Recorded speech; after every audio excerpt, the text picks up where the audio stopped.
From Ramen with Love by Ryushi-the-DutchEroSennin. Chapter 1, The Planet Ichiraku Ramen, a ramen stand in Konohagakure.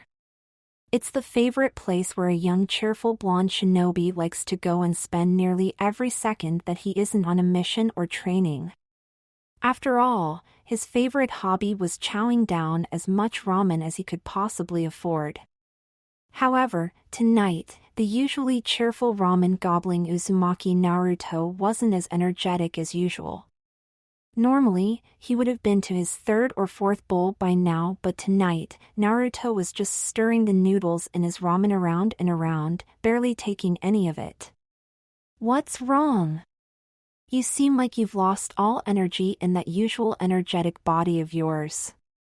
Old Man Ichiraku asked Naruto as he continued making more ramen in case more customers came for a meal. Naruto looked up from his bowl of ramen. It's nothing much." Ichiraku-san stopped his cooking and laid down all the kitchen equipment at hearing this. "Naruto, you've been our most loyal customer for many years now. I can tell when something is wrong with you. Just because I'm not some master chef working for the daimyo doesn't mean I can't tell when my most loyal customer is having something on his mind." But you should be master chef of the daimyo. I bet he'd love the ramen you make just as much as I do." Naruto flashed his foxy grin and put some noodles in his mouth. "Thank you for the compliment, but don't try and change the subject. Spill what's on your mind already." Ichiraku-san replied. Naruto slurped a bit of the ramen up and put his bowl back down, the wide grin and cheerful mood disappearing from his face once again and showing one of minor depression. "Well, Valentine's Day is coming up soon and all," Naruto said as he stared towards his ramen. I see, it's okay Everyone gets rejected every once in a while." "That's not the case," Naruto replied fierce. "Then, why are you so depressed if you haven't been rejected by a girl?" Ichiraku-san asked as he perked an eyebrow. "Well, it's more like, I wanted to ask Sakura-chan out on a date for Valentine's Day or something, but when I found her to ask her just that, she was talking to a friend of mine, fuzzy eyebrows, he likes her too and I heard him ask her out." Naruto replied. "So she agreed to him and now can't do to you, huh?" No. I don't know if she agreed or not, since I just turned around and left, but if she said no, then she'll probably say no to me too because she still likes fuzzy eyebrows as a friend and probably wouldn't want to hurt his feelings by going out on a date with me. And if Sakura-chan said yes, then, I really don't know what to do," Naruto said as he stirred his ramen some more. Well, I can't help you with that, but I know someone who could," Ichiraku-san said smiling as he stood up. That's true?" Naruto asked as he looked wide-eyed at the old ramen stand man. As true as the ramen you are having in front of you, my friend," Ichiraku-san said smiling before loudly calling out, "I am." A few moments later, a young woman's face came out of the back with her brown locks hanging in front of her face. "You called father?" "Hi, I need you to help me out here. But you said that if I was done with piling the boxes in the back then I could." "Well, there has been a change in plans. You're going to take our friend Naruto here out on a date and be sure to teach him everything how to impress the ladies," Ichiraku-san announced, shining with pride of his little plan to help Naruto out. "What?" And Naruto yelled. "How's that going to help me get Sakura-chan?" Naruto added.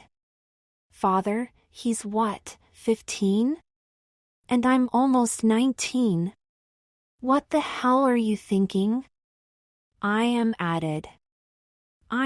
If you don't help Naruto out, I'll cut your allowance in half and you'll not be allowed to go out for 3 months," Ichiraku-san said with a dark glare towards Ayame. What the? Ayame said in a high-pitched voice. Listen up, Naruto. Ayame could probably help you out with your love problem and teach you how to impress a girl. So that's why you two should go on a date tonight so Ayame can teach you the basics of going on a date and all. Ayame, he's been our most loyal customer for years, so I expect you to put your entire being into teaching him what's what. So, now you two go on a date and make the best of it. Naruto, I expect you bring Ayame home at midnight and not a minute later, or I'll increase the rates of my ramen. Ichiraku-san said as he pushed Ayame out of the stand and next to Naruto. Then, I'll definitely bring her back before midnight. Naruto said as he jumped up. Good, now you two go. Naruto, since you didn't really eat that bowl of ramen, consider it on the house. Now go. Ichiraku-san said, smiling widely. Ayame let out a sigh as her father headed back to his cooking. All right, Naruto-kun, guess we don't have a choice then, huh? We first need to head back to my house so I can get out of my working uniform and into something nicer. Well then, let us be on our way. She grabbed onto Naruto's hand, who slightly blushed before he was pulled after her towards the Ichiraku residence. Minutes later, Naruto was impatiently walking back and forth in front of the door to Ayame's room. Come on! What's taking you so long anyway? Naruto yelled. I think that will be lesson 1 for you, Naruto-kun. Ayame's voice came out of her room. Huh? If you pick up a girl at her house before she's ready, most of the time you'll have to wait a long time. So learn to be patient, they're getting pretty for you, you know. But this isn't a real date. Naruto crossed his arms and leaned back against the wall, staring annoyed towards the other wall. It is going to be somewhat like a real date, besides just be thankful I don't need a shower right now. I like to bathe for a really long time. Just then the door opened. Naruto-kun, I need your help here for a few seconds. Huh? Naruto walked into Ayame's room and there he saw her with her back towards him, halfly wearing a beautiful blue-white kimono. What can I help you with? Naruto asked hesitantly as he wondered with his eyes over her exposed back and arms, which were only covered up partly by her hair and something else, Naruto noted. Well, you see, I kind of forgot that I have a lot of trouble tying a knot on a corset since I normally only use the zipper kind when I go out, so if you could please. Sure thing. Naruto flashed a grin and rubbed the back of his head as he walked towards her. But if you're going to wear a kimono, why would you need that underneath it? Naruto asked as he walked towards her. Because even though just the two of us are going on a date, we might also go to a club or something. Then a kimono isn't really that cool, now is it? Ayame replied and gave Naruto a wink. I guess you're right. Naruto said, grinning sheepishly, and grabbed onto the two ends that should be tied together. As Naruto breathed in order to relax somewhat, the smell of a lot of different ramen flavors and an even sweeter smell entered his nostrils. Being intoxicated by the smell, he forgot for a moment what he was actually supposed to do. Naruto-kun? Ayame's voice shook him out of his moment as he quickly shook his head. You were thinking something perverted, weren't you? Ayame asked him, grinning. Naruto shook his head again, wide-eyed. It was nothing like that. Naruto firmly said, and just as firmly pulled on the strings. Not so hard, Naruto-kun. Ayame moaned loudly. Just then the door of Ayame's room was kicked down, the shock causing Naruto to fall over and pulling Ayame on top of him. What do you think you are doing to my baby girl? A woman's voice yelled in anger. Naruto blinked a couple of times to look at the woman that was standing on the door and noticed she had a pan in her hands, a pan that for some reason seemed to emit a radiance of intent to kill. Mother! It's nothing like that. Ayame yelled as she slightly sat up, forgetting she was on top of Naruto. Ayame! He's underage! Oh my god! You are so getting in trouble for this young lady. Ayame's mom yelled. I told you it's nothing like that, he just pulled the strings of my corset a bit too hard. Why are you letting a teen with raging hormones like him do it? I'm your mother.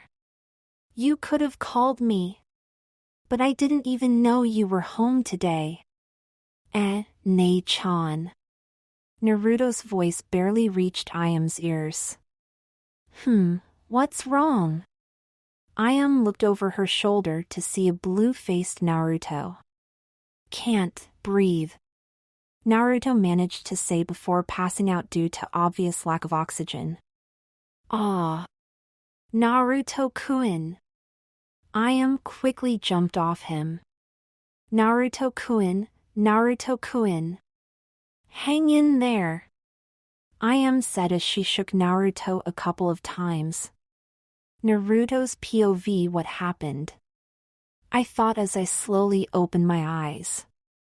The first thing I saw once my vision was clear again was a middle-aged lady holding a frying pan in her hands and Ayame-chan.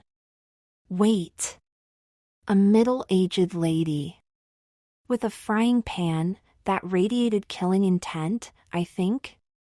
A middle-aged lady with a frying pan. Welcome back to the land of the living, Naruto-kun. The lady said. Age. Don't kill me.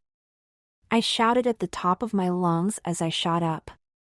I am Nei-chan, and the lady looked wide-eyed at me, like I just said something funny, but it isn't funny at all to Bayo.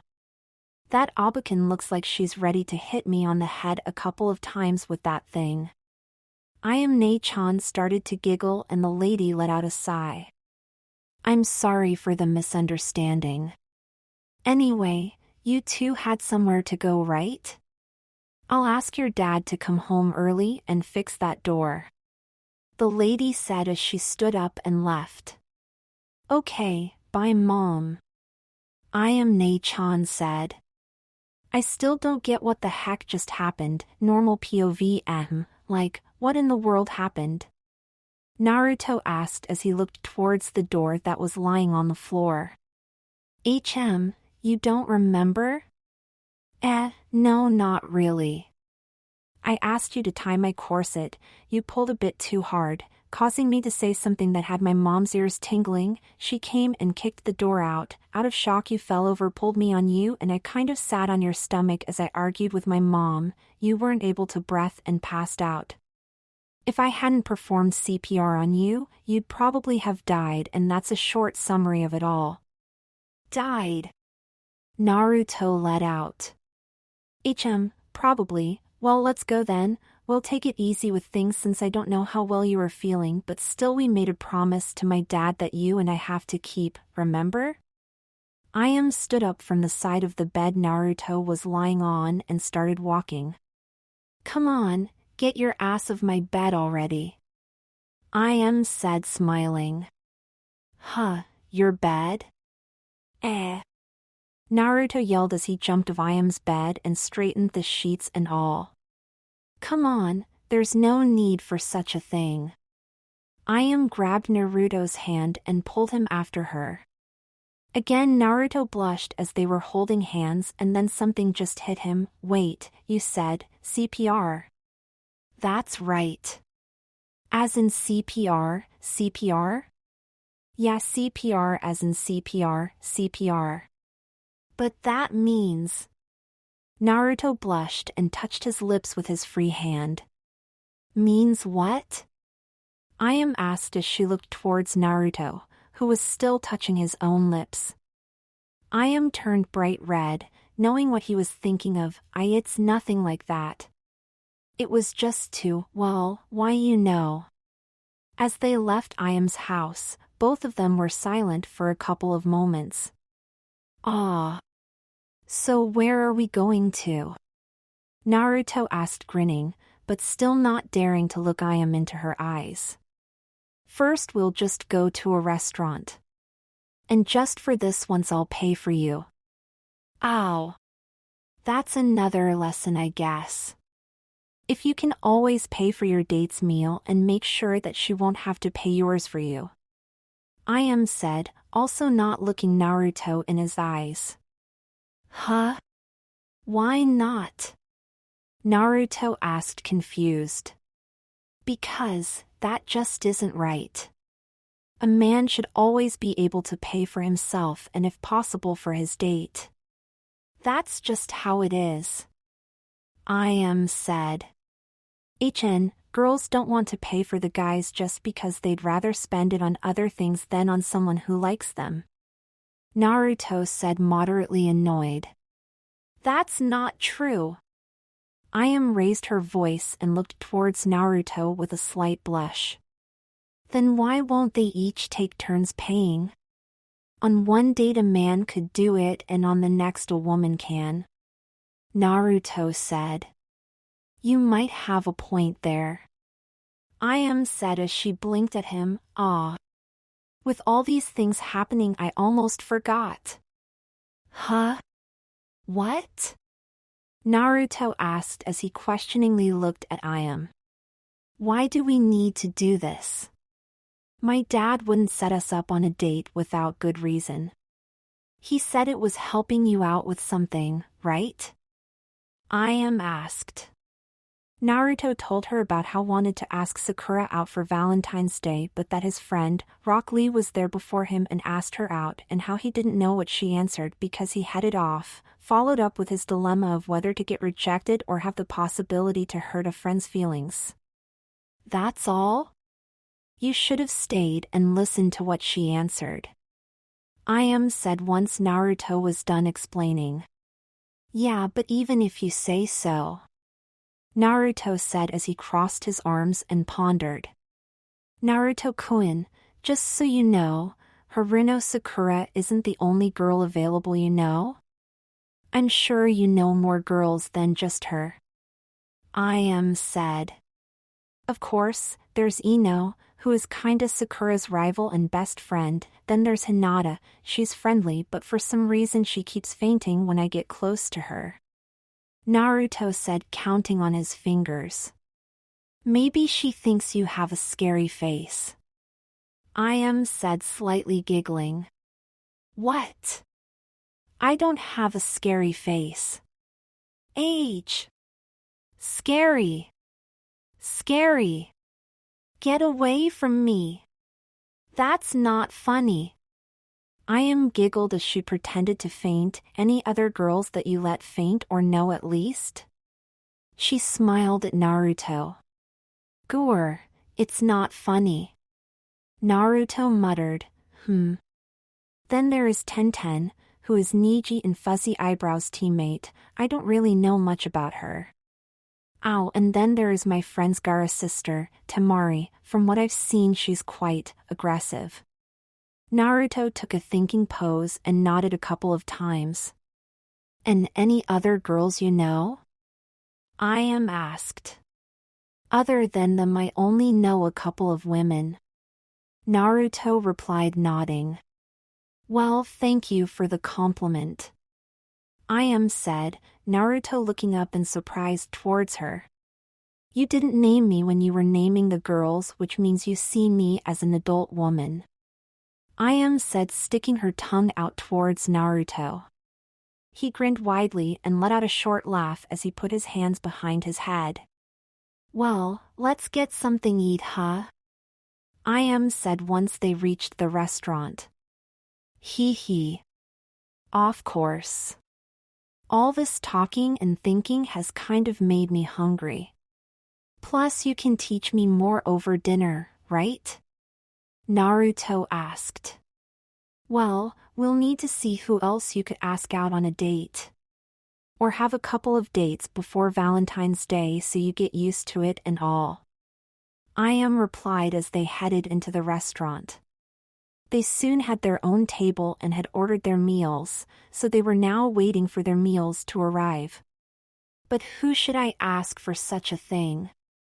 I don't think you'd have the time to take me on multiple dates. And if I suddenly asked any of the girls, I know they'd think I've given up on Sakura-chan and that I like them then. Then how about asking someone who people won't think you could date? Ayame suggested and smiled at Naruto. Like who could I ask then? You know some women, right? I think they're probably some of the Jounin, so you could ask one of them to discuss shinobi business over a dinner or something. Ayame said. What? Naruto yelled. SSSHT, keep your voice down, people are staring. Oh, sorry. Anyway, why not? It might be weird, but you could ask them for advice as well. Ayame said. Because. Naruto replied. Well, what women do you know then? Ayame asked. Tsunade Abakin, but I doubt she knows a lot about dating since she's always just drinking sake and gambling. I doubt she really went on many dates, then again I might be wrong. Then there's Shizunichin, but she's always making sure that Abakin works so she can't go and date that much either. Then Kurenai-sensei and that Chunin examiner, what's her face, Mitarashi, Anko or something like that. I think they have the most time off. Naruto stated nodding. And out of the two, who do you think could teach you the most? Ayame said, and the ears of the person sitting behind her perked. Probably that Chunin examiner. Erosennin told me once she had some kind of disease or something, nympho whatchamacallit? Anyway, he said it meant that she likes people a lot or something. Naruto said, and now the ears of the person behind him perked. Ayame stared blankly at Naruto as he pondered, however his pondering was soon disturbed. Yo, Naruto! I didn't think I'd find a ramen-obsessed guy like you in a restaurant like this. A middle-aged white-haired man's head popped up behind Naruto's seat from the seat behind him, scaring the shit out of Naruto. Gah! Erosennin! What are you doing here? Naruto said, pointing at his sensei's face. That's my line, you brat. Boo it. Jiraiya sang the last word of his sentence as he looked up towards Ayame. I already see what brought you here. Hehehe, who could have thought that you listened to my wise teachings these past 2.5 years about women and actually made use of them? Huh? What are you talking about? Naruto asked. Tell me, Naruto. Why would you need advice about women from a woman when you already learned everything from me? A sly way to take her out, effective but sly. Jiraiya said, nodding. That's not the case. Hey, wait a minute. How do you know what I was talking about with her? How long have you been here, Erosennin, and what else did you hear? Naruto asked as he put one foot on his seat and dramatically pointed towards Jiraiya's face. Talking about with her? I heard nothing. I just happened to sit down just in time to hear my student call me by the name I forbid him to use out in public. Jiraiya said innocently. Liar. Naruto replied. Anyway, watch and learn, Naruto. Jiraiya said as he turned back around. Oi, you wanna see old farts failing compliments and get smacked in the face by some lady? Naruto whispered to Ayame, who nodded and sat down next to Naruto. The two of them perked over the edge of the couch and looked at the seat across Jiraiya. There was no one there yet. Excuse me, Mississippi. Jiraiya said as he raised his hand when a waitress walked into their direction. Can I help you, sir? The waitress asked as she walked up to Jiraiya. She was quite good-looking, probably just a bit taller than Naruto, and the first thing that Jiraiya of course noted was that her chest was quite big for her. Ah yes, would you mind to sit down over there for a second? Jiraiya asked. Sorry sir, but I have customers to help. Well, I'm a customer too, and part of the help you could provide me comes from sitting down for a few moments. Well okay, but if I get scolded by my boss you'll have to take the blame. The waitress said as she sat down across Jiraiya. Jiraiya raised a slight smirk before speaking up. Might I ask why you were working in a restaurant? To earn money, of course.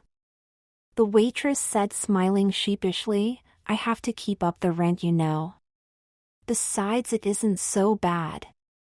The tips of most people are quite a lot. I see, but you don't plan to work here your entire life, right? Jiraiya asked as he perked an eyebrow. Of course not, I want to become a fashion designer. The waitress replied. Who? That's quite interesting. Jiraiya said. /n, who is that sound Jiraiya makes a lot of times, you know, in surprise and all. Oi, when does he get smacked? Ayame whispered to Naruto. I don't know. The old fart is lasting longer than usual, maybe he wants to show off in front of you. Me? Yeah, you. You're the girl here. Probably he'd like to take both that girl and you back to his hermit shelter. Hermit shelter. Ayame's eyes twitched and the two of them then focused back on Jiraiya's attempt to arrange something with the waitress. You know, you look more like a model to me. Jiraiya said as he took a sip of the water that was already on the table. A model? Me? Are you some kind of agent? The waitress asked, surprised. Yeah, you have really pretty eyes. I bet they come out great on pictures, though I'm not an agent. I haven't, I for good-looking future models. Jiraiya said as his eyes averted down to the waitress' chest. My eyes are up here. The waitress said. What? Jiraiya asked as he looked up. You were staring at my chest, weren't you? The waitress said as she glared at Jiraiya. No. I was just looking at your uniform. It looks like it's kind of tightly wrapped on your body. Jiraiya said. Yeah, it is. They didn't have one that perfectly fitted me, the other uniforms were all way too big, so I had to take this one. The waitress said as she demonstrated how tight it was, Jiraiya smirking widely and drool escaping the corner of his mouth. What a liar, he was looking at her chest, even I could tell that she had a rather large chest and that he looked at it. Naruto whispered. Oh, Naruto, you stared too, didn't you? Ayame whispered back and softly giggled. No, I didn't. Naruto whispered back fierce. Naruto no Eki. Ayame giggled more. Naruto softly pushed in her side with his elbow. Sir, you are a customer and I appreciate the fact that you find me attractive, but if you continue thinking perverted thoughts about me I'm going to smack you off that wall. Jiraiya shook out of his trance and quickly wiped off any remaining drool with a napkin. Sorry about that, I couldn't help but remember something as you, well it was just that something happened here many years ago when I was younger. The uniforms haven't changed since then, you know. Happened? Oh, I see. Sir, you met your wife here or something, right? The waitress asked, kindly smiling at him. Wife? I'm single. Jiraiya said, grinning widely. Then what happened here that you just remembered? The waitress asked. Well, it just so happens that a lot of years ago there was also a girl working here that was quite attractive to say the least. And her uniform was too tight and small for her as well, so. Jiraiya said and then whispered something in the waitress' ear, who flushed red in her face. "That's awful," the waitress said when Jiraiya was done with his story. "Yeah, isn't it?" Jiraiya said, nodding as he sat back. "So how about you and I go and get you out of that uniform then?" "Yeah, let's go. I don't want to spend another minute in this horrible place." The waitress stood up and so did Jiraiya. The two of them walked towards the exit and stopped for a moment there as the manager was standing there as well. "Connie-chan, where are you go?" the manager said, but got interrupted by a loud smack to his face, leaving a red handprint on it. "That's for having the same perverted ideas as your uncle," the waitress yelled and then stomped out of the restaurant. Jiraiya grinned towards Naruto and Ayame, raised his thumb up before quickly following the waitress. "Well, at least someone got smacked," Ayame said as she blinked. "How the hell did Erosennin not screw up?" Naruto asked no one in particular. Naruto-kun? What's wrong?" Lesson number 3. Don't ever try to pull what your sensei just did. It won't work that well on any other girl than that one most likely. Naruto nodded as he turned 90 degrees. "I am doing the same, only the other way around." Both of them realized how close they were now, actually sitting with their faces towards each other. A blush appeared on Naruto's face and there appeared one also on Ayame's. "Naruto-kun." They slowly leaned forward towards each other. No. They looked away towards their table to see a waitress put down their meals and bowing while blushing madly as well. "Sorry to interrupt, really sorry. But the meals are ready," the waitress said while keeping her eyes shut tight. Both Naruto and Ayame jumped and sat straight up as they said in chorus, "Itadakimasu." "Have a good meal." The waitress quickly walked away. Naruto started chowing down his meal but was interrupted by Ayame, who spoke up. "Lesson 4, don't chow down your food." Naruto looked towards her and saw that she was still slightly blushing. "Why not?" "It's delicious, so I want a lot of it at once and all," Naruto asked. "Well, look at your face then," Ayame said, faintly smiling. "My face?" Naruto asked as he poked his own face, feeling all kinds of leftovers from his meal sticking on it. "Ah, I see." Naruto quickly wiped it off with his napkin. "You're a ninja, right? You should eat your food like one," Ayame said. "Eat your food like a ninja?" Naruto asked, confused. "Shinobi don't leave a trace when gathering information, right? Eat your food without leaving a trace of it behind on your face other than a satisfied look afterwards," Ayame answered. "Ah, I see, then I'll try that," Naruto said, smiling widely, "but even eating still won't solve my problems." "About that, I already told you. You should ask one of the women you know. They could teach you a lot." The person who had previously been sitting on the seat behind Ayame, before Ayame sat down next to Naruto, stood up now and left quietly with a wide smirk. "Even so, that still won't get me anyone for Valentine's Day this year." "I see, then we'd have to hook you up with a girl as well." Hook me up? But how are you planning to do that?" Naruto asked wide-eyed. Let me think about that for a few moments." Ayame closed her eyes and thought as she held her chopsticks between her fingers, as if meditating to take a certain single piece of her plate without looking. "Aw, I know. How about you write love letters to every girl you know with a reply address so they can send replies? You'll just send them anonymously and they won't know who it is.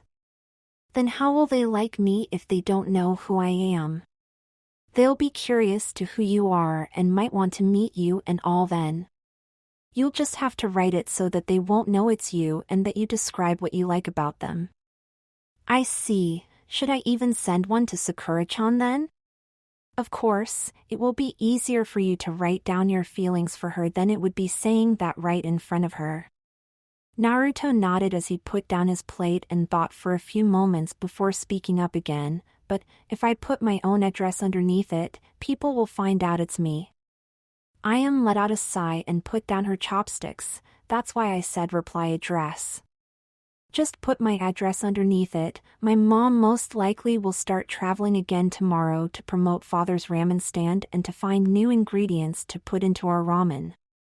And since father and I are most of the time at the ramen stand and I'm home before father, I can check the mail and see if you have got any replies back. That would work most likely. But I have no idea what to write to any of them. Listen, I have a day off tomorrow. How about we write the letters then and send them to everyone? Sounds like a good idea, right? Naruto grinned widely with his fox grin and nodded. Sounds great to me. We can discuss everything else then as well.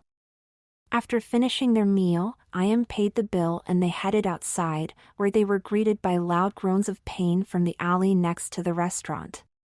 When they walked past it, they stopped in their tracks as a shiver ran down their spine and they slowly walked into the alley. There, Jiraiya was lying beaten and bruised against the wall. Erosennin! What happened? Naruto yelled as he and Ayame rushed towards his aid. Naruto? That you? Jiraiya asked, and just then Naruto noted that he was covered in scratch marks and had 2 red handprints on his face. You did it again, didn't you, you Erosennin? Naruto said, glaring at his sensei. I couldn't help it, she knew she wanted it. And they looked so nice and soft, and then she did this to me. Life's unfair, Naruto, unfair I tell ya. Jiraiya said as he put his arms out in front of him and acted like he was squeezing something with his hands. Much to Naruto's surprise, Ayame smacked Jiraiya in his face. It's your own fault. You shouldn't do such a thing to a woman unless you are close to her. Humph. Naruto let out a sigh and Jiraiya dropped his arms before starting to mutter, so close, so close. I'll have to take him to Tsunade Abakan. Sorry Ayame-chan, I think that's all for tonight. Naruto stated as he picked up his sensei. No it isn't, lesson number 5. Don't use your sensei's ways to get to a girl. Ayame replied, smiling at Naruto before turning around and walking out of the alley. Ayame-chan?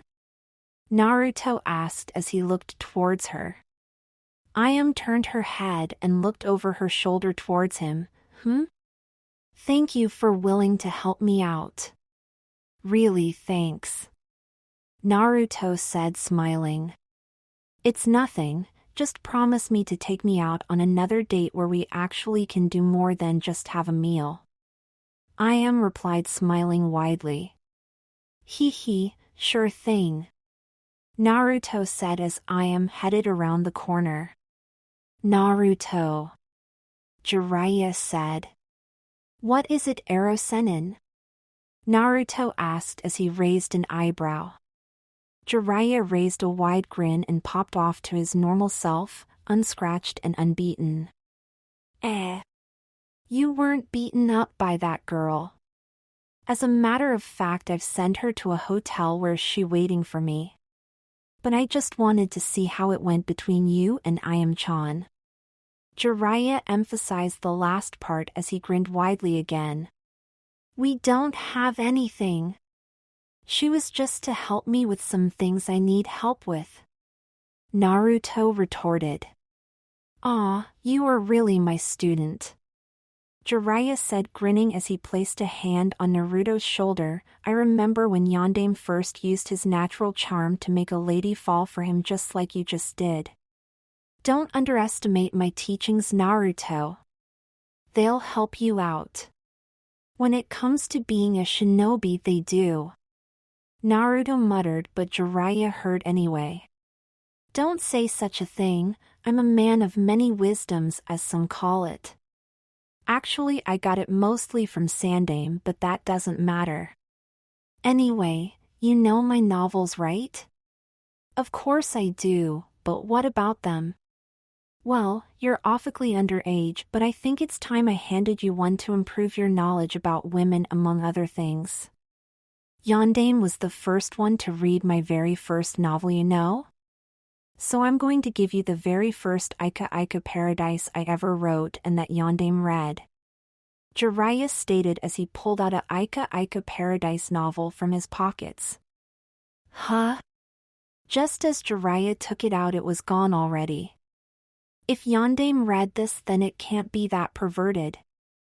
After all, Yondaime is the greatest Hokage ever until I become one. Later, Erosennin. Naruto yelled before rushing off with the book.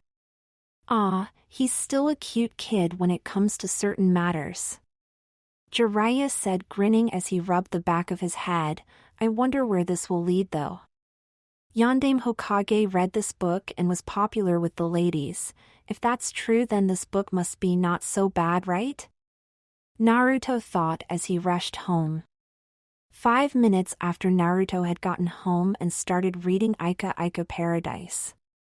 Gah, Yondaime, read this? I think I'm going to die from this nosebleed. Naruto said as he was lying back down on his bed with his nose bleeding like crazy. I see, he got strong by surviving this book and ever since then he could handle major blood loss. I'm going to do that too. Naruto said with a pinched nose as he sat back up and read the next couple of lines in the book. Blood again came out of his nostrils as he shot back down on his bed. Whoever said reading couldn't hurt you was wrong. I'm not going to read that anymore until I've recovered from my blood loss. Naruto stated as he shut the book tight and laid it on his desk. He looked over to his alarm clock and let go of his nose as it stopped bleeding. Tomorrow, Ayame-chan will help me with those letters and get me a date. Chapter 2, From Ymir with Love, Naruto-kun. Ayame said as she loosened her corset. Why yeah? Naruto asked and gulped. I want you, Naruto-kun. Ayame said as she dropped the kimono that just hung on her arms and then playfully took her pants off. Well, what are you saying? Naruto tightly pinched his nose as Ayame bent forward towards. Onagai, Naruto-kun. Ayame's hair fell partly in front of her face as she stared at him with lust in her eyes. Take me. Age. Naruto shot up from his bed for the 100th time. It's the same dream again, damn it. Naruto rubbed the remaining sleep out of his eyes and stared to his alarm clock. 5:30 already, well, it's not like I'll sleep for long anyway, damn Erosennin and his novels. Naruto muttered as he slowly got out of bed. A shiver ran over his body as his feet touched the cold floor, but he ignored it. He was somewhat used to it by now after living there for such a long time. Naruto sheepishly walked towards the bathroom, taking off his clothes as he did so. Damn it, I have to have energy today, but I barely slept last night, stupid perverted book sticking things in my head. Naruto muttered as he slipped into the shower. For a while Naruto stared at the drops of water that were falling down from the shower, trying to wake up and be energetic as usual. Come on Naruto, focus and wake up. You don't have time to be tired today. Ayame-chan is going to help you write letters to Sakura-chan and the others, remember? If you screw this up, then you won't have a date for Valentine's Day. This is your shot at getting a girlfriend as well, you know. That's right, I might get a girlfriend out of this. Someone who'll love me. I hope it's Sakura-chan though. Naruto raised a grin, feeling somewhat more energetic now. After taking his shower and getting dressed, Naruto took a cup of instant ramen before heading out. The streets of Konoha were pretty much deserted at this time and the sun was slowly rising above the sleeping village. Naruto stopped and looked towards the sun, squinting his eyes not to get blinded too much by the light. I wonder what girls find more romantic. A sunset or a sunrise? This looks pretty too and it kinda gives you a warm feeling, and when the sun goes down you kinda get chilly and all. I think I like this better. Naruto talked in himself as he took his time to enjoy the rising sun. Yo! Good morning, Naruto-kun. Naruto was shaken out of his thoughts by a familiar voice from behind him. He turned around and blinked a couple of times before it hit him who was standing. Yo, fuzzy eyebrows. What are you doing up so early? Naruto grinned sheepishly as he rubbed the back of his head. The springtime of youth waits for no one, therefore I got up extra early today to be energetic enough for the entire day. Lee said as he was jogging but not moving from his spot. Ah, I see. Then what are you doing to get energetic for the day? I need to be energetic too today and also. Oh. You could join me in my laps around Konoha.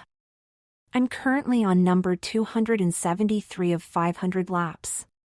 It really keeps me energetic all day long. Naruto blinked and looked strangely towards Lee. You know, a normal person would be extremely tired after doing that instead of energetic. Not for those with the spirit of youth. Join me for one lap and you'll see that it works. I can guarantee you that. Lee struck the nice guy pose and his teeth sparkled in the early sunlight. Well, it's not like I have anything else to do right now. Yeah, why not? Naruto said as Lee continued jogging and Naruto followed him. If you have nothing to do right now other than feeling the spirit of youth along with me, then why are you up so early? Lee asked as he looked towards Naruto, who was jogging beside him. You know, I just couldn't catch sleep and woke up early from the little sleep I did get. I see. Then you should definitely continue running more than one lap. You'll be energetic for the entire day and then at night you'll sleep like a baby. Believe me. Lee's teeth sparkled again as he smiled and Naruto looked kind of awkward towards him. Oi, fuzzy eyebrows. Naruto said as he faced away from Lee. What is it? Well, you know. I kind of heard an interesting rumor about you. A rumor? About me? What is it? Has my youth finally broken trough and people started noticing me? Ooh, Jiraiya-sensei. I did it! That's my student! Guy popped up out of nowhere, posing in his nice guy pose. Jiraiya-sensei. Lee. Jiraiya-sensei. Are you up early for the spirit of youth as well? Of course I am, Lee. For today I'll go and beat my eternal rival Kakashi again. Ow. Jiraiya-sensei, you are so cool when you say that. Lee. Jiraiya-sensei. Naruto covered his ears to protect them from their screams of joy and his eyes twitched as the two men in green jumpsuits hugged each other while tears of joy and youth flowed down their cheeks. Then, I'm going now again, my young student. Keep the spirit of youth up. Guy said as he struck his nice guy pose again and ran off. Asu. Lee saluted his sensei like he always did. Naruto stopped covering his ears when Guy was out of sight and looked awkward towards Lee again. You know, I wasn't finished talking yet. Aw. Sorry, Naruto-kun. That was so hip of Guy-sensei to appear out of nowhere, so I was distracted from our conversation. Right, listen, I heard some kind of rumor of you, asking Sakura Knut a data for Valentine's Day. Naruto-kun, even though I'm burning with the spirit of youth, I didn't understand a single word you just said. Lee looked dumbfounded towards Naruto. Naruto fell over and quickly stood up again and scraped his throat. I heard a rumor of you asking Sakura-chan out for Valentine's Day. Ah. How did you know that? Well, I know.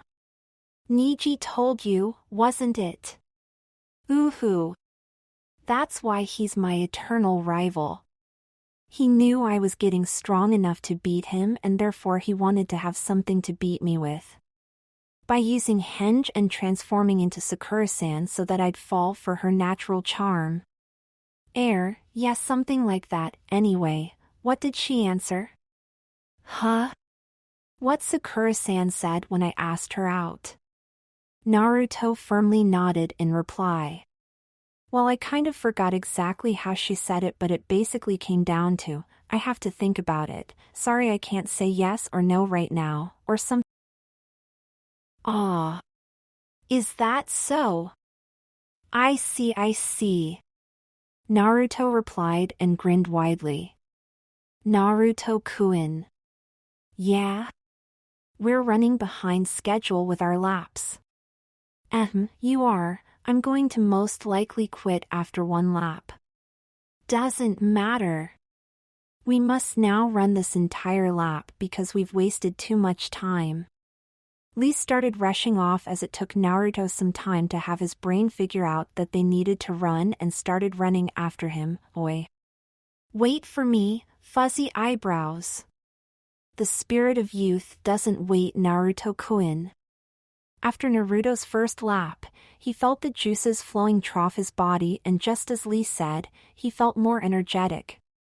Therefore he decided to continue jogging laps around Konoha until around 9 a.m.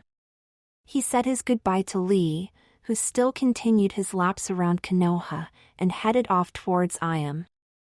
Naruto grinned widely as he jumped from roof to roof, hee. I'm really awake and energetic now. Ayame-chan will be surprised to see me so early and being energetic. Once he reached Ayame's house, Naruto remembered what Ayame's mom was like and would most likely be wondering what he'd come for this early. Well, if I can enter her room without her mom noticing, then it would save me a lot of trouble, besides I can surprise her then. Naruto grinned as he ran to the back of the house and made his way up to Ayame's bedroom window. He noticed that Ayame was still sound asleep, so he carefully opened the window and jumped in before cheerfully grinning widely and waking Ayame up with his loud voice, "Good morning, Ayame-chan." Ayame blinked a couple of times and slowly rose up from her bed and looked with a sleepy look on her face towards Naruto. Naruto-kun? Sorry for coming at an unexpected time, but last night I couldn't sleep at all so I got up early and was tired of waiting so Huh? Naruto tilted his head sidewards and blinked a couple of times as he noticed that Ayame had bare arms and a bare back with her sheets only covering up her front.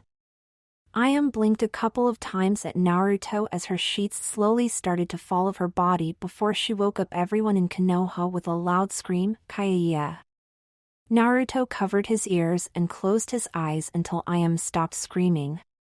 He looked back towards her bed and noticed that Ayame was lying back down in her bed with the sheets pulled up over her mouth and having a huge blush on her face. What the hell are you doing in my room? Waking you up. What time is it? Probably after 9. Do you realize how much luck you have? My mother and father left an hour ago.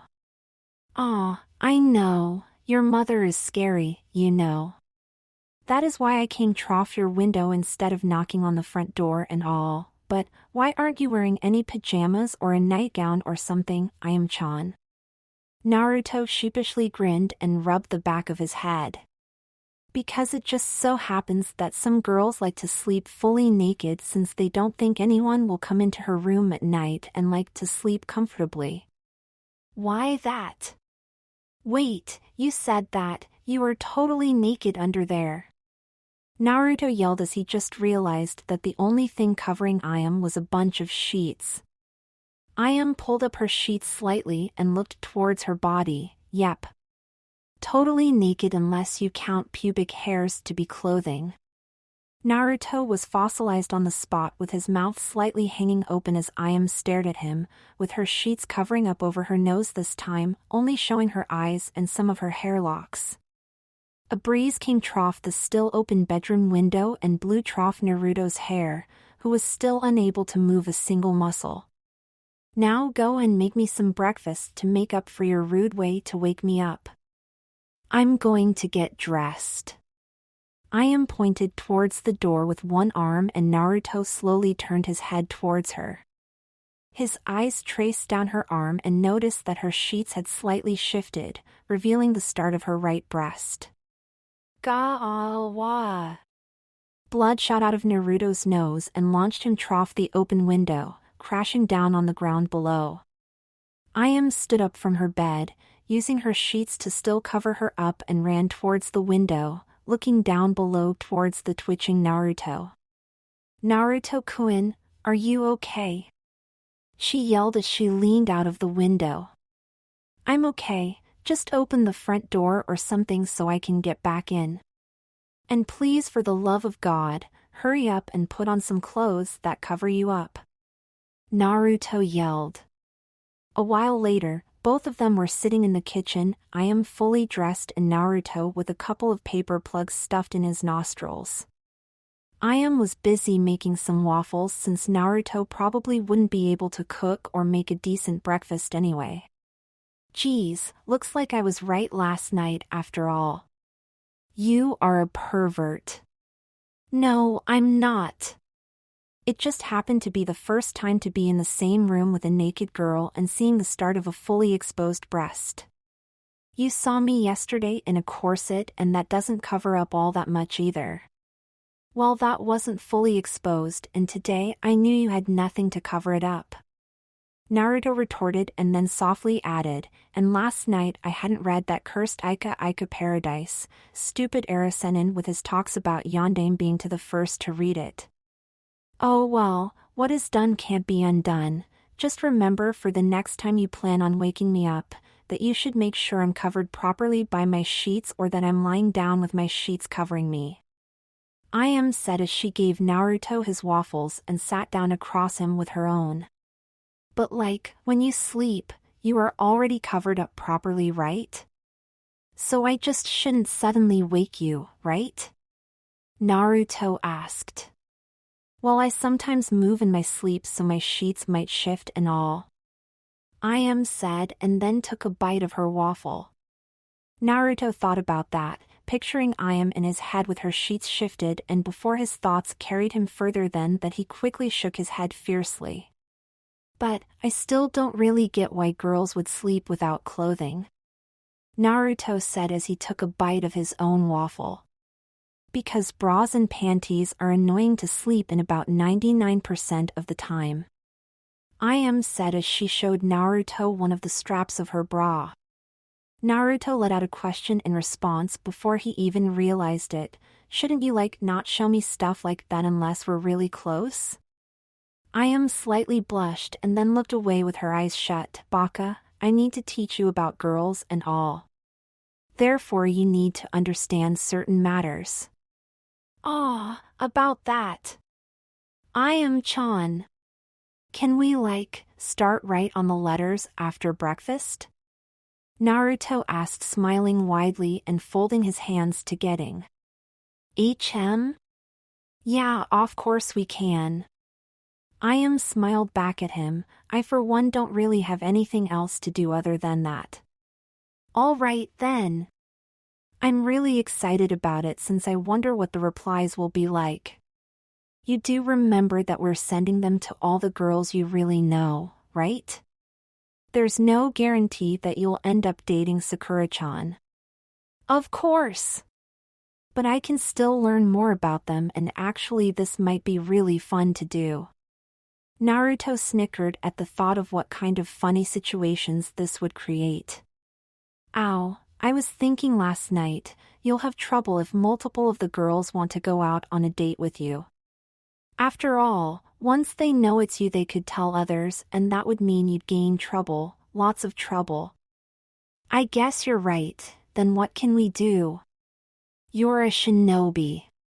You can henge into anyone you want. That's true, but the only non-real person I can henge in is my sexy no jutsu. Sexy no jutsu? You didn't know? Ayame shook her head and Naruto grinned widely. Then how about I show you? Naruto stood up from his seat as Ayame nodded and then he cracked his knuckles. I'll use the improved version since the version I used to defeat Old Man Sandame isn't really something I want to show you. Ayame silently looked at Naruto and blinked as he formed the normal henge seal, henge. With a loud poof and a lot of smoke, Naruto now stood in his female form, only with a woman's clothes on, unlike usual. Wow. That's amazing, you look just like a girl.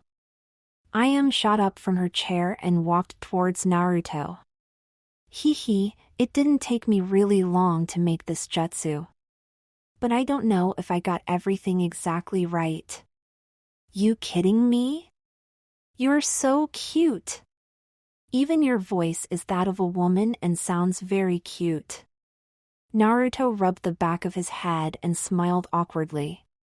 Even your chest feels so real. Ayame said as she poked it with one finger. I just got that from looking at swimsuit models. It's basically just a henge no jutsu. Wait, I thought you said you never been in the same room with a naked girl until today? That's true. But, how did you perfect this technique then? I'm still not a girl. You have a girl's body right now, so you could've and must've looked at it sometime. Ayame raised an eyebrow at Naruto. Naruto returned to his normal self. It still isn't the same as actually being in the same room with a real girl. But it is a girl's body, plus you can do Kage Bunshin no Jutsu if I remember correctly. Ayame stared suspiciously at Naruto. So you're telling me that a teen with raging hormones never even so much as... No, I know. What the hell are you thinking about me? Nothing at all. Ayame smiled and stuck her tongue out at him. Naruto looked confused at her as she walked back to the table and grabbed his and her own plate of waffles. Let's go back up to my room so we can start on those letters, Naruto-kun. Shortly after that they were both sitting in Indian position on Ayame's bed, both with a plate of waffles on their lap, staring at a bunch of empty scrolls. Who shall we write the first letter to? Ayame grabbed a scroll and then a pencil and a jar of ink. H.M. Sakura-chan. Naruto said cheerfully and raised his fist into the air. All right then. Ayame opened the scroll, dipped her pencil into the ink and started writing, Dear Sakura, you most likely wonder who this letter is from and what it is about. I've written this letter because I'd like to tell you how much I adore, love everything about you. Ayame looked up from the scroll towards Naruto. How's that for starters? Naruto rose his trademark fox grin and nodded, good. More. If it were that easy I wouldn't need you to be here. Huh? What do you mean? I don't know what you like Sakura-chan for. Now comes the part where I need to put in words what you like about her. Ah, I see. Naruto closed his eyes for a second then opened them again and looked towards the ceiling. I like Sakura-chan because... She's Sakura-chan. Naruto said grinning widely, but Ayame hung her head down in disappointment. What? Naruto asked confused. That's not it, Naruto-kun. You need to say it with sparkles in your eyes, like you are in heaven. What things about her make you feel like that? Ayame demonstrated her sparkling eyes as Naruto just stared at her. I don't know, I just like her. Alright, this isn't really helping, we'll have to do this another way. Ayame put her hand in front of Naruto's eyes. Hey. Why are you covering my eyes? Close your eyes, Naruto-kun, and relax. Naruto moaned and crossed his arms. Alright, they're closed, now what? Imagine you are on a far stretched out green grass field with a clear blue sky and pink fluffy clouds floating around. You did that? Why must the clouds be pink? Because I like pink, okay? Now just shut up and continue to imagine what I tell you. I have a bad feeling about this. Ow, shut up now, Obi-Wan. Ayame said, sounding slightly annoyed. Now imagine that all of a sudden, right in front of your face is the biggest, largest, most tasty ramen-filled bowl you could possibly imagine. Naruto nodded and rose a grin on his face. Run up that bowl in your mind and jump into the ramen. It's your favorite flavor and there seems to be an infinite amount of it. Ramen. My ramen. Alright, now open your eyes and continue thinking only about that large amount of ramen. Okay. Now put your hands like you are praying. Ayame commanded, and as Naruto folded his hands, Ayame removed her hand from Naruto's eyes, revealing two large shining eyes that seemed to never stop sparkling. Good job, Naruto-kun. Now while you are swimming in that ramen, eating it every now and then because you just love ramen, tell me what you like about Sakura-chan. Her beautifully green eyes. And her pink hair that seems to be like from some kind of princess because of the way it shines and all. Naruto said, still with sparkles in his eyes, as Ayame nodded and continued writing the letter. What else do you like about her? Her body.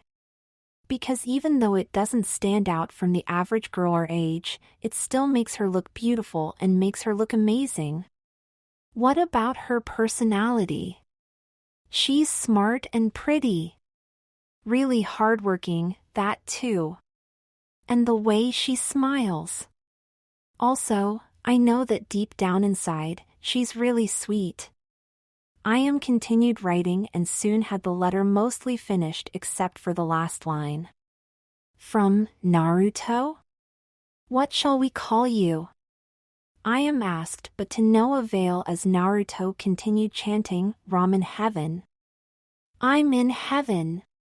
Filled with ramen. Ayame blinked and then it hit her, of course, ramen.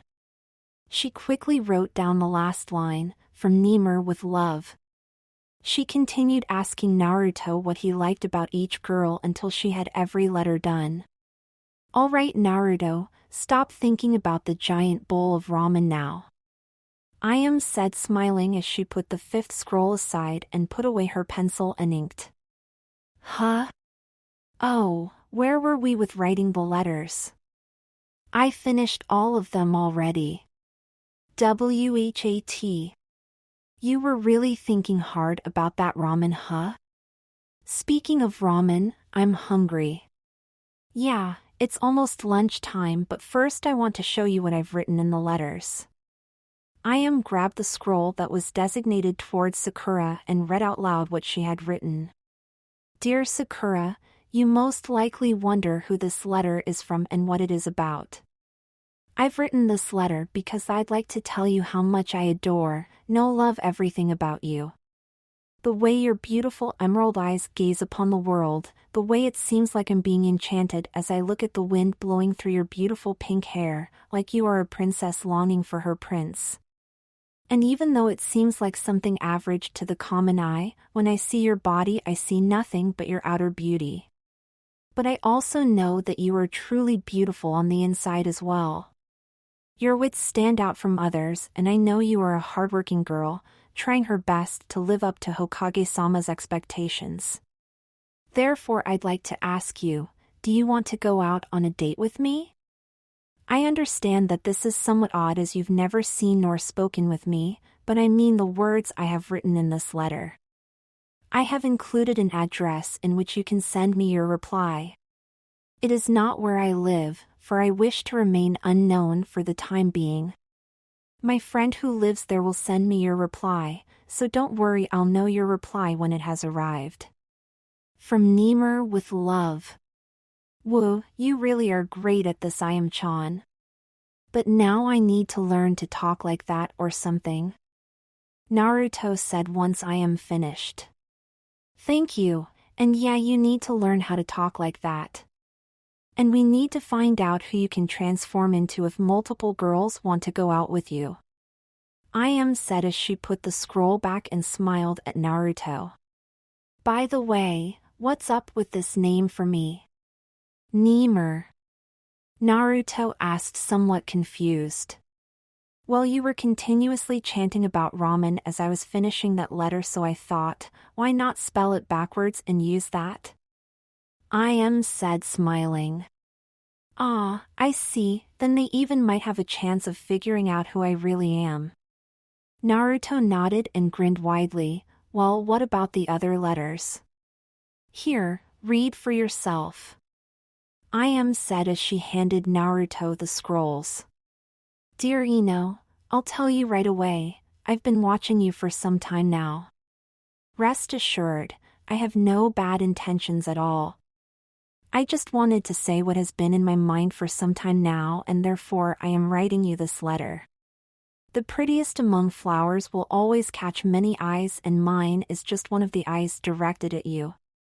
However, unlike other eyes, mine do not wander to other flowers that seem beautiful, so among all flowers in existence, you are and will stay my favorite one. Your blonde hair and beautiful blue eyes, they intoxicate me. If you would wear a white gown, I'd call you an angel amongst angels. However, I wonder, will an angel like you ever want to go out on a date with me? Therefore I ask of you, do you want to go out with me? Whatever your choice is, please reply to this letter. Let me know if you want someone that holds you in his hands like the delicate flower you are, and if I'm that person. Don't try to seek me out. The letter with your reply will be sent to a friend of mine who will carry the message on. From Nemur with love. My sweet Tenten, I've known you for some years by now, and I must say that you've become more beautiful ever since I met you. Actually, I don't really know you at all. I feel like there is so much more to you than what I do know about you. You are a mystery to me in many ways, and I am attracted to that. However, I am also attracted to what I do know about you. You are a sweet, sweet girl, and I can't help but feel lost in time and space when I think about your sweet chocolate brown eyes. Your hair shares the color of your eyes, but it's not from there that they get their color. They get their color because you are a sweetheart, and that is being reflected on your beauty. I want to solve the mystery within you. I want to know you better than anyone but yourself. Therefore, I would like to ask you out on a date to get to know you. Please let me find out about what's hidden deep inside of you, where I will find more sweetness and a lot more. From Nemur with love. My lovely Hinata, pearl-eyed princess of the Hyuga, by now you must wonder who to dress you like that, and I believe you already figured it out. An admirer. Do not doubt your eyes, my princess, it's true. I've seen how kind at heart you are. I've seen your care for others. You are determined to gain strength, but in my eyes you already have something that it takes to be strong. That is your love for your friends. I greatly admire you, but other than your kindness and love for others, I only know that you are shy, and I know there is more to you than that. Hobbies, interests, everyone has them, so you do too. I want to get to know the real you, so would you like to go on a date with me, Ohime-sama? Whatever you decide, please at least reply to this letter. From Nemur with love. To the flower of the desert, Temari, only a few flowers blossom in the desert, but you, my beautiful Temari, stand out amongst them as the most beautiful one of all. Not only as the most beautiful one, but also as the most deadliest of all. This deadliness is what makes me respect you as one of Tsunagekyou's strongest kunoichi. Your beauty and wits is what made my heart melt like snow in front of the heat of the desert sun. Yet, I see that charming beauty too little to my heart's desire. You are from Tsunagekyou and I'm from Konohagakure. I want to travel to meet you but I can't, not without knowing one thing before I make such a decision. Would you like to go out on a date with me? I'll understand if you'll reject my offer for a date, but either way I want to hear your reply as soon as possible. Leaf and sand are allies, let us become more than that. From Nemur with love. Amazing. These are really great, Ayame-chan. They'll never think those letters are from me. By the way, did I really say most of the stuff that you wrote down? Naruto raised a curious eyebrow at Ayame. Well, not precisely of course, but the most important parts came from you. Heh. Really? Like which one? Your beauty and wits is what made my heart melt like snow in front of the heat of the desert sun. That one from Temari's letter is something you pretty much said. Ayame smiled at Naruto and gave him a wink as Naruto at hearing this rubbed the back of his head, grinned and looked slightly away out of embarrassment. Well then, Ayame got up from her bed and stretched out, let's make you some ramen and then bring these babies to the postal office. All right. Ramen. Naruto jumped up from Ayame's bed, forgetting he still hadn't finished his waffles and that they were still on his lap. No. My waffles. My waffles. Naruto cried as his waffles were now lying down on the floor. It's okay, Naruto-kun, I'll clean it up later. Ayame pulled up the crying Naruto from the ground. Come on, Naruto-kun. Ramen is waiting for you. But my waffles. Naruto reached out for his fallen waffles once more, pulling Ayame with him. Leave them. No, I won't leave them. I said leave them, Naruto-kun. But you made them for me, they're mine. I'll bake you new ones. All right then. Naruto suddenly stopped trying to reach for the waffles and Ayame was still pulling Naruto away from them, so they fell back and landed on top of each other on the ground. Ayame spread her arms wide out and let out a sigh. Why do you want those waffles so bad anyway? Naruto grinned widely and scratched his head before replying, because they tasted really good and I feel bad if you had to go trough the trouble again to make them.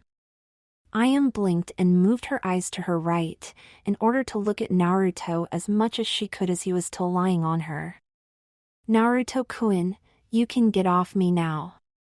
Ah, but this is feeling quite comfortable.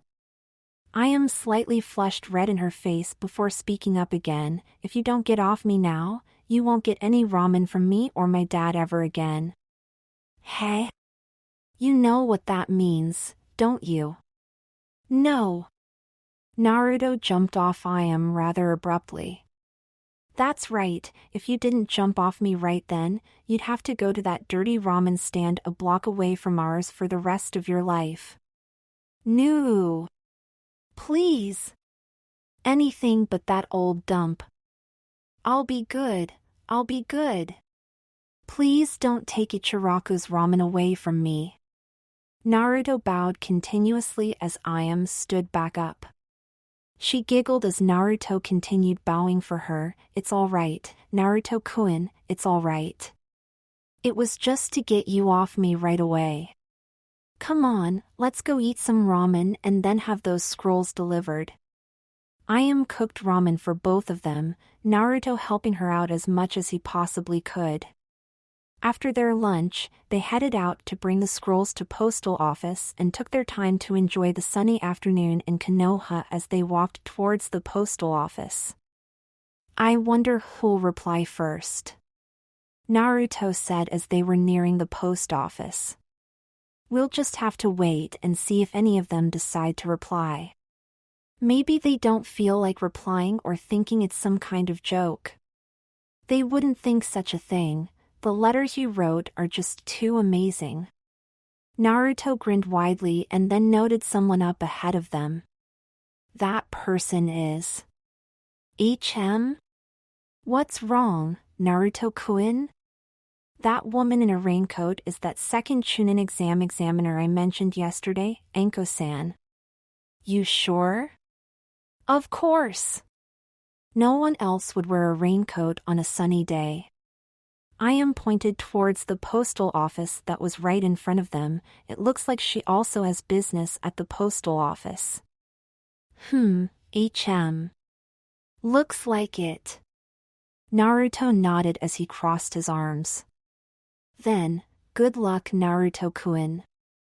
Ayame said, smiling as she gave him a pat on his back. Hey? What? Good luck with what? Naruto looked confused towards Ayame, who was still smiling at him. Well, remember when I told you that you could learn from older, more experienced women? Yeah. Well, here's your chance, ask her out for dinner tonight. What? Oh, come on. You have to try to get some knowledge on your own. I'm not all-knowing. But. No buts, youngman. You go to her right now and talk to her, eventually asking her out for dinner. Yes, ma'am. Naruto sighed as he started increasing his pace towards the postal office. If you need me, I'll be at Ichiraku's. Ayame waved at Naruto and then ran off. Naruto looked over his shoulder until Ayame disappeared around the corner and then let out a sigh. Why do I think that this will become a very weird situation? He quickly tried to catch up with Anko and finally did so as they both entered the postal office.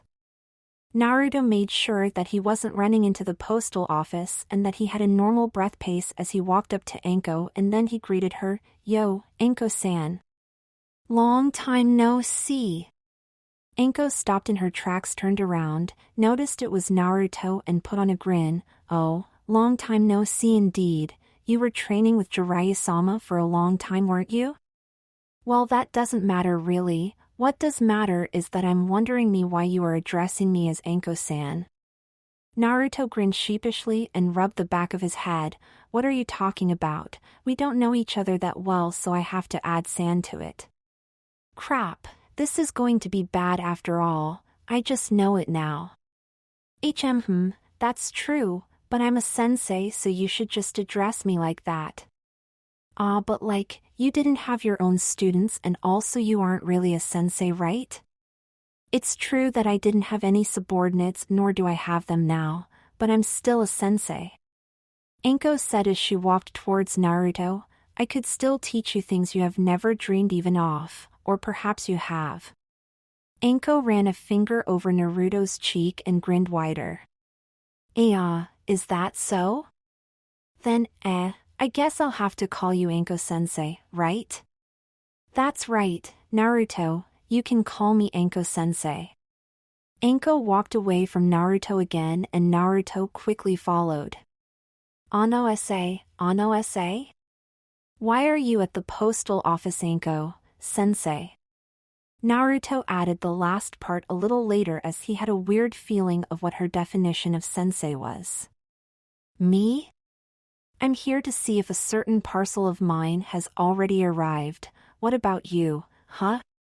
You seem to be carrying an awful lot of scrolls there. Anko leered at Naruto, making him feel somewhat uncomfortable. These? They're for an errand. Yeah, an errand. I need to send for someone. An errand, huh? Yeah, an errand databao. I see. Anko grinned once more and looked back in front of her. They reached the counter where they handled all the letters. Behind it was an old lady who seemed to have fallen asleep. Abakin, wake up. Anko said as she slammed her hand on the counter. The old lady shook up and looked at her. Anko-chan. Naruto found it somewhat odd to hear a jounin being called Chan. here for the usual? Is it here? Anko asked, excited as her eyes widened. Ah, Gomen. It hasn't arrived yet, my dear. We might have it tomorrow. My boys have been very busy sorting all the mail out today, but yours isn't amongst them. Ow, I was so looking forward to having it today already. Anko said, disappointed. Well, I'll have one of my sons deliver it to you personally once we have it. They're pretty quick on their feet, you know. But that's what you get when those little rascals tried to escape my punishment when they were misbehaving back when they were just over 4 feet tall. Ah, well, don't start talking about old times back on. My friend here still needs to have his scrolls sent. Anko said as she moved aside for Naruto. Yeah, these scrolls must be sent. If possible, they need to be sent today, please. Naruto said as he laid down the 5 scrolls. Huh, sure thing, Sonny, I'll have them send. It will cost you extra to have it sent today though. That doesn't matter. Just hurry up and send them already, please. Naruto replied as he impatiently jumped from one feet to the other. After all, he wanted to get the replies as soon as possible. All right, Sonny, honestly, youth these days, anyway, that will be 100 yen for all of the scrolls and then another 400 to have them send today. Hee. What, it's busy time, Sonny. You do have money with you, right? The old woman asked him as she questioningly looked at him. Oh, of course. 1 second. Naruto said as he started searching his pockets. When he reached into one of his pockets, he felt some money and took it out. Naruto quickly counted the money and let out a sigh of disappointment, only 450 yen. How much are you missing from 500 yen? Anko asked as she bent over beside him to look at the money. 50 yen. Naruto replied as he checked to make sure he didn't miss more. Here. Anko handed him 50 yen. Well, where is the deep bow and the thank you, Anko-sensei, you are the greatest for helping me out. Anko smirked at Naruto, who looked with moderately wide eyes at her. Naruto handed the old lady the money and then turned towards Anko and bowed. Thank you very much for lending me the money, I'll pay you back once I get my wallet. Anko smiled and placed a hand on his head. You're cute, you know. Naruto looked up towards her to see a hint of what might have been a dark smirk, then again it might just be him having a creepy feeling about Anko. Well, okay, Sonny, they'll be sent today. The ones for Konoha will be delivered later this afternoon and the one to Sunagakure will most likely arrive tomorrow night or something. It's been a long time anyone sends something to Sunagakure. The old woman said as she took the scrolls and left with them and the money towards a back room. Anko let her hand slide off Naruto's head as she turned around and started walking back towards the exit. Naruto rose up from his bowed position and remembered what Ayame had asked him to do. As he quickly caught up with Anko, Naruto called out for her, really thank you for paying those last 50 yen. It would have been a pain to run back home and then back here again. Don't mention it. You don't have to pay that 50 yen back either. Anko looked towards Naruto, who was scratching the back of his head. What's the matter? Well, would you like to go out for dinner with me tonight? Naruto still scratched the back of his head and felt somewhat embarrassed to ask this. Anko said, smirking widely as she stopped walking and leaned against the wall, crossing her arms as she did so. This is a surprise. Why are you asking me out to dinner, Naruto-kun? Well, how should I say this? Oh, could it be? Huh? Could it be that Naruto-kun has a crush on his Anko-sensei? No. It's not like that. I like you but not that way. No. Really? No, Databeo. No need to be embarrassed, Naruto-kun.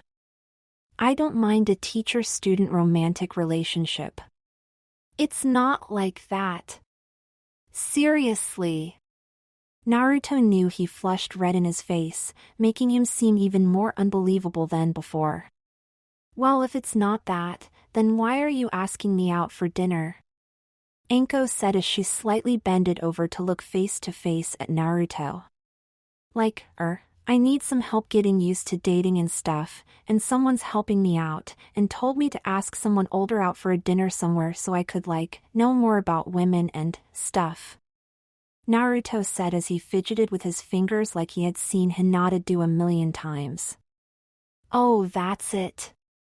Anko said as she stopped leaning against the wall completely and bended over towards Naruto's ear. I told you I could teach you things you most likely never even dreamed of, Naruto-kun.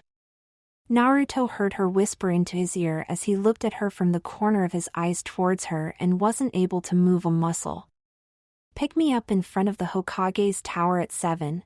Don't be late like Kakashi-kun did. He still regrets it to this day, I believe.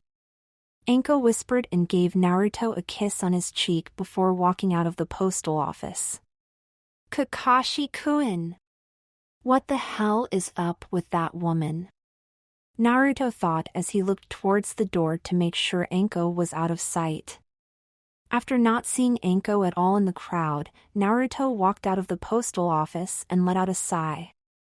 Just then Jiraiya jumped down in front of him. Yo, finally done, huh? Erosennin. What are you doing here? Naruto shouted and pointed at Jiraiya. I told you to stop calling me that, god damn it. Jiraiya whispered to him as a couple of people were staring at him. I don't care. I'm going to call you what you are. Anyway, what are you doing here? Naruto asked as he crossed his arms. Well, training won't be needed for a while since you've gotten your time off, and there aren't that much missions for you to go on from what I've heard from Tsunade. So you have most likely all the time for your girlfriend. I don't have a girlfriend, Naruto said as he glared at Jiraiya. Well, that's true at the moment, but you are going out on dates with that Ayame girl. You even promised her a second one. So what? At least I'm getting dates. I have one tonight as well, you know. Naruto replied. Ah, so that's why Ayame seemed so happy when I saw her sitting at Ichiraku's ramen. Jiraiya grinned at Naruto, who looked kind of wide-eyed at him. No. I'm not going out on a date with Ayame-chan. Did she think so then? Naruto asked and blinked. Don't think so, but she was smiling when she told me that you were at the postal office. Jiraiya rubbed his chin for a moment and then looked at Naruto again, but if you're not going out on a date with her, then who? Anko-san. Jiraiya's mouth dropped open. Anko. Yeah, Anko. Anko as in Anko? The Anko. Hi, Mitarashi Anko, Jounin level shinobi, did my second Chunin exam about 2.5 years ago.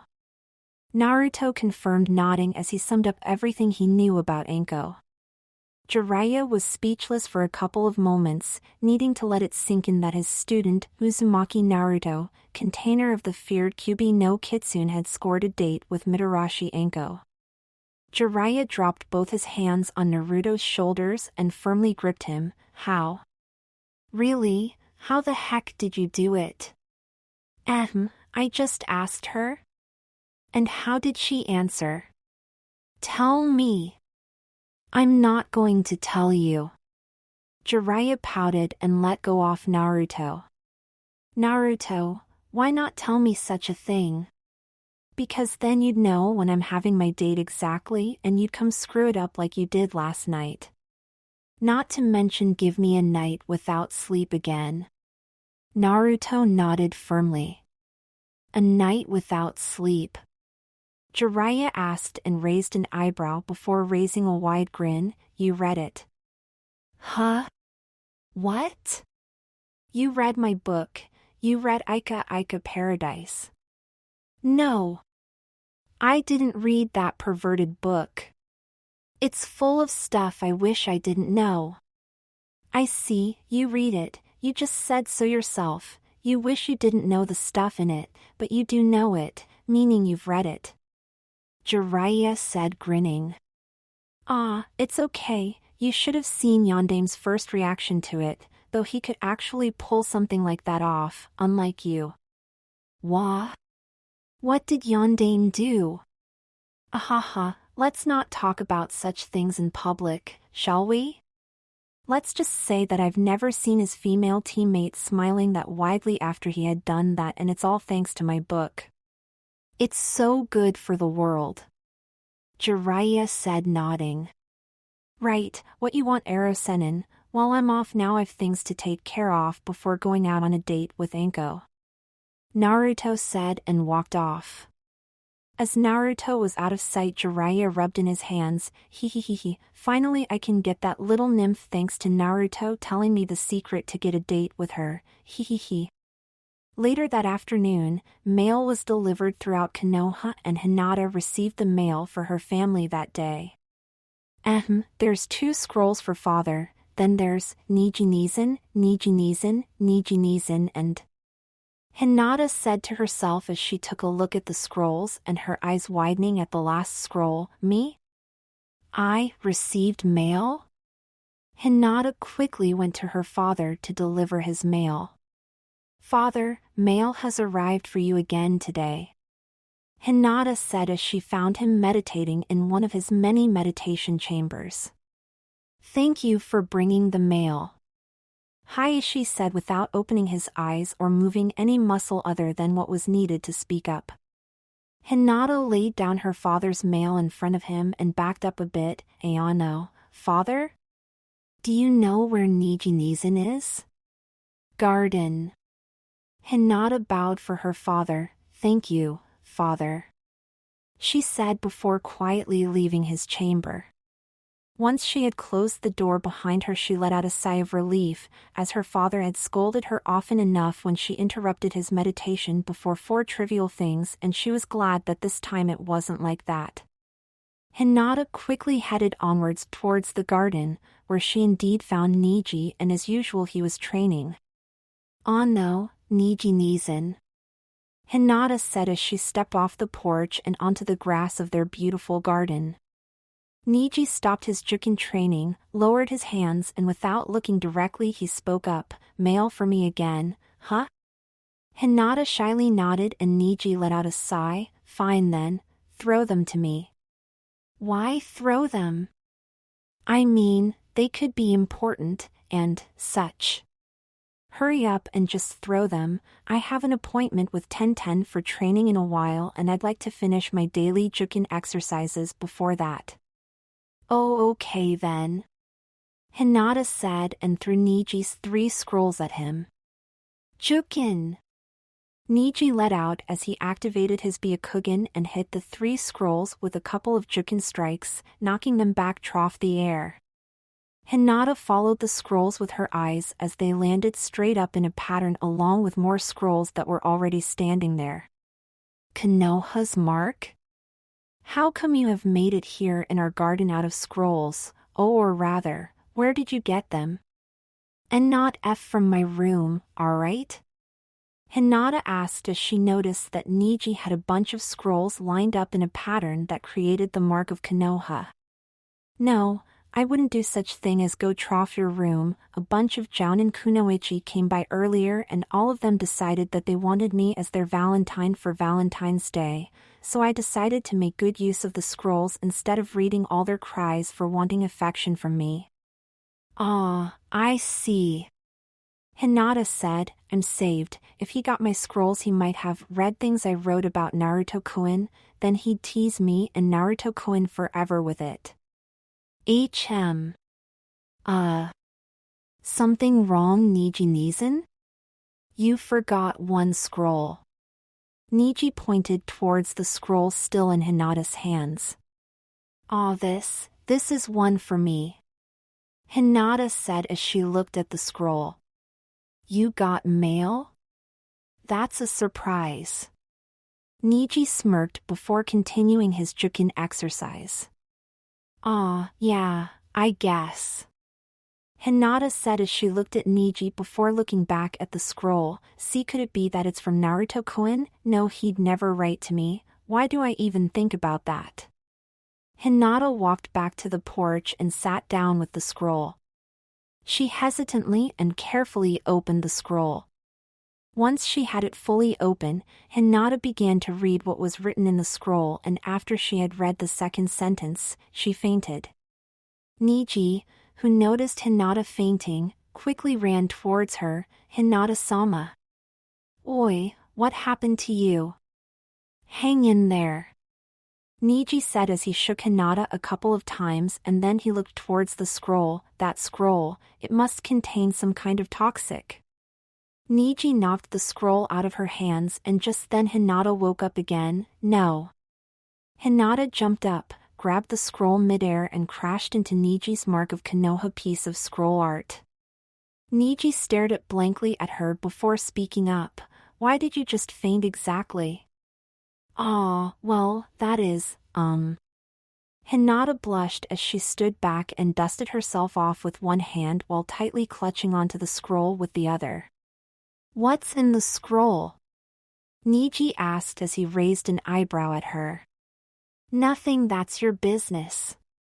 Hinata yelled at him before running off to her room with a red face.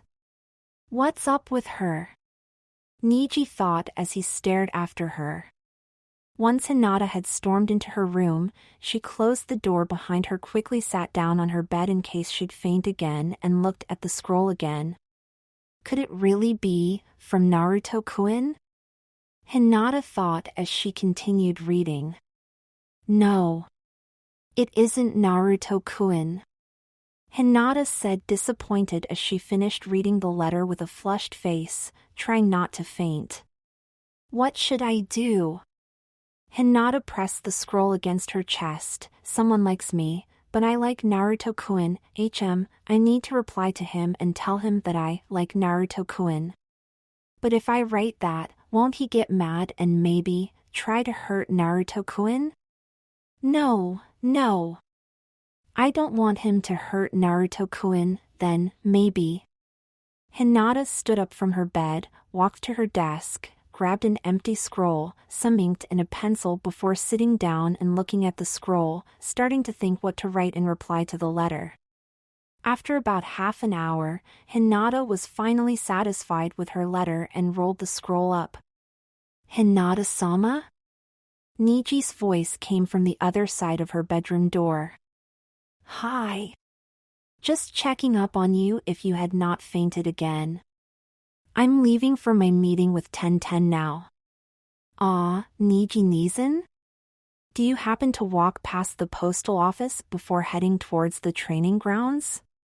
The postal office isn't on my route towards the training grounds, besides, I'm already slightly late. Ah, I understand. Have a safe trip. Hinata said as she got up from her seat. HN. Niji replied before she heard him walk off. Guess I'll have to send it myself then, huh? Hinata whispered as she looked at the scroll. Tenten was running as fast as she could towards the training grounds where she promised to meet up with Niji. Ow, I'm late.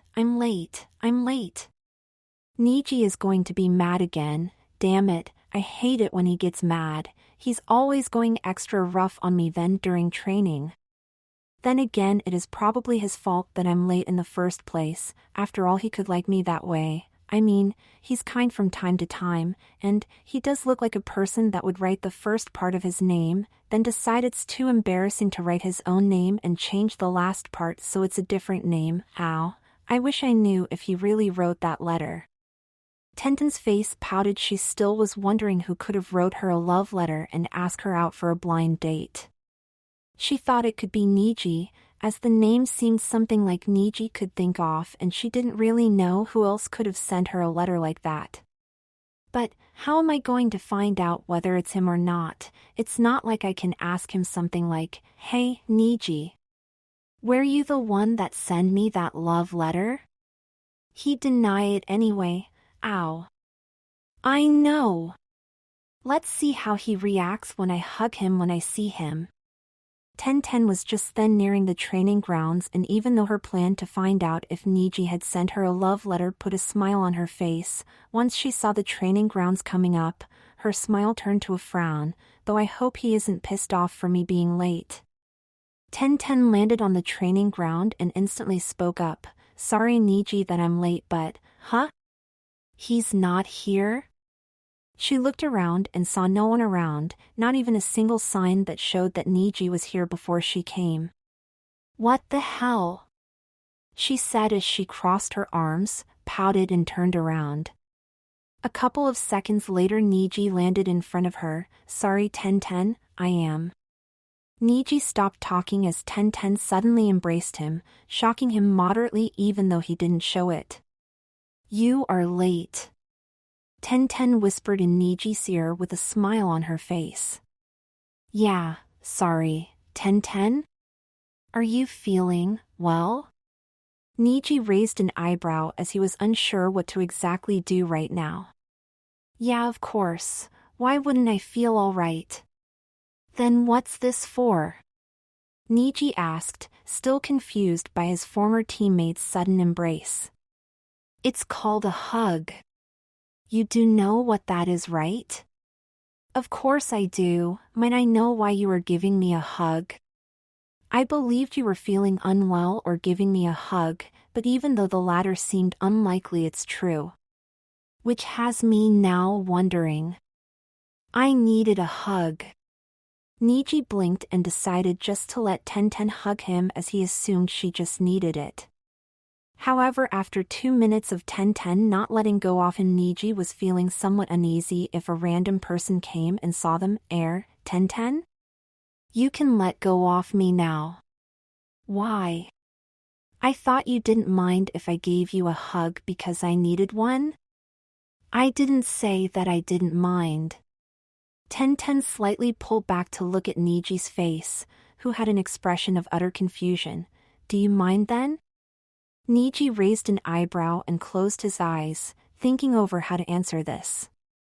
"Just so you know, a bunch of girls have started stalking me recently, Jounin girls, and they'd probably want you dead if they saw you hug me and I didn't do anything about it. And since I consider you a friend of mine, I'd hate to see you get attacked by a bunch of obsessed hippie fangirls of mine," Niji said as he opened his eyes again. "Hey! I have an idea. How about we pretend to impersonate Lee and Guy-sensei if anyone spots us? I'll yell Guy-sensei first and then you'll yell Lee, huh? Tenten, even though you say you need a hug, I don't plan on standing here for 2 hours just hugging you. It would make people think things, so how about I give you a hug instead of you hugging me and we'll start training?"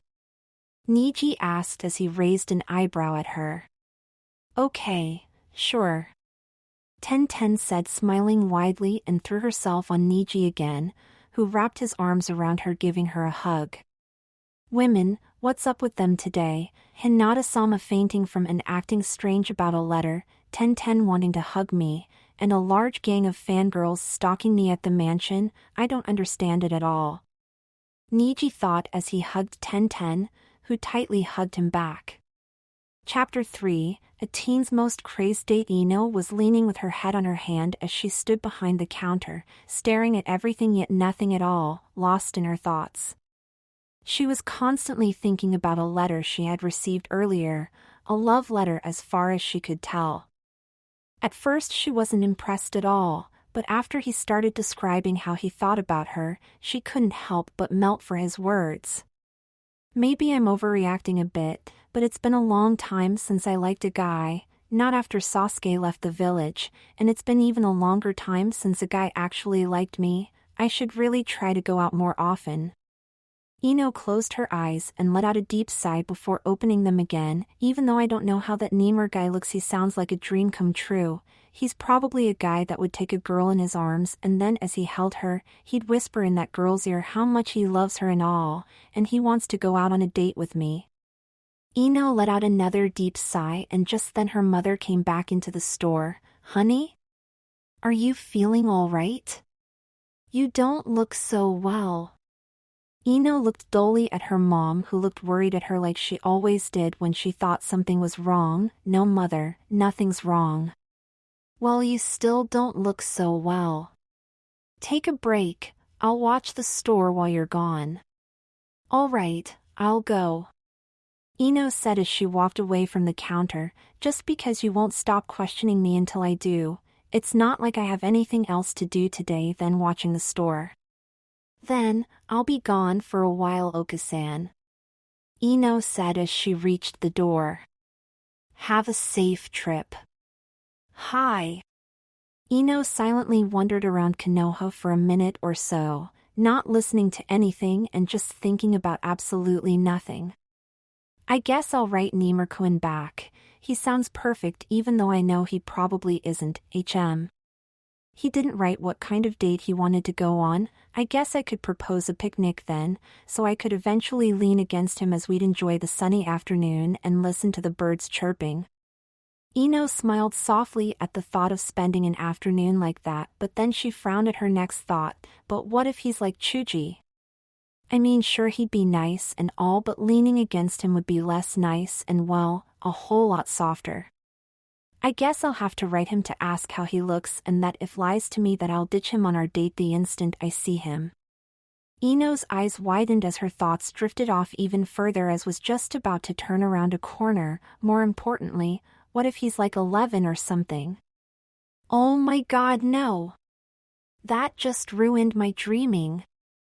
I have to know more about Nima. She would have completed her thought if she hadn't bumped into Naruto, who seemed to be in a rush. Ino rubbed her sore behind and looked at Naruto, who had jumped again and quickly held a hand out. Sorry, Ino, I was kinda in a hurry so I wasn't paying attention really. Naruto, really you should have been more careful. Ino replied as she grabbed a hold of his hand, but I wasn't really paying attention either. Naruto helped Ino up to her feet and grinned sheepishly as he rubbed the back of his head. Hee, still I should have been more careful. Don't worry about it, I needed to be shaken out of my thoughts anyway. Thoughts? Did I say something? It's nothing really. Ino said as she sheepishly smiled at him. But you know, this really a coincidence. Naruto said, grinning his fox grin. Huh? What do you mean? Well, like, I need to buy some flowers for someone, or I was told to do so, so I thought of you and your shop and that it would be the best place to go to. Flowers for someone? Oh, I see. Ino smirked widely at Naruto. What do you mean? Naruto asked as he blinked at her. Naruto, since when do you have a girlfriend? Ino asked as she poked Naruto in his side. Aw man, even this guy here has someone. I'm really going to reply to Nemur-kun. I don't have a girlfriend. It's just for a friend who I'm taking out to dinner tonight. Naruto retorted. But you know, you only buy flowers when someone's special or as a thank you gift. But I doubt it's the last one. Ino teased Naruto a bit more. Well, it is. Really? It's not for someone special in that way, definitely not that way, Databeo. Naruto said as he shook his head. Well fine then. Let's go back to my family's flower shop to get you a bouquet of flowers. The two of them silently walked back towards the flower shop. Ino looked towards Naruto at one point when they were nearly at the shop. You know, it's sorta cute that he's actually going to buy a bouquet of flowers for someone. Naruto? Naruto averted his eyes from the road up ahead. I'd just like you to know that I think it's very cute of you to go and buy flowers for someone. It's something I didn't really expect from you. Ino said, smiling at him. Naruto rubbed the back of his head as he smiled back and slightly blushed. Thanks. I'm glad that I know someone as great as you, who knows a lot about flowers, because I'd probably be totally lost. Ino averted her eyes from Naruto and blushed a shade of red as well. Why is he complimenting me in return, and why is he blushing? It's not like I like him that way. She has blushed. Naruto thought and ran into a telephone pole, making him fall down on the ground due to the impact he made. Where the hell did that come from? Naruto pointed at the telephone pole like it decided to pop out of nowhere. Ino giggled before bursting out in laughter and helping Naruto up from the ground. Grr. Really? Naruto said as he dusted himself off. Naruto, you changed, yet you are still the same in some ways. It's really funny. Ino said as she continued giggling instead of laughing out loud. It's not Databeo. Naruto said before they headed on to the shop.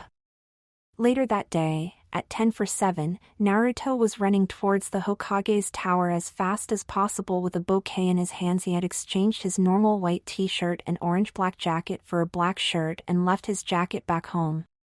Naruto knew one thing for sure: he did not want to come late no matter what. What the? She isn't even here yet. Naruto said as he looked around to spot Anko. Naruto peered into the hall of the Hokage's tower to find a clock and found one, telling him it was 55 minutes past 6. Damn, I could have taken a bit longer to get here. 5 minutes later, Anko came casually walking out of the Hokage's tower, wearing the same outfit as she always did. Oh, you're already waiting for me. Anko smirked as she saw Naruto. I guess you really want to go, huh? Hee. Yeah, something like that. More like being afraid of whatever you might do to me if I showed up late or not at all. Ow, here. I bought these for you. Naruto said as he handed her the bouquet. They're purple, E.R. What do you call them? Damn, Ino told me, HM, but I can't remember at all what their name is. Aw, thank you. That's really sweet of you. Purple is one of my 2 favorite colors, you know. You shouldn't have. Anko said as she took the bouquet and smelled the sweet scent of the flowers. Aw, it's okay. It's nothing, really. Naruto said as he scratched the back of his head. No, really, you shouldn't have. I have no idea where to put this in my apartment. Anko grinned as she scratched the back of her own head. Oh, I see. Can you wait here for me? I want to bring these home. I'll just have to let them stay in the sink until I can go buy a vase tomorrow. Anko grinned. Sure. Naruto nodded and Anko smiled at him. Then I'll be back soon. With that, Anko disappeared out of sight and Naruto was left alone in front of the Hokage's tower. Damn, it's already been 15 minutes. Is she really going to come back? Naruto walked towards the street and looked around to see if she was anywhere in sight already. What's keeping her? Is her apartment like on the other side of the village? Just then Naruto heard footsteps approaching, making him turn his head towards the sound of it. Sorry for the wait. Anko stood in front of him now wearing an orange kimono instead of her standard raincoat outfit. I decided to put on a kimono and some makeup, so it took me a bit longer. Well, let's be on our way then, huh? That was still pretty short then if you got to look this pretty in that small amount of time. Well, thank you. But I had to look good for the place we're going to. Since I agreed on going out to dinner with you, I guess I also get to say where, huh? Or perhaps you've arranged a romantic dinner all by yourself. Anko leered at Naruto, who started sweating badly. Crap, did she expect that I'd take her to some special place? If I lied to her I'd be in trouble because I don't have anything at all. But if I tell the truth I could be in trouble anyway. Well, it's best not to lie to her, though. If she has some fancy place in mind, then by the end of the night. Naruto thought as a picture came into his mind, Gama-chan will be completely flattened. Sorry, I was kinda in a hurry so I forgot to think of anything special to take you to. Naruto rubbed the back of his head as he grinned sheepishly. That's all right. I've got an idea where to take you anyway. Anko said as she grinned widely. Crap, I don't trust that grin of hers. It must be something bad either for my Gama-chan or for me. /N, in case you didn't know, Gama-chan is what he calls his wallet, LOLXD. Well, let's go there then. Naruto said as he let out an anxious laugh. A while later they were at just your average sushi restaurant, and as Naruto took a seat, Anko sat down next to him. She's sitting quite close to me. There's like a place to sit at across the table as well, you know. Anko-san, long time no see.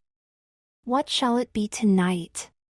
A bald guy with a white tank top and a towel thrown over his shoulder asked as he had a pen and notebook ready to take their orders. Taking it easy as usual, huh?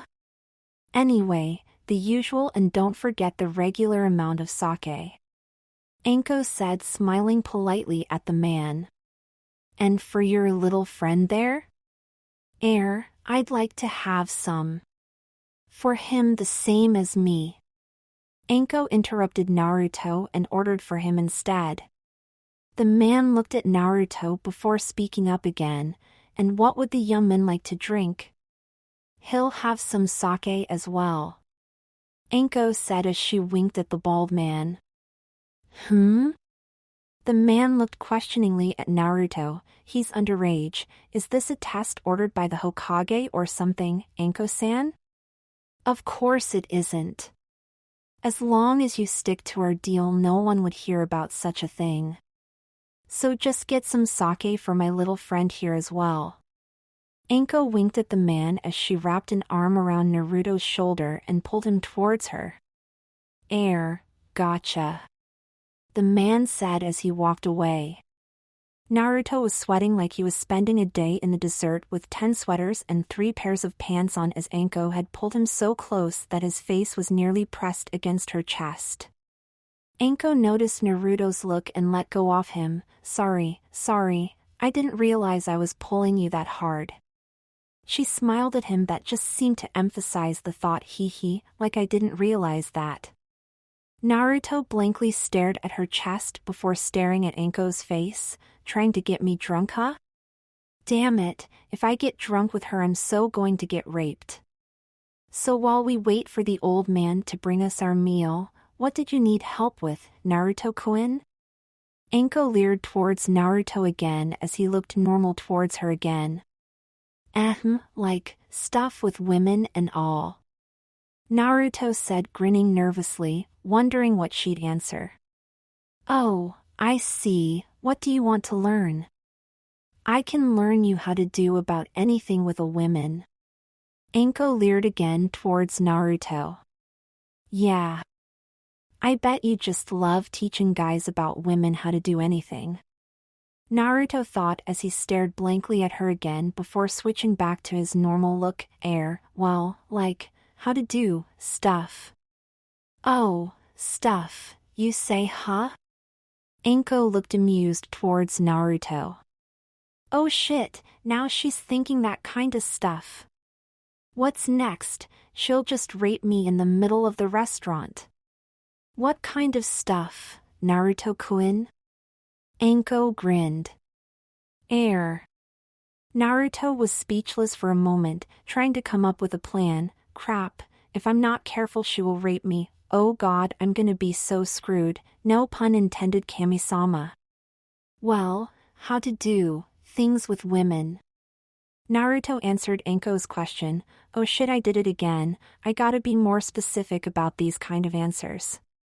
Ah, I see. I could teach you all you don't know yet you know, but since we can't really waste time on teaching you things you already know, so how about we start with you saying you don't know for sure and want to know? What I want to know, huh? Naruto replied, come on Naruto, think of the most innocent thing you haven't done yet, shaking hands? No, she won't buy that, giving a girl a hug?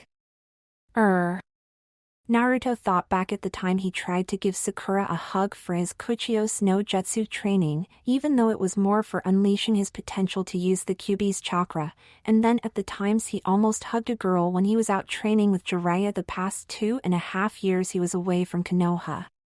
Well, that's something I haven't really done, and it could be believable. Naruto thought, how to hug a girl. Anko backed away slightly, BLNKED at Naruto in utter surprise. You've never even hugged a girl? Naruto shook his head, nope. I tried, but most of the time I ended up with either a fist in my face or dropping to the ground as she just walked away. Before Naruto realized it, Anko tightly hugged Naruto and just happened to press Naruto's head between her breasts. Aw, poor boy, well this is a good start then of how to hug a girl. Anko said as she continued hugging Naruto and caressed the back of his head. Wow, this is soft. Naruto's first thought was when he realized what was going on. Naruto heard a splash and some sizzling as he noticed Anko turned her head around. Well, it was not like he could see her doing it, but he could feel her movements at least. What is it? Naruto heard Anko say. Anko-san, if you're going to act like that before you even touched your sake, I'm going to have to drag you out after your first cup or something. Naruto now heard the old man's voice. Ah. This is nothing, just giving my friend a tight hug like friends do, right Naruto-kun? Naruto nodded, and as he did he felt Anko's hand caress his back. Oh god, that wasn't a really smart move. Well, anyway, here's your meal and... Naruto heard as the man paused for some reason. Maybe he noticed where my head was and was going to kick us out. Please let that be it. Ah, god damn it, I dropped my smoke in the sake. Shit, I'll be right back with some fresh sake and your meals.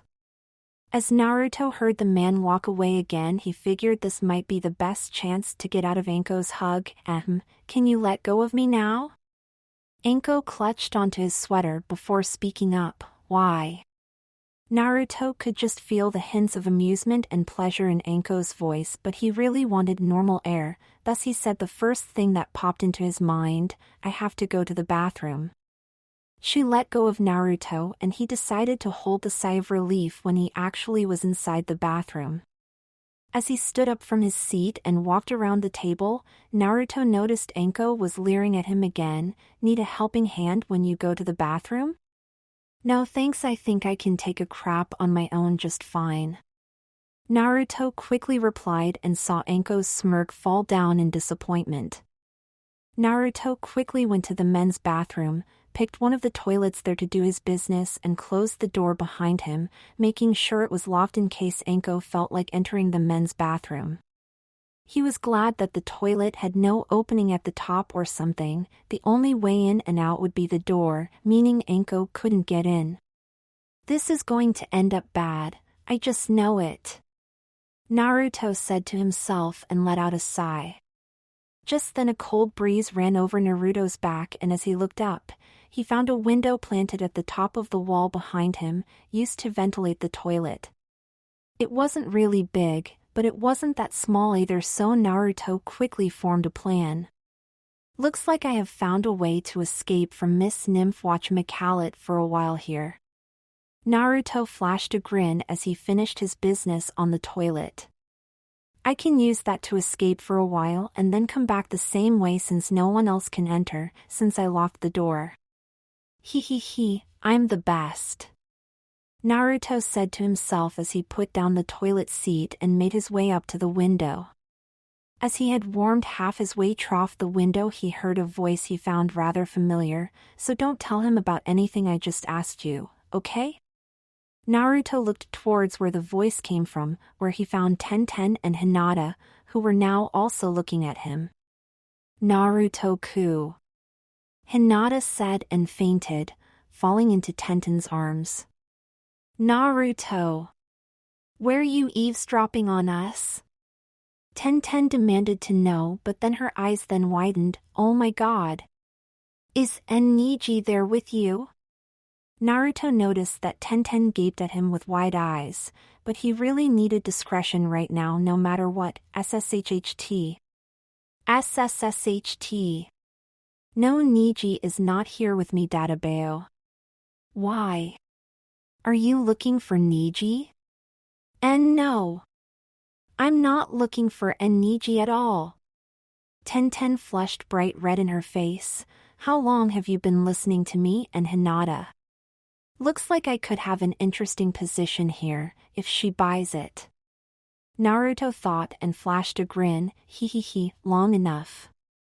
Tenten's eyes sharpened and stared into those of Naruto. If you tell a single soul about what you learned here, I'm going to show you what I can do with a kunai, and trust me, you won't like it. Don't worry, I won't tell anyone. Naruto then tried to fully come out and realized that he was stuck. Crap. Now I'm stuck.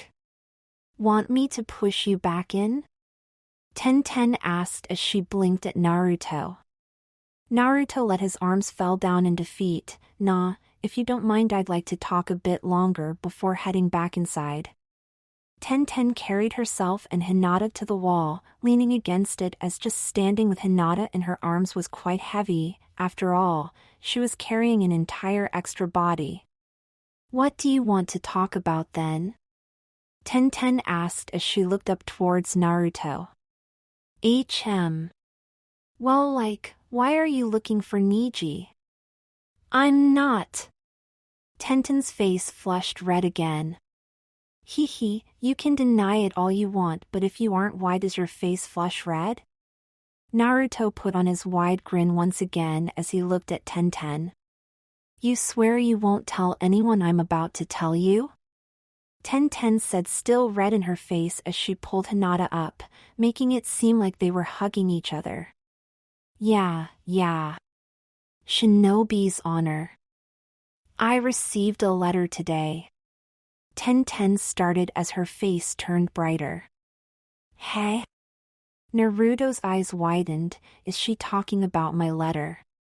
It was a love letter, a very sweet one as well. It was written under a different name, but I'm almost sure it's Niji.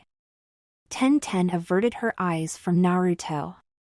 But, if it was written with a different name than Niji's under it, how do you know it's him? Crap, this could mean my chances to get at least a single date before Valentine's Day with her is getting very slim if she goes out with Niji already. Well. Tenten's face turned even brighter. It said in the letter that person already knew me for some years now. And I know Niji a long time and well. But, you know me now also for a couple of years, so I'm sure Niji isn't the only possible person. Oh crap, maybe she figured me out now. Tenten looked with wide eyes at Naruto before starting to giggle. Yeah, you're right. But I doubt you'd do something like writing a love letter. Oi. I have what they call a sensitive side or something as well, you know. Tenten's eyes softened as she stopped giggling about Naruto, but I gave Niji a hug today, and he didn't seem to mind. Actually, we hugged for quite a long time, so it's gotta be him, right? Niji really hugged you? Naruto blinked in disbelief at Tenten. Tenten bit her lower lip for a while before speaking up. Well, I'm not sure he liked it really. I think he was somewhat annoyed, but he didn't mind it either. I mean, he didn't push me away or something. So, you're planning on asking him out for Valentine? Tenten's head shot up and face turned even brighter red, before her eyes looked kind of sad again and she lowered her head once more. Niji isn't the kind of person to really show his affection towards people out in public like that. Maybe when we'd be alone he would, but I doubt he wants to spend Valentine's Day with me on his room or such, so I guess I'm sitting Valentine's Day out as usual. Naruto noticed a couple of tears forming in Tenten's eyes and felt kind of bad about it, so he thought of cheering her up. Tenten, Tenten looked up at him as he looked away from her. Yeah? I don't know what was written in the letter or if it really was from Niji, but if it said how much he liked you, I'm sure that he'd want to go out with you on Valentine's Day and such. Naruto scratched his whiskers and looked towards Tenten from the corner of his eyes, wondering how she'd react. A warm but small smile rose on Tenten's face. Thank you, Naruto. I never knew you'd be such a nice person to talk to. He. As future Hokage, I must be able to talk to everyone, right? Naruto grinned widely, and you know what, just in case Niji doesn't go out with you for Valentine's Day, I'll go and buy you an amazingly great box of chocolate, and I think I could even get you a beautiful bouquet of flowers from Ino's place and then hand them to you so you have at least a nice Valentine's Day. Tenten's eyes went wide for a long moment and a red blush again appeared on her face. Naruto noticed this and immediately realized what kind of thoughts she was having by what he just said, as Tenten averted her eyes from him as he looked at her. It's not like that. It's just so you won't go and be all sad on Valentine's Day. Really? Besides, it's not like I wrote that letter right. So it has to be Niji. Tenten looked up in confusion at Naruto. Yeah. I'll just have to find out for sure. Then, write a reply to that letter or something like that. Naruto grinned. Yeah, I'll do it once I get back home. Tenten replied with a nod. I think I'd better head back in now. I think I'm taking a bit too long now. He. Naruto rubbed the back of his head. All right, I'll push you back in. Tenten said as she carefully laid Hinata down against the wall. Tenten walked up the wall and started pushing Naruto's lowered head as he tried to slide back in with help of his hands. After lots of groans from Naruto and a lot of pushing, Naruto finally was back inside the bathroom. Thanks Tenten, I owe you one. Naruto yelled back through the window as he could only see Tenten's shirt at the moment. It's okay, I'll wait one sec. Tenten whispered from outside, but loud enough so Naruto could hear it. What is it? I'm already in trouble most likely. Give me your phone number, I think I'm going to call you every now and then since you're interesting to talk to and all. Surprise was written all over Naruto's face. No girl has ever asked me for my number, wow. And then he grinned widely before telling Tenten what his number was. Afterwards Naruto quickly headed out of the toilet, washed his hands and rushed back towards Anko, who he found poking in her meal. Sorry, apparently I had something really bad earlier and it just kept coming out over and over again. Naruto lied as he sat down across her and grabbed his plate. Anko immediately seemed to brighten up as she saw Naruto and smiled at him. I see. For a minute there I thought something else. Like what? Naruto asked as he took a bite.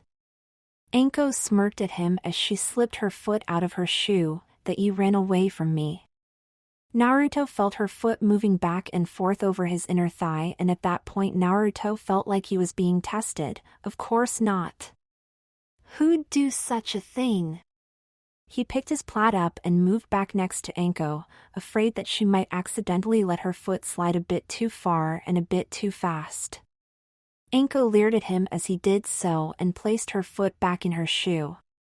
You know, you haven't had a drink yet. Anko mentioned, and Naruto looked towards the 2 cups in front of them. One of them had already been used, obviously by Anko, and the other was spotless. "Aw, well I'm not really that thirsty you know."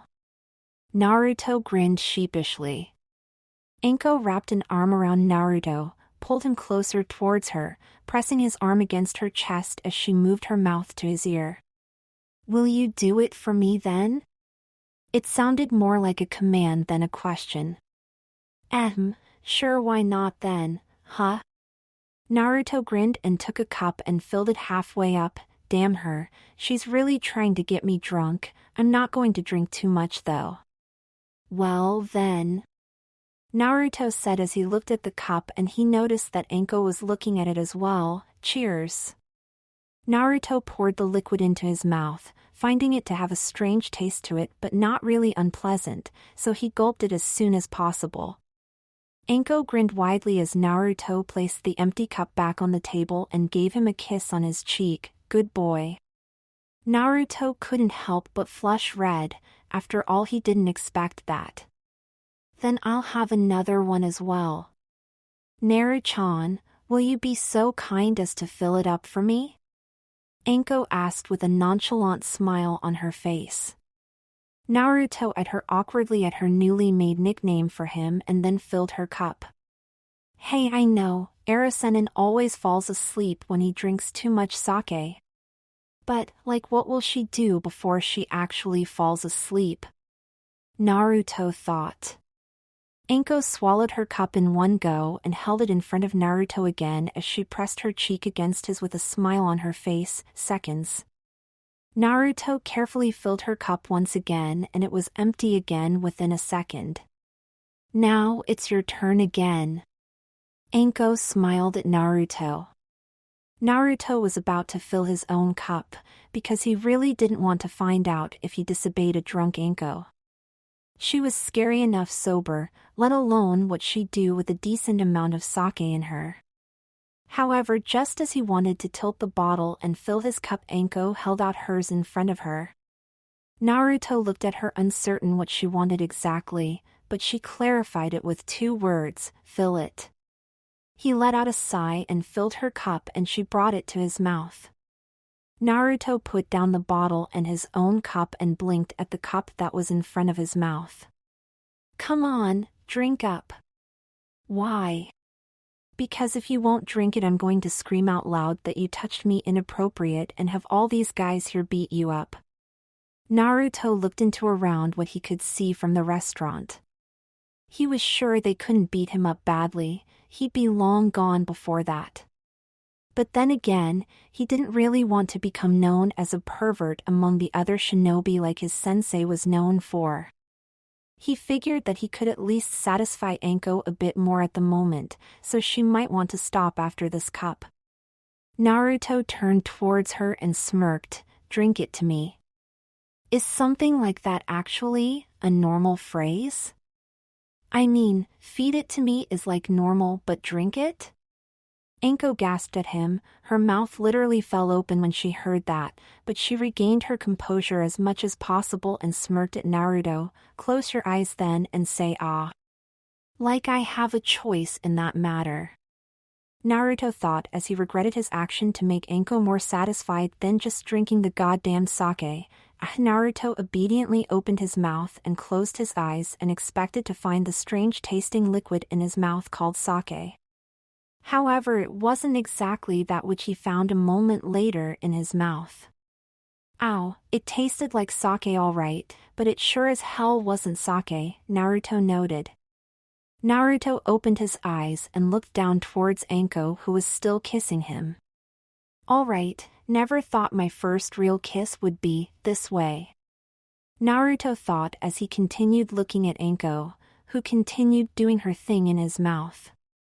After a while, Anko pulled away from Naruto and leered at him. "Oh shit, I got her started really now."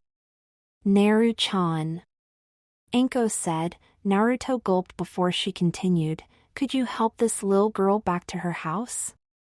I had a bit too much sake." Sure, I'll pay up for the food and stuff," Naruto said. He helped Anko up, although he found it a bit suspicious that she suddenly asked all of this and wasn't sure if the sake was strong enough to get her like this. though he only had 1 cup of it while she obviously had more.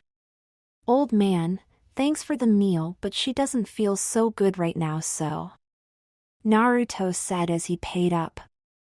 The man didn't say a single word as he counted the money and put it away. As Naruto and Anko headed out of the restaurant, the man let out a sigh. She shoots and scores, like usual. He muttered before getting back to his other customers. Naruto walked down the street and then looked cluelessly around. Where do we need to go anyway? That way. Anko pointed towards the alley that lead to another street. You sure? Naruto looked awkwardly at her. Sure, I'm sure, it's shorter. Okay, if you say so. Naruto said and carefully walked into the alley with her. He knew it was a bad idea, his instinct told him so, and his instinct was proven to be correct as they reached a T-junction in the alley and Anko pinned him against the wall around the corner. Hee, you didn't think I was drunk after a wee bit of sake, right? Anko smirked at Naruto, who looked casually towards her, though not very comfortable with his current situation. Yeah, I had my doubts about it. It was rather odd, unless you drank a lot while I was taking a crap. Then, Anko said as she pressed her body onto Naruto's, let's move on to your next lesson, my little fox. Anko trailed with a finger over his jaw and Naruto knew he couldn't just beat the crap out of her or something, so instead he looked somewhat frightened towards Anko. I don't think I need any more lessons. Naruto replied as Anko gave him a couple of kisses on his cheek and neck. I see. Anko said as she pulled slightly away from Naruto and he let out a sigh of relief. That relief was however lived shortly as she spoke up again. You want some skin, huh? Wah? It didn't really hit Naruto's brain the instant she said that, but that changed as she grabbed one of his hands and placed it in her kimono, just an inch or two below her chest. Blood rose up high into Naruto's face, making him bright red and frozen stiff. Don't you want to know how the rest of my skin feels like? Anko said playfully.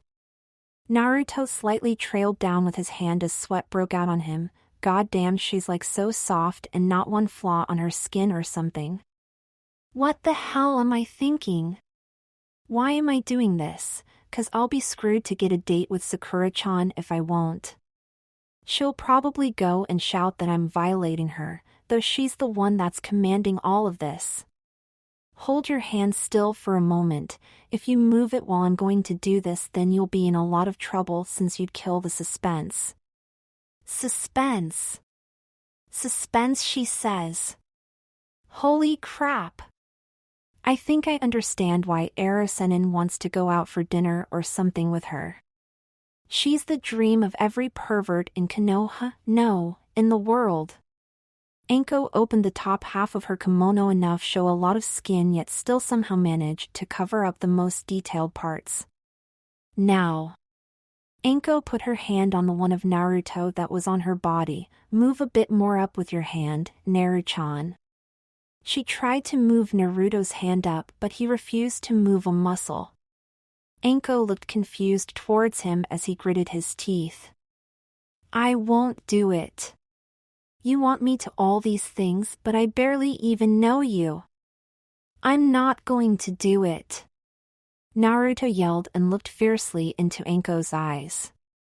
She removed Naruto's hand from her body and narrowed her eyes at him. You.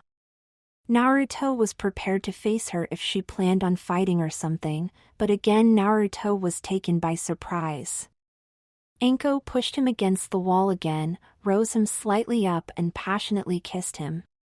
Naruto was lost in confusion as she broke the kiss and looked with a smirk at him. What the? Naruto thought as Anko slightly closed the top half of her kimono again to cover herself a bit more up. You're the first to reject my attempt at getting more from someone, and you know what? Naruto was still too confused to answer or say anything, so he just stared at her as she again pressed her body on his. I'm going to have you later. She winked at Naruto. I could still have my way with you right here and now, but it will be more interesting when you want it yourself. So. Why yeah. Naruto stuttered, finally managing to let out another word. Instead, I'll just teach you in an indirect way for the time being, tease you a little bit every now and then, flirt with you and anything I want aside from stuff that's more than a hug and a kiss. Anko said as she moved her mouth towards his again. Can that wait until later as well? Naruto asked nervously. Listen, Naru-chan. Anko trailed with her fingers over his body. Either I kiss you right here and now or I'll show you what my snakes are good for and have my way with you until 5 a.m. in the morning. Gee, that's a hard choice to make. Naruto thought before he quickly pressed his lips onto Anko's, catching her by surprise, but she let him right trough it. As she broke the kiss, she backed off him. Naruto let out a deep breath, both of relief and just because he needed to breathe normally again. Anko snapped her fingers and a small card appeared between her index and middle finger. Here you go, Naru-chan, my phone number and address. In case you need me. She smirked as Naruto took the card and put it in his pocket. Can I ask you one more thing? Naruto asked and Anko looked questioningly at him. Would you please call me something other than Naru-chan? I don't like it. Okay, my cute little fox. Anko said and walked a bit more away from Naruto with her back towards him. Now since I pretty much gave you my goodnight kiss, I have one last thing to give you. And that would be what? Naruto asked, but in fact didn't really want to know. Anko dropped the top half of her kimono down to her lower arms. Don't forget me, my little fox. Anko winked at him and then disappeared out of sight. The wind flew quietly through the alley and Naruto stood still there for a moment. Then the entire occurrence rushed through his head and he passed out with a bleeding nose. A whole lot later, Naruto reached his apartment and stumbled up the stairs and towards the door. Once inside, he closed the door behind him and put his keys away. Just then, he could have sworn to hear something in his living room. It was pitch dark in the room, so he couldn't see very well at all. He flipped on a switch for lights and was surprised, or to be more precise, shocked with what he found. Congratulations, Naruto! Jiraiya and his frogs said in unison while some frogs just croaked. His living room was fully with frogs, who had actually party hats on, and there was even a cake in the center. What the hell? It's not my birthday. Jiraiya walked towards Naruto and put a hand on his shoulder. So how does it feel to be a man? Erosennin, is it just me or is my place loaded with frog summons wearing party hats and stuff? Oh, come on, you know it's only right you becoming a man. What? You went out with Anko, right? Yeah, so? To put it bluntly, I thought you and her were humping each other for some time now. Wouldn't be surprised if it actually was multiple times by now. No. Something like that didn't happen. And immediately a silence fell in the room. A long silence. What the? Jiraiya raised an eyebrow at Naruto. Damn it, Jiraiya! You made me wear this party hat for nothing then. The kid is still a virgin. Gamakichi replied as he smacked his hat on the ground. Hey! It's not like you aren't one either.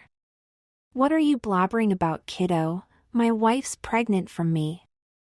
Naruto gasped at Gamakichi, who was seriously just looking at Naruto like what? Is there something wrong with becoming a dad? Anyway, Jiraiya, if there's nothing to celebrate, me and the others are out of here. Gamakichi said as he and all the other frogs popped off. Why? How? Jiraiya chanted as he stared at Naruto in disbelief. Like, not feeling like having her be my first? Naruto replied after thinking at least 2 seconds about his answer. Not feeling like it. Not feeling like it. You have any idea what that woman is capable of? Jiraiya replied in disbelief. As a matter of fact, I think I had a taste of what she was capable of. Naruto nodded. Jiraiya just gasped at him and then grinned. Well, if that's the case, I'd say my chances for her asking her out are up. Yeah, well, that's what I meant. Just then something popped into Naruto's mind. He didn't know why, but the idea just seemed to come out of nowhere. Me, coughs, sensei? Alright, what do you want this time? What are you talking about? I don't want anything. Naruto grinned innocently. Don't lie to me, every time you call me sensei you want something. So stop pretending and ask what you want already. Do you have pictures of Yondaime when he was let's say, 16 or so? Naruto asked hopeful. I think I do, let me check. Jiraiya said as he took out a small photo album and started flipping through it. You carry a photo album around with ya? Naruto blinked at Jiraiya. Yeah, with all the pictures of everyone. I thought at least one thing. Jiraiya looked questioningly at Naruto, as if it was weird for him to carry such a thing around. Okay, just get me the photo from 16-year-old Yondaime or so please. Jiraiya flipped through a couple of more pages and then showed Naruto a picture. This is him when he was 16 years old from what I remember. Naruto looked closely at the picture to give himself a thought of all the small details. Yondaime was blonde. Naruto knew this already, so that was why he wanted to see that picture in the first place. Next, his blue eyes were different from Naruto's own pair of blue eyes. If you'd look into Naruto's eyes, you could see determination, joy, and a slight hint sadness. Yondaime's eyes were different. They showed care, leadership, determination, and kindness towards others. Naruto didn't know why he saw those things in them, that was just what he saw. As for the way his body was built, Naruto noted that he was at least half a head larger than Naruto was right now, using Jiraiya standing next to him and next to Yondaime on the picture as a measurement. Naruto also found Yondaime to be slightly more buff than him. Could I borrow that picture for a while? Naruto asked. I don't know. Please. It's very precious to me since we both look very badass on it and all. I'll tell you one thing that did happen to me with Anko if you do. Naruto smirked as Jiraiya's ears perked. Well, I guess it's okay as long as you don't lose them then. And as long as you tell me something juicy. Naruto grinned and told Jiraiya how when Anko hugged him, she pressed his head onto her chest. After hearing this, Jiraiya seemed to have drifted off to La La Land as he handed Naruto the picture with one swift motion. I'll talk to you later, Naruto. And with that, Jiraiya left Naruto's house. Naruto let out a sigh as he sat down on his couch and looked at the photograph. I really hope I can successfully henge into him and all. Since I haven't seen him in person, it's going to be hard. But I should manage. Naruto laid the picture down on the small table in front of him and then he noticed that the cake was still there. And thanks for the cake, Erosennin. Kaos, now it's all mine. Naruto let out an obsessed laugh. Meanwhile, in hidden village of sand, Temari ran up the stairs of the mansion where she and her siblings lived. Mail always arrived late in Sunagakure, since most of the time it's too warm during the day for postmen to deliver letters. Temari had received a letter from Konoha, which really surprised her in the first place. But she was absolutely knocked off her world when she read the letter, which she found out to be a love letter, with a guy she didn't even know by name asking her out on a date and that he was willing to travel to Sunagakure for it. Temari stormed off the hall rather loudly, but her steps softened as she reached Gaara's room. She opened the door and stuck her head inside. "Gaara?" No response, unlike usual.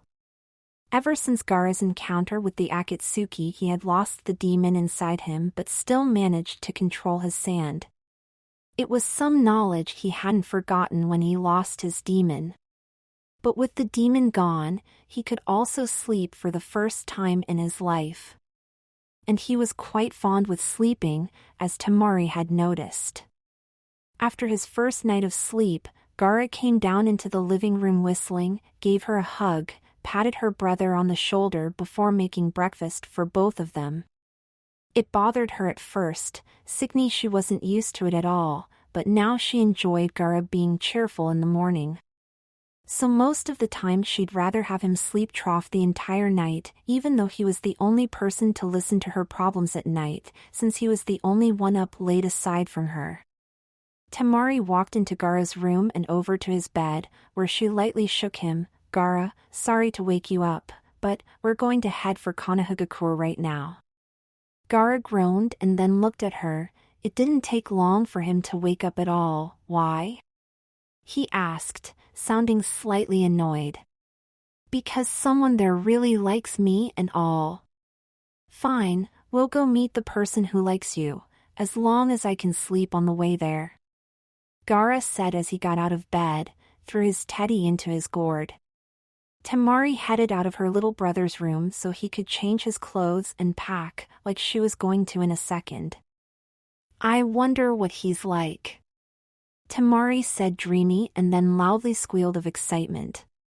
Chapter 4, The Fox and the White-Eyed Princess. Anko trailed her finger over Naruto's jaw. "Don't forget me, Naruto-chan." She then kissed Naruto with a passionate kiss, letting her hand run over his body. Anko backed away from him after breaking the kiss, standing with her back towards Naruto. "I won't let you." Snakes shot out from the sleeves of the orange kimono she was wearing and crawled up over Naruto's body, who started to panic. The snakes pulled him down onto the ground and held him there, unable to move a single muscle no matter how hard he tried to break free. Anko kneeled down at the end of his feet and rubbed her hands over his upper legs from in to outward, repeating the process a couple of times. She crawled over Naruto's body until they were face to face. Naruto gulped as Anko loosened her entire kimono with one swift motion of her hand. Just as it dropped open, Anko pressed her body onto that of Naruto's and again kissed him with passion. "I won't allow it," she whispered in his ear after breaking the kiss and started making a trail of soft kisses back towards his mouth. Once she reached his mouth, he could feel her hand grab onto his pants. "Let's get it on, my little fox," Anko said as she sat on top of Naruto. Naruto's eyes shot wide open, staring at the ceiling of his own room as sweat drops rapidly dropped down from his head. He looked down his bed, noticing no one there, and he dropped his head back down on his pillow in relief. "Geez, again, same as last night, well at least this time I didn't wake up multiple times," Naruto told himself as his head fell over to the right, looking towards the clock that hung in his kitchen. 6 a.m., I guess I could start my morning training extra early," Naruto said as he let out a yawn, "but now I just want to rest my eyes for a few more minutes." Naruto rolled back over and closed his eyes, and just as he relaxed and started falling asleep, the phone loudly rang, making Naruto wide awake. "God damn it, it's freaking early, hang up already," Naruto told whoever was calling him as he put his pillow on top of his head. However, the ringing wouldn't stop, so Naruto jumped up from bed, picked up the wireless phone he had bought on returning from his trip with Jiraiya, and jumped back into bed. He found it necessary to have since he could get ready to head out and talk to whoever would call him when he was getting ready. "Hello," Naruto asked after he dug back under his sheets. He heard loud and heavy panting coming through the receiver from the phone. Hello? Who am I talking to? Naruto asked, now with a little hint of being afraid in his voice. Naruto. A woman's voice panted through the phone. No, that would be me. Or wait. Are you like the future or past me in sexy no jutsu form? Naruto responded, his brain wasn't working very well early in the morning when he just had a rude awakening. Naruto, it's me, Tenten. Tenten sounded slightly annoyed. Ah, Tenten. There followed a moment of silence between both of them. Tenten, who was sitting on the edge of her bed, still catching her breath, suddenly needed to hold the phone away from her ear. Why the hell are you calling me on freaking 6 a.m.? SSSHT. Not so loud, Naruto. Tenten replied as she dropped herself down on her bed as Naruto growled in reply. Well, why are you calling me? Naruto asked. I did it. Tenten's reply sounded. Tenten. What the hell? Why are you telling me that? Wait. With who? And did you do it safe? Naruto shot up from his bed. Naruto, what in the world are you thinking about me? Who would I have s-? More importantly, why would I call you to tell you that? Beats me, you just said I did it. Naruto replied and then muttered, stupid Anko, stupid Erosennin's Ika paradise. Oh god no, I didn't do it. Unless Niji suddenly jumped on top of me and… Tenten went silent as a blush formed on her face. Tenten. Naruto replied, just so you know, you kinda woke me up and I'm feeling like an ass at the moment, so I'm going to tell Niji about your fantasies about him. I do not fantasize things about him. And please Naruto, don't do that, or perhaps my kunai will be needed to persuade you. Tenten threatened. Gah, I'll be quiet, what did you do then? Naruto said grumpy. I send a reply to that letter. At hearing this, Naruto's mood turned about 90 degrees and he sat up in bed. I just rushed to the postal office that was opening. I worked all night on that letter and wanted it out today. You have been writing that letter all right? Suddenly Naruto felt sorry for acting grumpy towards her. That's why I was panting. I had been running really fast to be the first there. Naruto knew she thought it was Niji who had wrote the letter he hand sent her, but it was still he who would receive it and not Niji. What did you write? I can't tell you. Though Naruto knew he'd find out anyway, he was still curious. Oh come on, I won't tell Niji that I know a thing.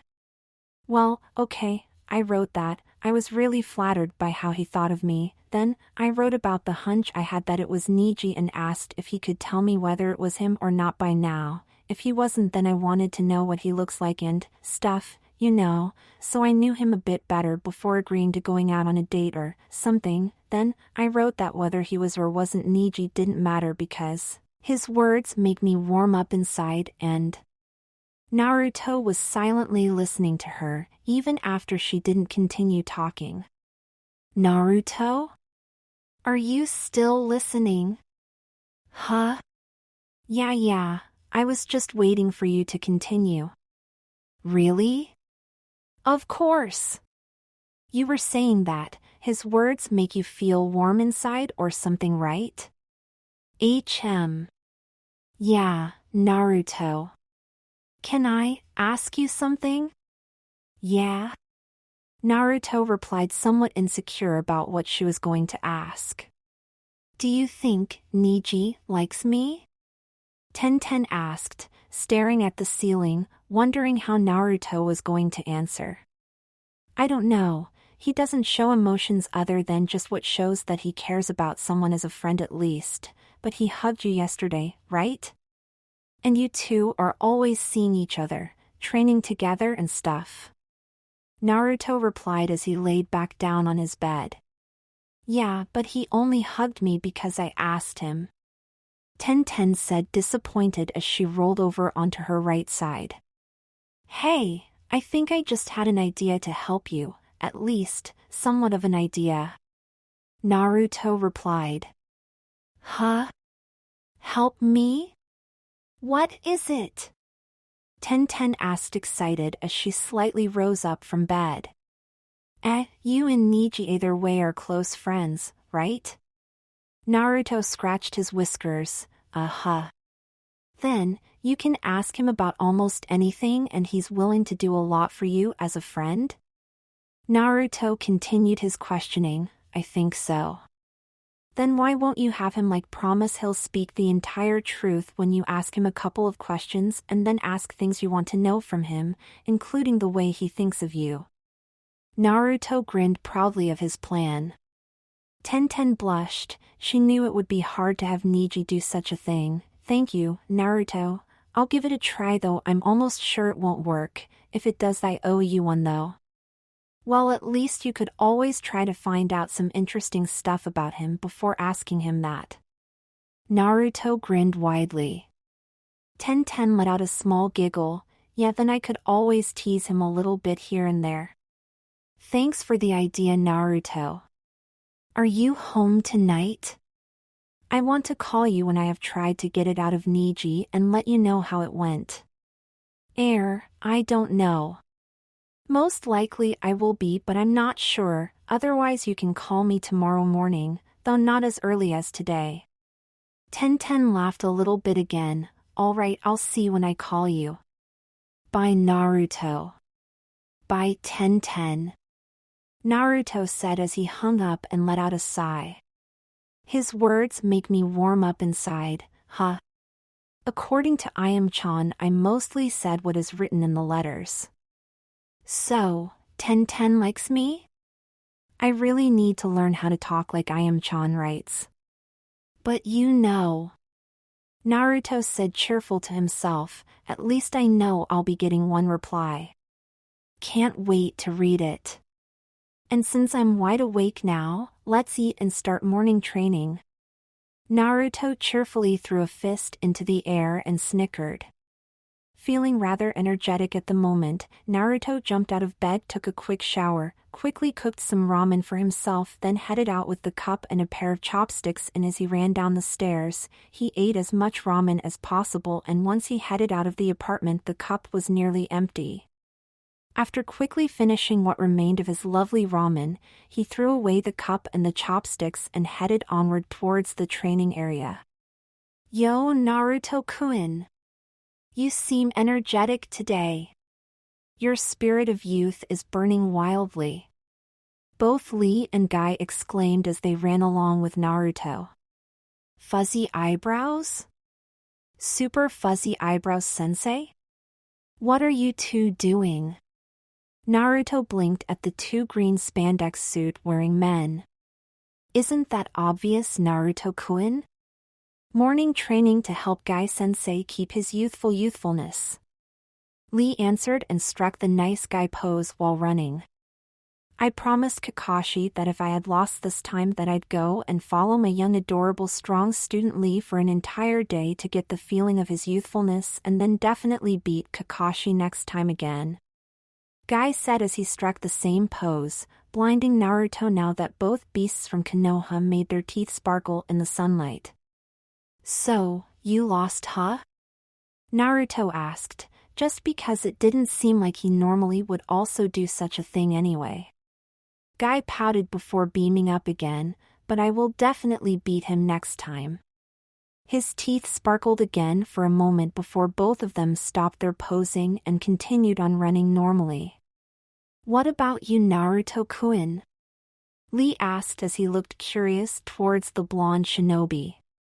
I'm heading out for morning training. Naruto grinned widely, hoping that for once his teeth would sparkle and annoy them as well. As a matter of fact, his teeth did sparkle and Lee and Guy were squinting with their eyes from the light that it emitted. Such huge sparkle!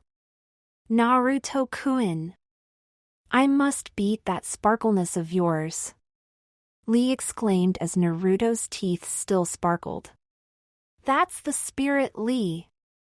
You shall outbeat Naruto-kun's teeth sparkles and proof that you and I are the most youthful persons here in Konoha.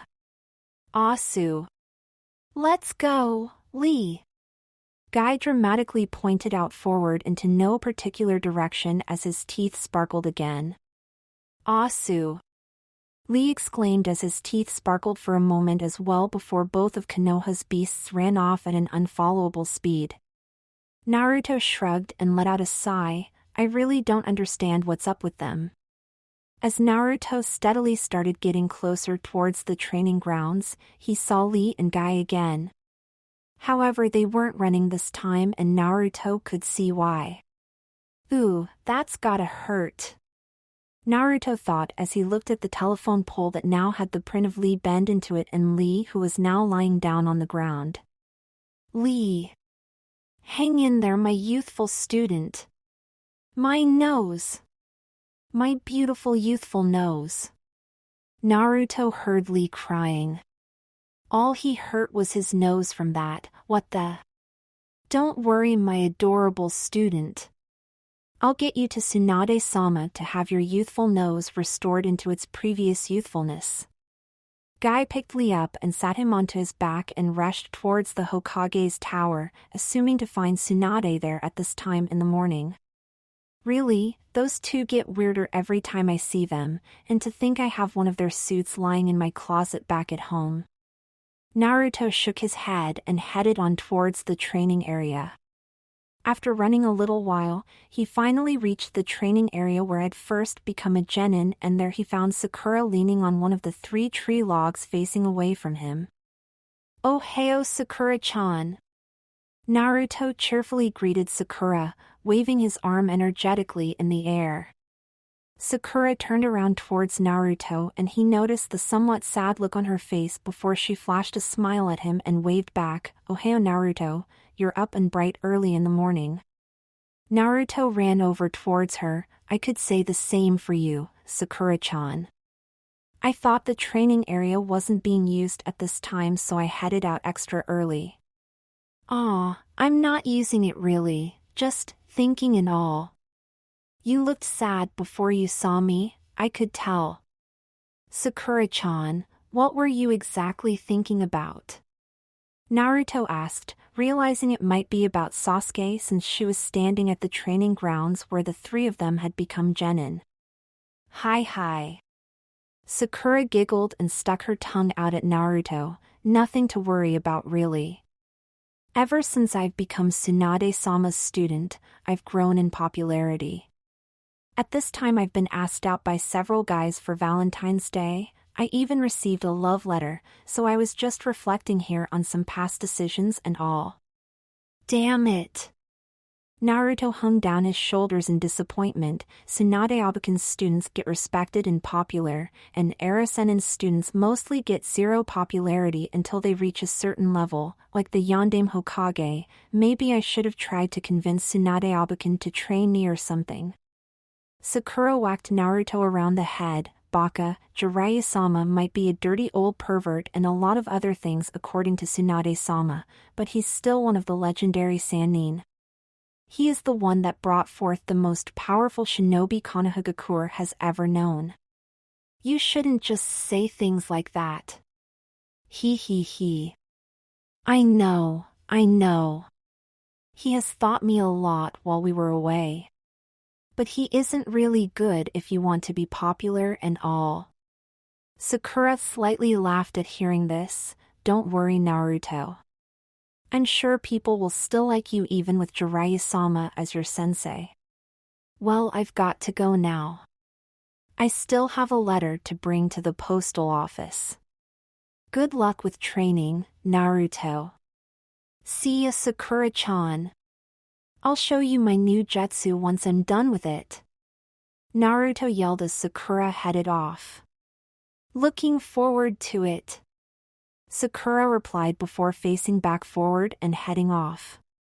Naruto quickly turned around and jogged onto the training field, heading towards the small forest near the river that ran near the training area. Once there, Naruto took out the picture of Jiraiya and Yondaime he had carefully placed in one of his pockets the night before. Getting his face right shouldn't be that hard, but coming up with my own clothes and voice is going to be more troublesome. Also, keeping Henge up under most circumstances and for at least 10 hours are things that are going to be needed for this to work. Naruto nodded to himself. He decided to first go with just a normal look, trying to get a voice that seemed to fit Yondaime's looks, and from there on working out on different clothes. Henge!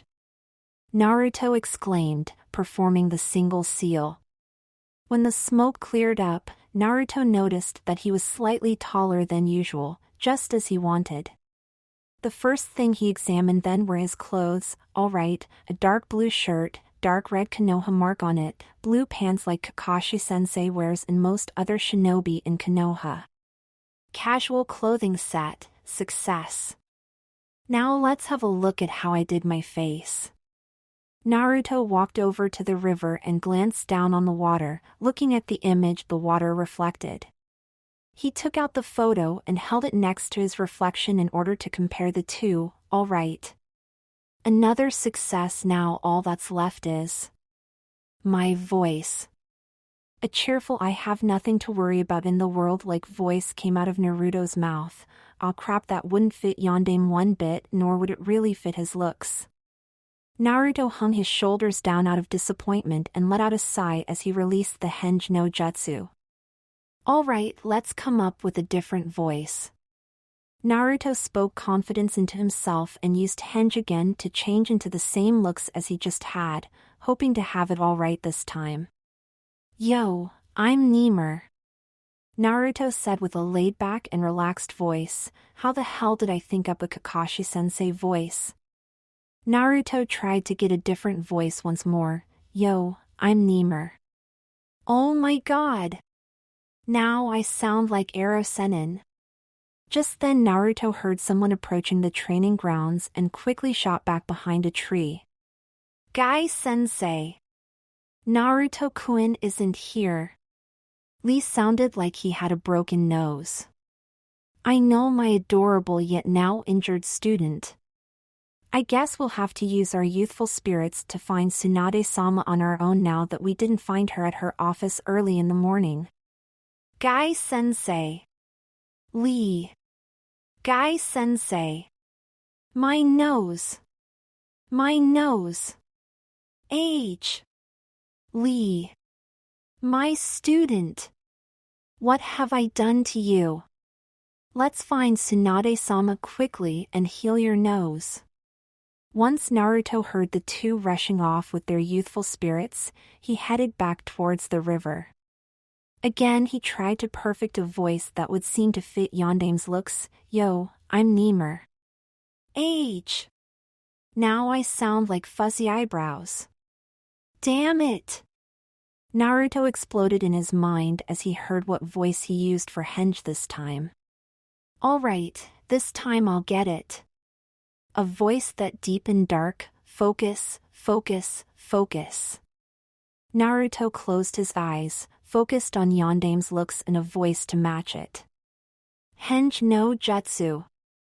Naruto said, and after another loud poof, he tried out his voice once again. I'm Ymir. Naruto said and blinked. Hey, this one doesn't sound that bad at all. Let's try some more phrases. I'm 16 years old, resident in hidden village of Leaf. Nice to meet you. Naruto said, his voice sounding like one that could be serious, funny, happy, understanding and sad when needed be. Finally got the voice right, I guess. Naruto said as he looked at his reflection. Don't be afraid, I'll protect you no matter what. Naruto said in a serious tone, liking the way the words rolled out of his mouth. He continued on to the next type of speech in his mind. You know that you'd do the same in my position. Naruto said and then laughed heartily, again satisfied with how he sounded. I really had a great time today, I hope you did too. He flashed a grin that reminded him somewhat of his own, but it didn't matter really. I don't know what it must be exactly like for you, but I think I do know how you must be feeling. Naruto closed his eyes at the end, nodding once to himself, being satisfied that his voice was good for any emotion as a voice could possibly be. Now let's try to keep this up until noon and all of that while working hard on perfecting Rasengan. Naruto told himself. He was getting slowly better at having the chakra randomly rotating in one hand, but it was still far weaker than his own version that he used with help of his Kage Bunshin. As Naruto closed his eyes and focused chakra in his right hand, a funny thought crossed his mind, and maybe now that I look like Yondaime, maybe I'll perfect the Rasengan as well. Naruto opened his eyes and looked at the rotating blue orb of chakra in his hand. It was rotating but only in a few directions that could obviously be seen. Wanting to figure out how powerful it was this time, Naruto thrusted his palm into a nearby tree, Rasengan. As the orb hit the trunk of the tree, it didn't last very long before shattering and leaving a mark behind.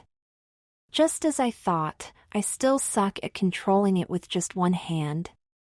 Naruto let out a sigh. Oh well, better train deeper inside the forest in case anyone plans on coming to this specific training ground and hears me training, only to find someone they've never seen before, most likely. Naruto put his hands in his pockets, looked around twice and then jumped into the deeper part of the forest. Just as he left, the tree he had hit with his Rasengan cracked and fell back, landing on a tree directly behind it without making a sound other than the leaves rubbing against one another. As Naruto had told himself, he trained until noon. In other words, he stopped training when his stomach loudly growled out of the need for food. Satisfied with the result of being able to keep Henge up all the time until then, Naruto popped back to his normal looks and headed towards Ichiraku Ramen.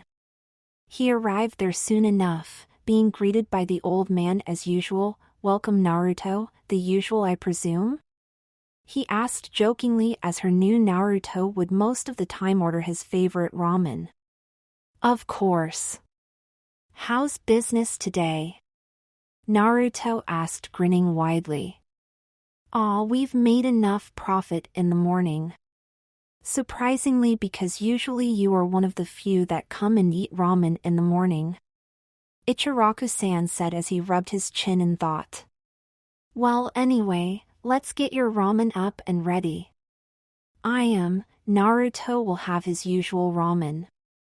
Ichiraku-san stated as he turned towards his daughter, who was busy preparing more ramen since around lunchtime, usually more people would drop in. Ah, good afternoon Naruto-kun. Ayame smiled at Naruto as she turned around to him. Good afternoon Ayame-chan. How are you? Naruto asked grinning widely. Good. Ow. That reminds me. Father, do you mind if I leave for an hour with Naruto-kun after he's done eating his ramen here? Ayame slapped her hands together and begged her father.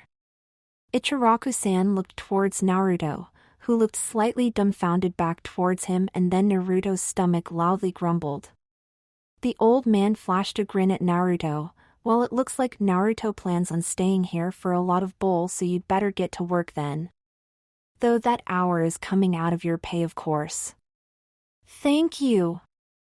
Ayame tilted her head and smiled at her father. You greedy old man, you already decided to cut out of my pay for the hours I missed on that date with Naruto. He. Naruto grinned sheepishly and rubbed the back of his head. Wow, I sense a weird atmosphere here. Someone's plotting something or stuff like that. Half an hour and 8 bowls of delicious ramen later, Naruto finally had his stomach full.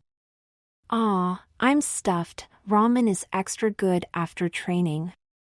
Naruto slouched and let out a sigh of joy and relaxation. Then, let us be on our way Naruto-kun. Ayame said as she walked over towards him from behind the counter. And you're leaving me behind with 8 huge dishes to clean up? Ichiraku-san asked as he looked at the pile of dishes he had to clean up from Naruto's lunch. Ayame stuck out her tongue at her father and grabbed onto Naruto's hand. Come on Naruto-kun, let's go.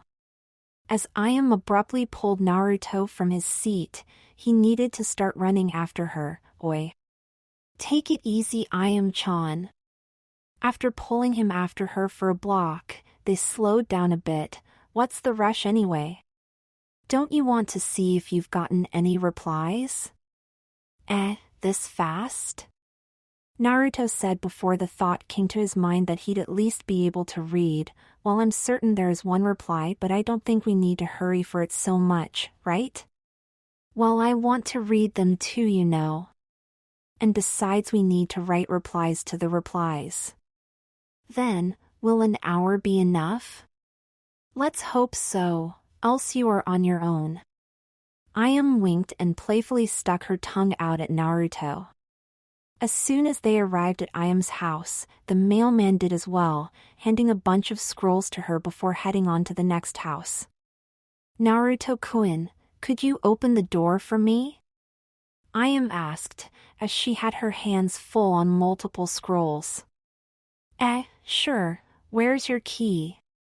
It's in my left pocket. Naruto reached in her left pocket and Ayame slightly turned red as hand gently ran over the thin fabric that was between his fingertips and her leg. Aw, there it is. Naruto grinned and pulled the keys out, unlocking the door the next moment. Thank you. Once inside, they put the scrolls on the table. Ayame sorted them out and then handed 4 of them to Naruto. These belong to you.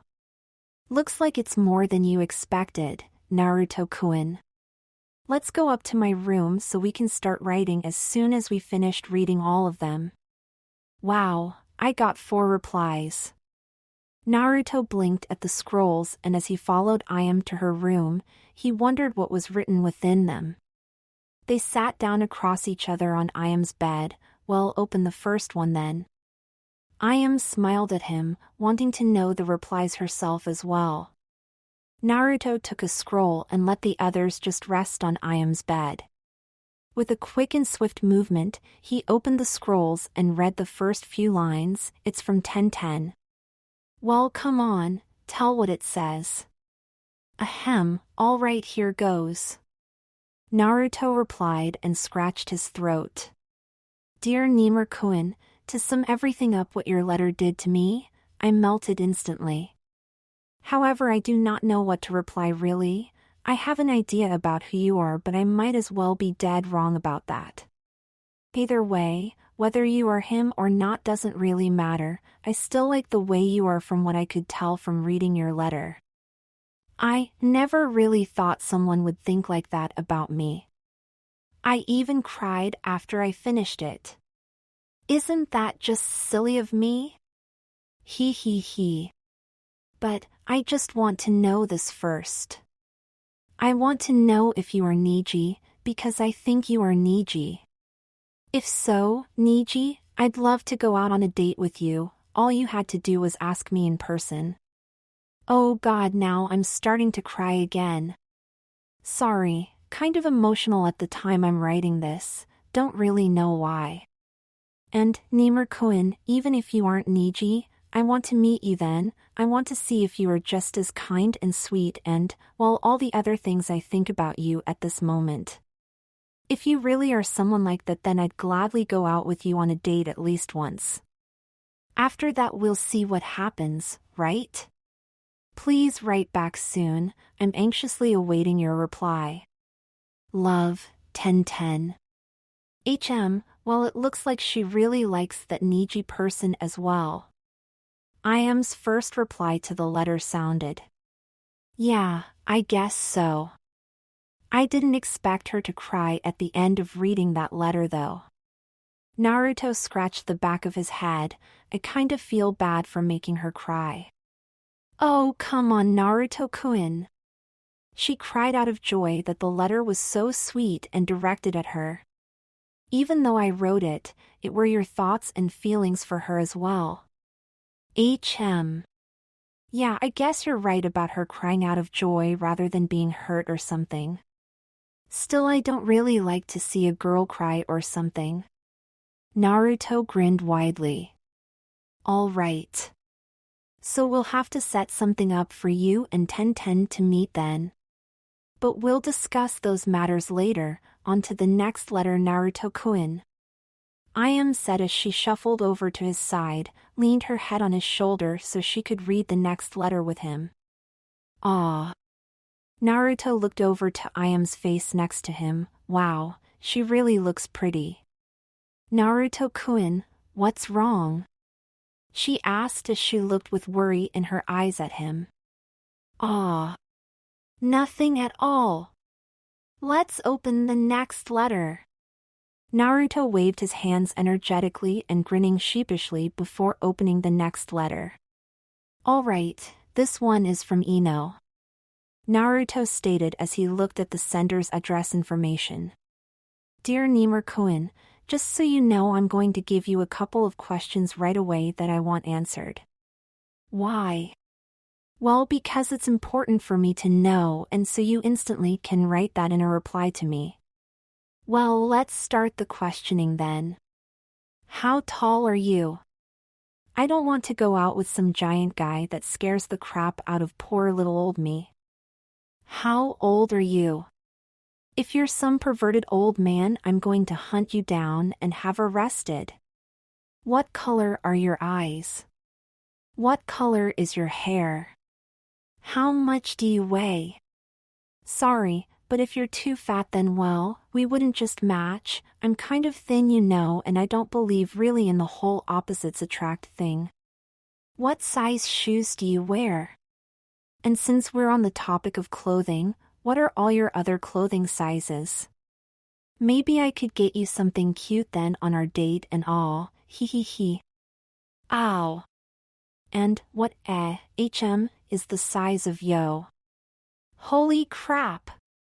Naruto cried out as he threw the scroll away from him like the Kyuubi's claw just snapped out of it, trying to kill him. I think she wants to go out with you. Ayame nodded and then started giggling. I got that all right, she's probably Anko's prodigy or something. Naruto said and let out a sigh. Oh! That date! How did it go? Ayame asked, excited to know about Naruto's date last night. I'd rather not talk about it, but if you really want to know, I'll tell you later. Naruto grabbed the next scroll and opened it. Oh! This one is from Sakura-chan. Naruto sounded excited once more once he found out the next one was from Sakura. Dear Nemur-kun, I don't really know what to say. I'm flattered by your letter. But I'd rather not go on a blind date, but I do want to meet you. Well, this is kind of embarrassing to say, but recently a lot of guys kind of started asking me out and all. I think I've grown a bit too popular for my own good, wouldn't you say so? Anyway, this might sound a bit bitchy or whatever, but sorry, you have to go and stand in line along with every other guy that wants a date. But like I said before, I do want to meet you. Maybe if I get to know you a bit better then I'd go out with you, but not right now without even having the slightest idea about you. So please, tell me where I could meet you, and it better be a public place or else you are in a lot of trouble, mister. I am the Hokage's apprentice, you know, just so you know who you'd get on your ass when you try something weird with me. Anyway, please let me know where and when. But bye.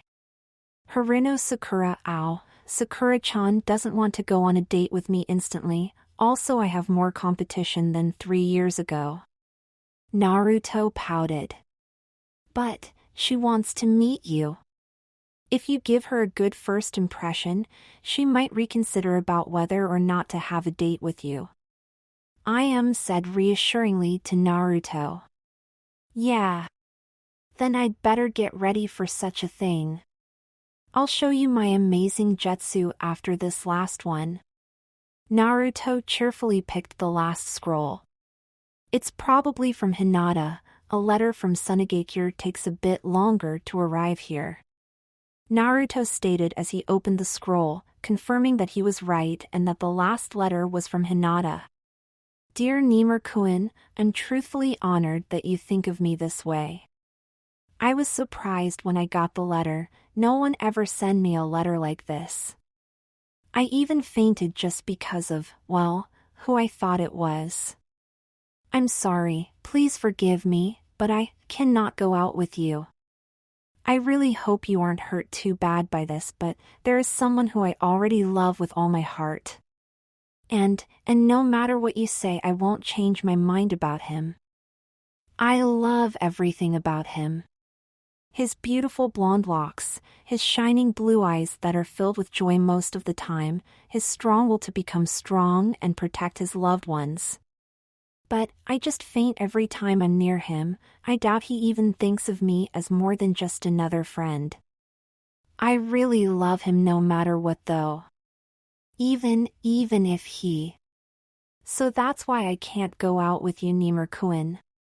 If he'd see us and he did have even the slightest feelings for me, then I'd hurt him terribly, and I never want to hurt him.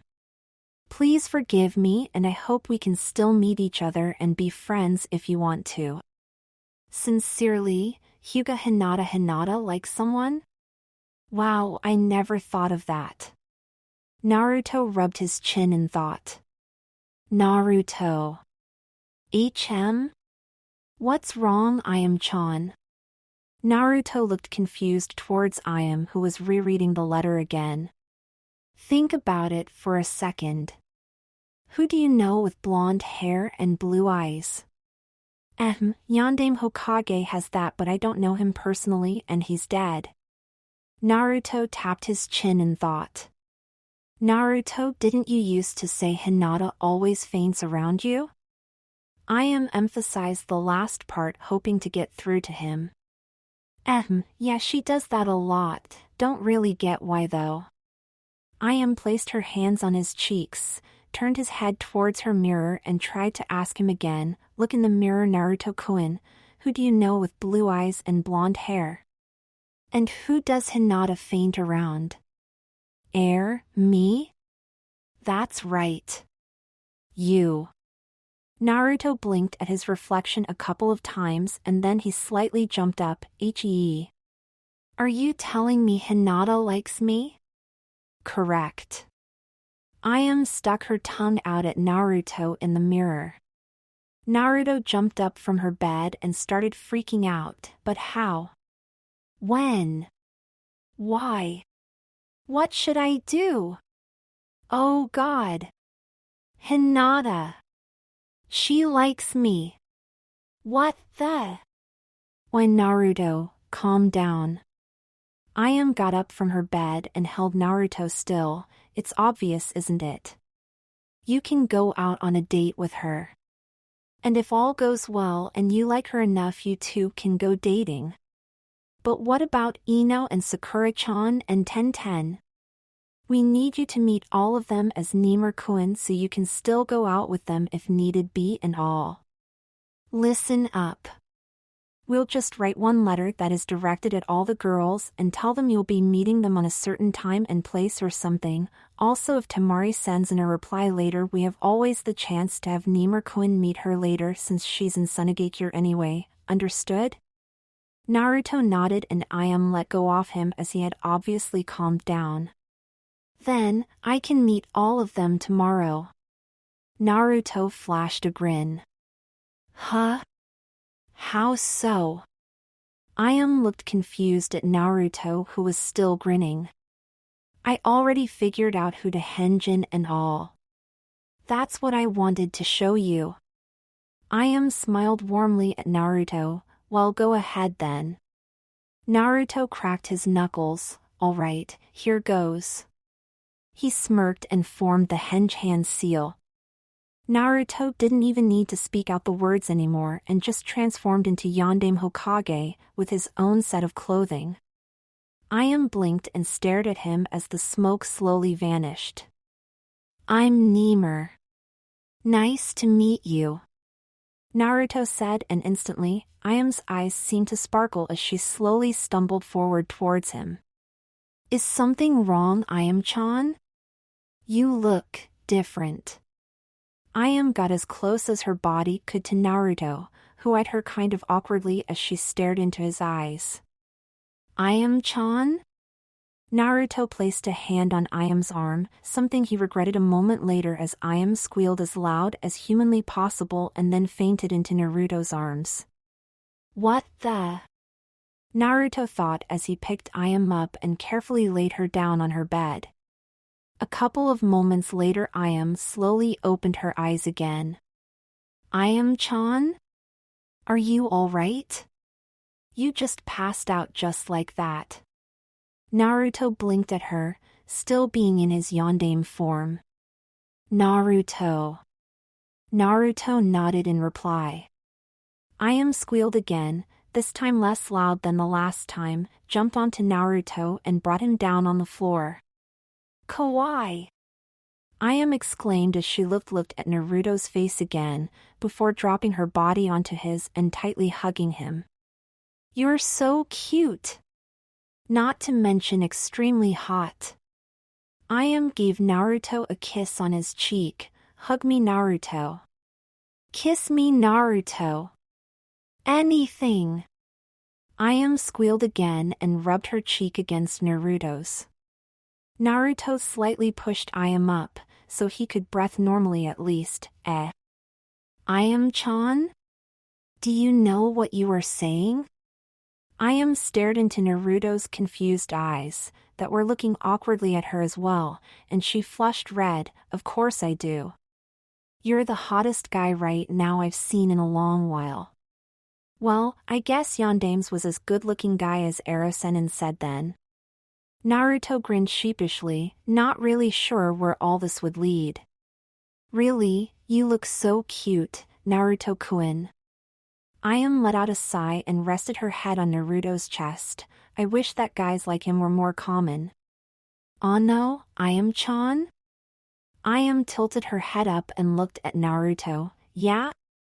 Even though I like you complimenting on the success of my new Henj no Jutsu, we still have to write those letters. Naruto said before adding softly, and it's kinda hard to breathe with you pressing the life out of my body. Ayame sat straight up on Naruto, putting all of her weight onto Naruto's stomach. What was that? Are you telling me I'm heavy? Ah. Ayame-chan. Don't Ayame-chan me. You're saying I'm fat. You aren't. But you're pushing the life out of my body. If you were at least just a bit man, you would be able to resist a feather-light woman like me. Ayame-chan. Oh no, you're not going to pass out, mister. Not because of just my body. Naruto-kun? Alright then, time to give CPR to the hottie. Ayame smirked and got off Naruto to give him CPR. Age. Alright. I'm alive and well. No CPR. I need a good night's rest. Naruto jumped up and looked scared at Ayame, who was sitting on her knees next to where he was just lying. I give you bad dreams? Ayame asked, and Naruto could notice the obvious sadness in her voice as well. No, that's not it. Really? Though I'd rather not say what it is though, but you don't give me nightmares. At all. Unless you maybe like put on a very scary face and jump out of the dark all of a sudden or something. Naruto said as he sheepishly smiled and rubbed the back of his head. Ayame blinked at Naruto, though she was happy she didn't give Naruto nightmares. The other thought of that he did dream about her began to sink in. Oh my gosh! Naruto! Ayame pointed at his face as she stood up rather abruptly with a look of shock on her face. You mean you? Huh, what? You mean you actually dreamed those kind of dreams about me? Huh? What kind of dreams? Naruto looked clueless towards Ayame, who slowly backed against the wall, gaining a bright red shade on her face. I don't know what to say, Naruto. Should I feel honored or be afraid? Mind explaining me what you are thinking? Naruto asked innocently. She couldn't possibly think or predict I had the dream about her like I did, right? You had a dream about you being a young prince and me being a princess, being locked up by an evil old wizard, didn't you? Naruto dropped down on the floor and got back up. Yeah, and it was disturbing because there was a lot of pink in it. Well, the pink part wasn't really a lie. I mean, she was crawling towards me and the background was pink with yellow and shiny sparkle thing and such. Wonder where I got that image from, Naruto, I didn't know you dreamt those kind of things. Ayame said, smiling politely at him. Now let's hurry up and write a letter. I have an idea for it, so let's hurry up and write that letter. Ow. And go visit Hinata-chan later today as well and ask her out or something to see if it's really you she likes. Hehehe, that might be awkward. I think she'll just faint again and I doubt her family would like it very much. You know, old Hyuga customs and all. Naruto rubbed the back of his head again as Ayame walked over to her desk. I don't care about none of that, just go. It's a mission. Ayame said and stuck her tongue out at Naruto. Mission, huh? Naruto let out a sigh, feeling Shikamaru's most common thought going through his head. This is going to be troublesome. An hour later, Naruto's heart was pounding as he was standing in front of a door, back in his normal Naruto looks instead of Yandame's, staring at the scroll he was holding in his hands. Haruno Residence. It read on the nameplate that was crafted onto the front door. I'll be going out now, Mom. Naruto heard Sakura's voice yell from inside. Crap!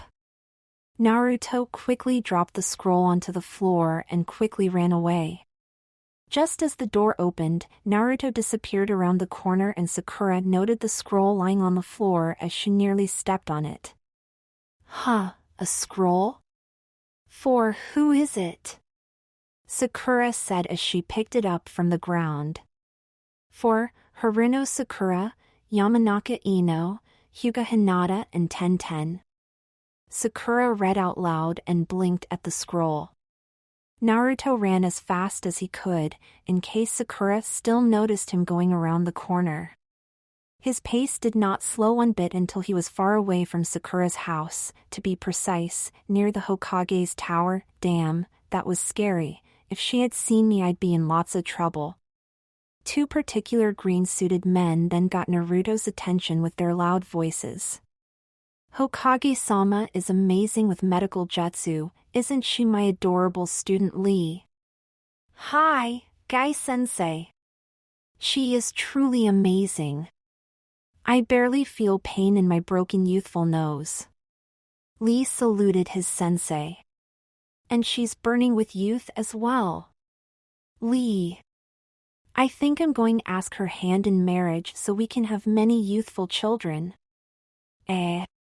Naruto walked up towards the duo. Guy-sensei, you really considering to ask Tsunade Abakan to marry you? As Naruto looked dumbfounded towards Guy as he struck the nice guy pose, of course I am. She's brimming with the spirit of youth and therefore she is the only woman worthy to marry my youthfulness. Guy-sensei. Can I be the big brother to all your youthful children? Of course, Lee. Guy said, pointing his nice guy pose at Lee and his teeth sparkling once again. We'll adopt you right away. Oh, Asu. Lee straightened up again and saluted once more. Now I shall go back inside and ask Tsunade-sama to marry me. Guy said and headed back towards the Hokage's tower. Oh boy, who should I feel more sorry for, Tsunade Abakan being embarrassed by him or Guy-sensei for getting punched in the face by Tsunade Abakan? Naruto let out a sigh. I refuse. Just as Guy was about to head into the tower, Anko's voice came yelling out of it, followed by a flying Jiraiya with a red handprint on his face.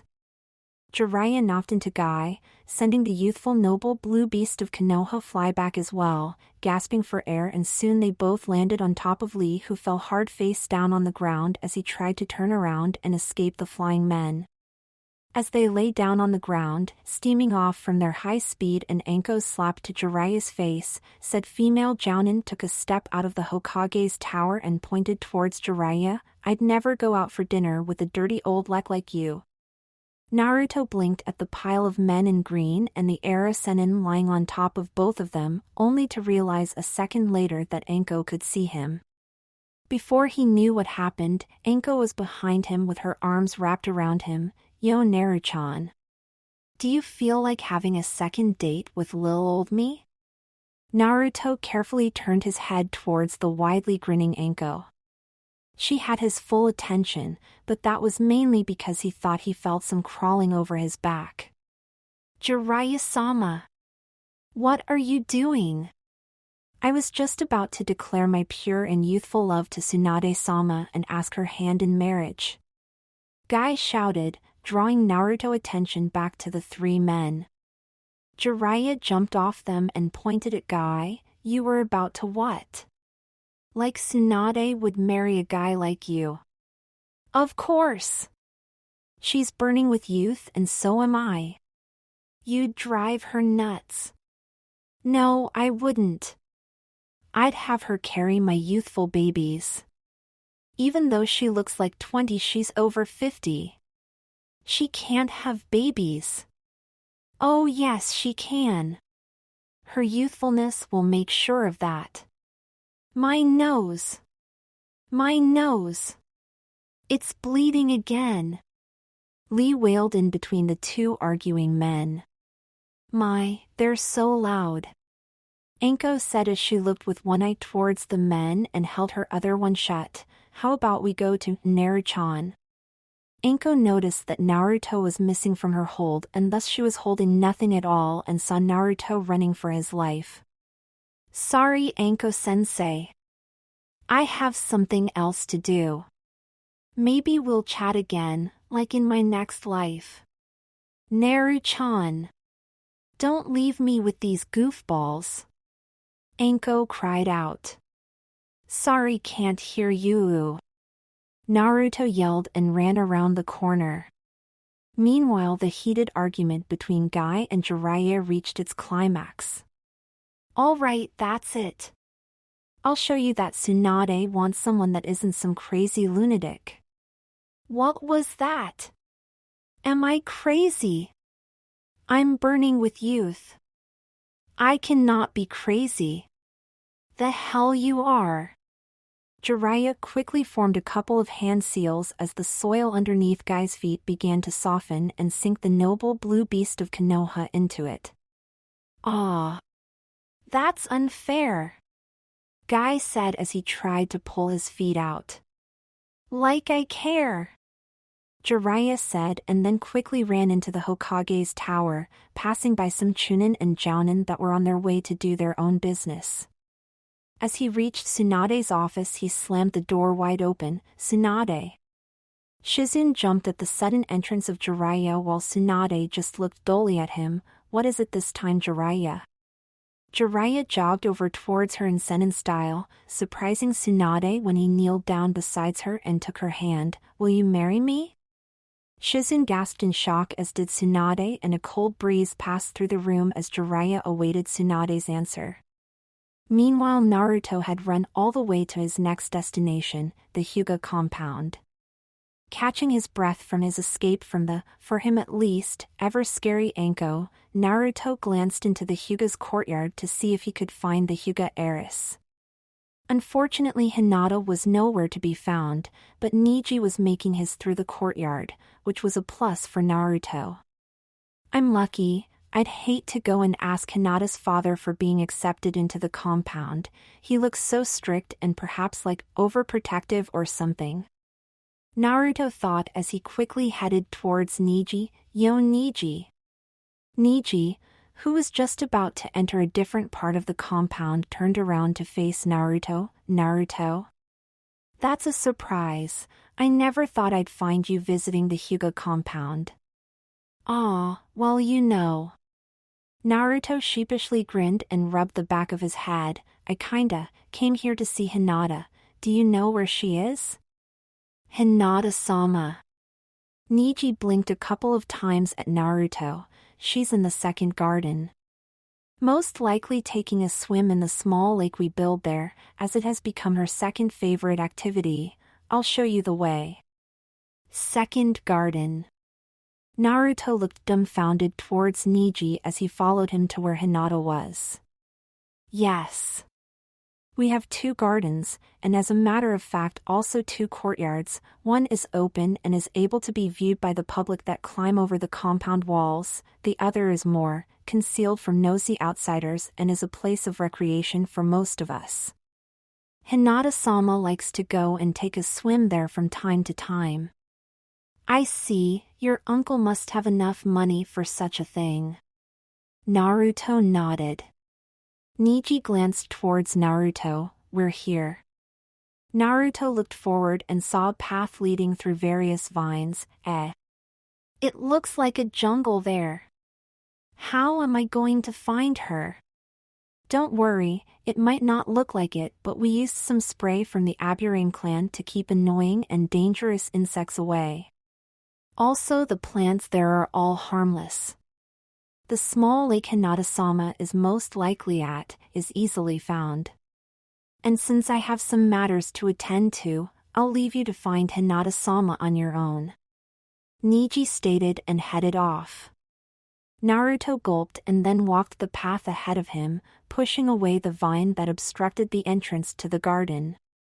His worries and fears of the dangerous-looking garden soon vanished as he was greeted by beautiful exotic flowers and singing birds from the trees. After wandering over the path for a short while, it widened and a small creek joined it with water steadily heading towards a single direction. Figuring the water lead towards the lake where Hinata was supposed to be, Naruto decided to follow the creek and see where it led. A little over a minute later, Naruto found the lake he was searching for, yet the young Hyuga heiress was nowhere to be found. "Damn. Looks like I missed her," Naruto said as he was just about to turn around when he heard the splashing sound of water.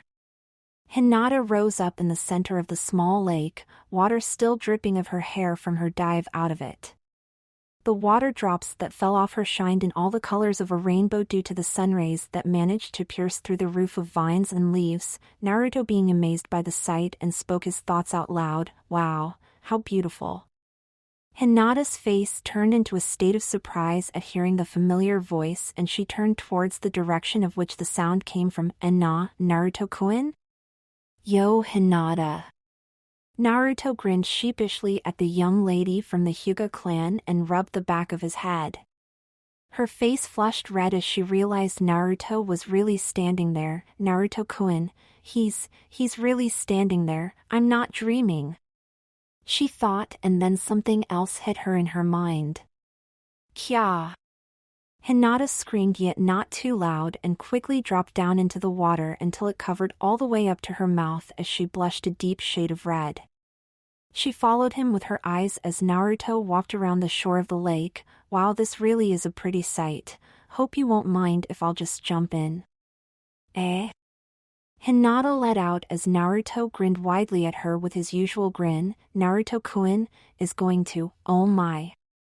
Hinata flushed a deeper shade of red as Naruto began to take off his clothes, turning around not to face him. Naruto stripped down to his boxers and then dived into the lake and spoke up once he stuck out above the surface once more. "Wow. This is amazing. The water is so good." Hinata shyly nodded and Naruto made his way towards her, enjoying the lake's pure water as he did so. "Oi, Hinata. I came here to see you, so at least look at me." She nodded once again and shyly looked towards Naruto that was now standing really close to her. Hinata put her hand towards her lips and took a slight step back, scared of fainting if she stood too close to Naruto. "You came to see me, Wy? Well, I've got something to ask you." Naruto grinned and rubbed the back of his head again. "Ask me, well, what is it?" Hinata asked, growing more nervous every second. Naruto blinked at Hinata, who was turning brighter red as time passed as well.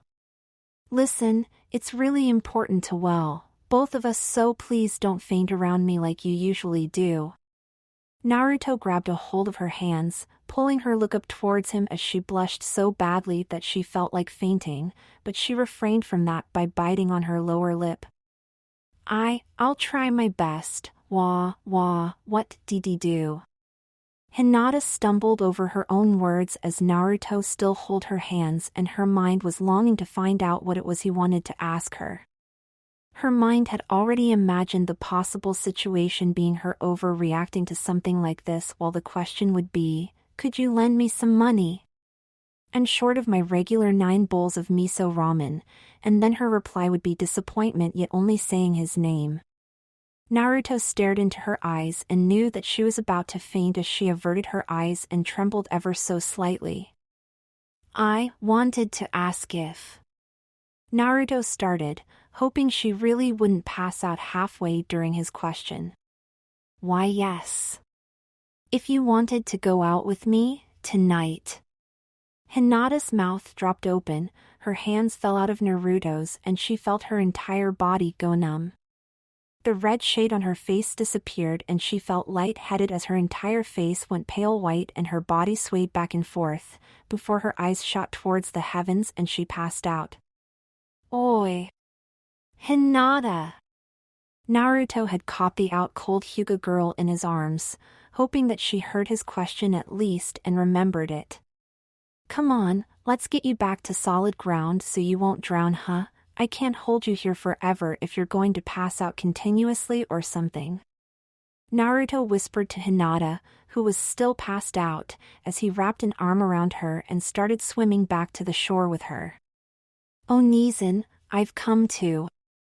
A young girl's voice reached Naruto's ears, making him turn towards the entrance to the lake he had previously been as well.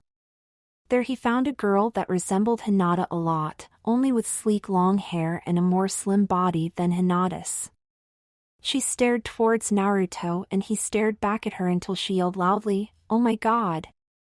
A pervert! What do you think you're doing to my Onizen?" Huh. Naruto looked shocked towards her as the young girl started running over the water towards him, and no. This is a misunderstanding. I'm not a pervert. I won't listen to your lies. Just then Hinata woke up, noticing her sister charging towards her and Naruto, not even paying mind that Naruto was holding her, and sped forward to stop her sitter from hurting her. Love, stop Hanabi, he's a friend of mine. Hinata pulled herself out of Naruto's arms and stopped her sister by pulling her into the water. Geez, how was I supposed to know something like that, Onizen? Hanabi pouted as she was now floating in front of Hinata in the water. Besides, what was he doing holding you so weird for then? Holding me. Sorry Hinata, you passed out so I wanted to take you to shore so you wouldn't drown or something. Naruto stared towards Hinata's back. Thank you Naruto-ku. Don't turn around. Naruto quickly spun around and pointed towards her with one arm, "Why your top?" Heh. Hinata looked down to her bikini top along with her sister and noticed that it had been untied on the back, making it partly float in the water and yet still holding onto her behind her neck. Hinata shrieked and Hanabi pointed at her sister's bikini top and then at Naruto. See? He wanted to do stuff to you. No, I don't. Now hurry up and tie it up already so I can turn back around. Hinata flushed red and turned her back towards Hanabi. Hanabi, would you please? Her younger sister let out a sigh and helped her sister out. A while later, Hinata and Naruto were standing on the shore and Hanabi was swimming in circles. Hinata had a towel wrapped around her shoulders and offered another towel to Naruto. Here, you can use this one, Naruto-kun. Thank you Hinata. Naruto smiled warmly at her as he took the towel and dried his torso with it before laying it over his shoulder. You're welcome," Hinata said in a whisper. "Do you remember what I asked you before you passed out?" You," Hinata said as a shade of red once again appeared on her face. "Asked me out?" "Yeah. So are you available tonight? I'd love to go out with you." "I mean, yes. Of course. I have time. Kiba-kun and Shino-kun haven't scheduled training or something. Nor does my father or something." Hinata was nervous, and for the first time she actually was talking really fast, not knowing what kind of responses to give to Naruto. "The only point is I don't really know where to take you, since I kind of feel like eating ramen tonight and I don't want to take you out to something like Ichiraku's ramen." Naruto grinned sheepishly. "Eating our ramen, with Naruto-kun, would be nice as well." "Nah, I'd just be stuffing my face and it wouldn't really be fun for you at all," Naruto replied, grinning widely. "Fun, for me? Come to think of it, I don't know that much about you other than that you are a sweet girl." Naruto tapped his chin in thought as Hinata blushed bright red. "Nah, Hinata, what would you like to do with me?" What I'd like to do with Naruto-kun?" Hinata's face turned as red as a full-grown tomato as a train of thoughts went through her mind of what she'd like to do with him. Naruto looked surprised towards her as she started mumbling a lot of things, looking away from him and sometimes glancing at him. "Hey, I know something. Why don't we just go and see what we can do, like start off with a walk through the park and then see if we can find something fun to do while we get to know each other a bit more?" Naruto proposed. Hinata mumbled a couple of more things, glanced less than a second at his boxers before turning even brighter red in her face, and then she snapped out of it as Naruto's words sank in. Why yes, I'd like to get to know you a bit better." Naruto grinned as he quickly dried the rest of his body with the towel and got his boxers as dry as possible before slipping back into his clothing. Hinata held a finger against her lips and still blushed as Naruto was done getting dressed again. "Then I'll pick you up at 7, if that's all right with you," Naruto stated, and Hinata shyly nodded. As there was a silence between them, and Naruto didn't know really what to say, he decided to take a closer look on Hinata, who was still in her bikini. "Wow, Hinata is quite good looking. I never noticed it with the clothes she wears, but she really has a nice figure." Naruto took Hinata's hand away from her face and tilted his head to the right and then to the left as the Hyuga heiress looked surprised towards him. Something wrong, Naruto-kun?" she asked hesitantly. "Hinata." "Why yes." Naruto let his eyes wander over her one last time before realizing how fast Hinata fainted, and thus he decided to flash his wide grin. Never mind. "I don't want you to faint again, really." Hinata let out as Naruto dropped her hands and walked past her. "I better be going now. See you tonight," Naruto stated as he continued walking onwards. Wait. "And nah, Naruto-kun," Hinata said as she hurried after him. "My sister really acts weird sometimes," Hanabi told herself as she continued swimming in the lake. "What's wrong, Hinata?" Naruto asked once Hinata had caught up with him. Would and Naruto-kun, wait for me to get dressed and then, perhaps," Hinata said, fidgeting with her fingers before adding softly, "spend some more time with me." "Well, I don't really have other plans for today really, well not until 7 tonight." Naruto flashed a grin at Hinata. "Sure, I'll wait for you and all." Hinata looked with wide eyes at Naruto and blushed before heading on to Hinata's room where she could get dressed. Wow, she really does like me, I guess. I thought it was normal for her to act like this around all guys except maybe Kiba and Shino right now, but she really blushes a lot more around me than around other people. They reached Hinata's room and the entire way they hadn't spoken a word to each other, yet the silence between them wasn't awkward. When Hinata headed into her room and closed the door behind her, Naruto leaned against it and waited a few moments before speaking up. "Hinata?" Naruto waited for Hinata to reply before continued to speak up, and after a second or two she finally did. "Why, yes, Naruto-kun. Do you think that I'm scary?" Naruto asked as he remembered what Ayame said on his date with her about that Hinata might be scared of him and that it was because of that she passed out. "And no.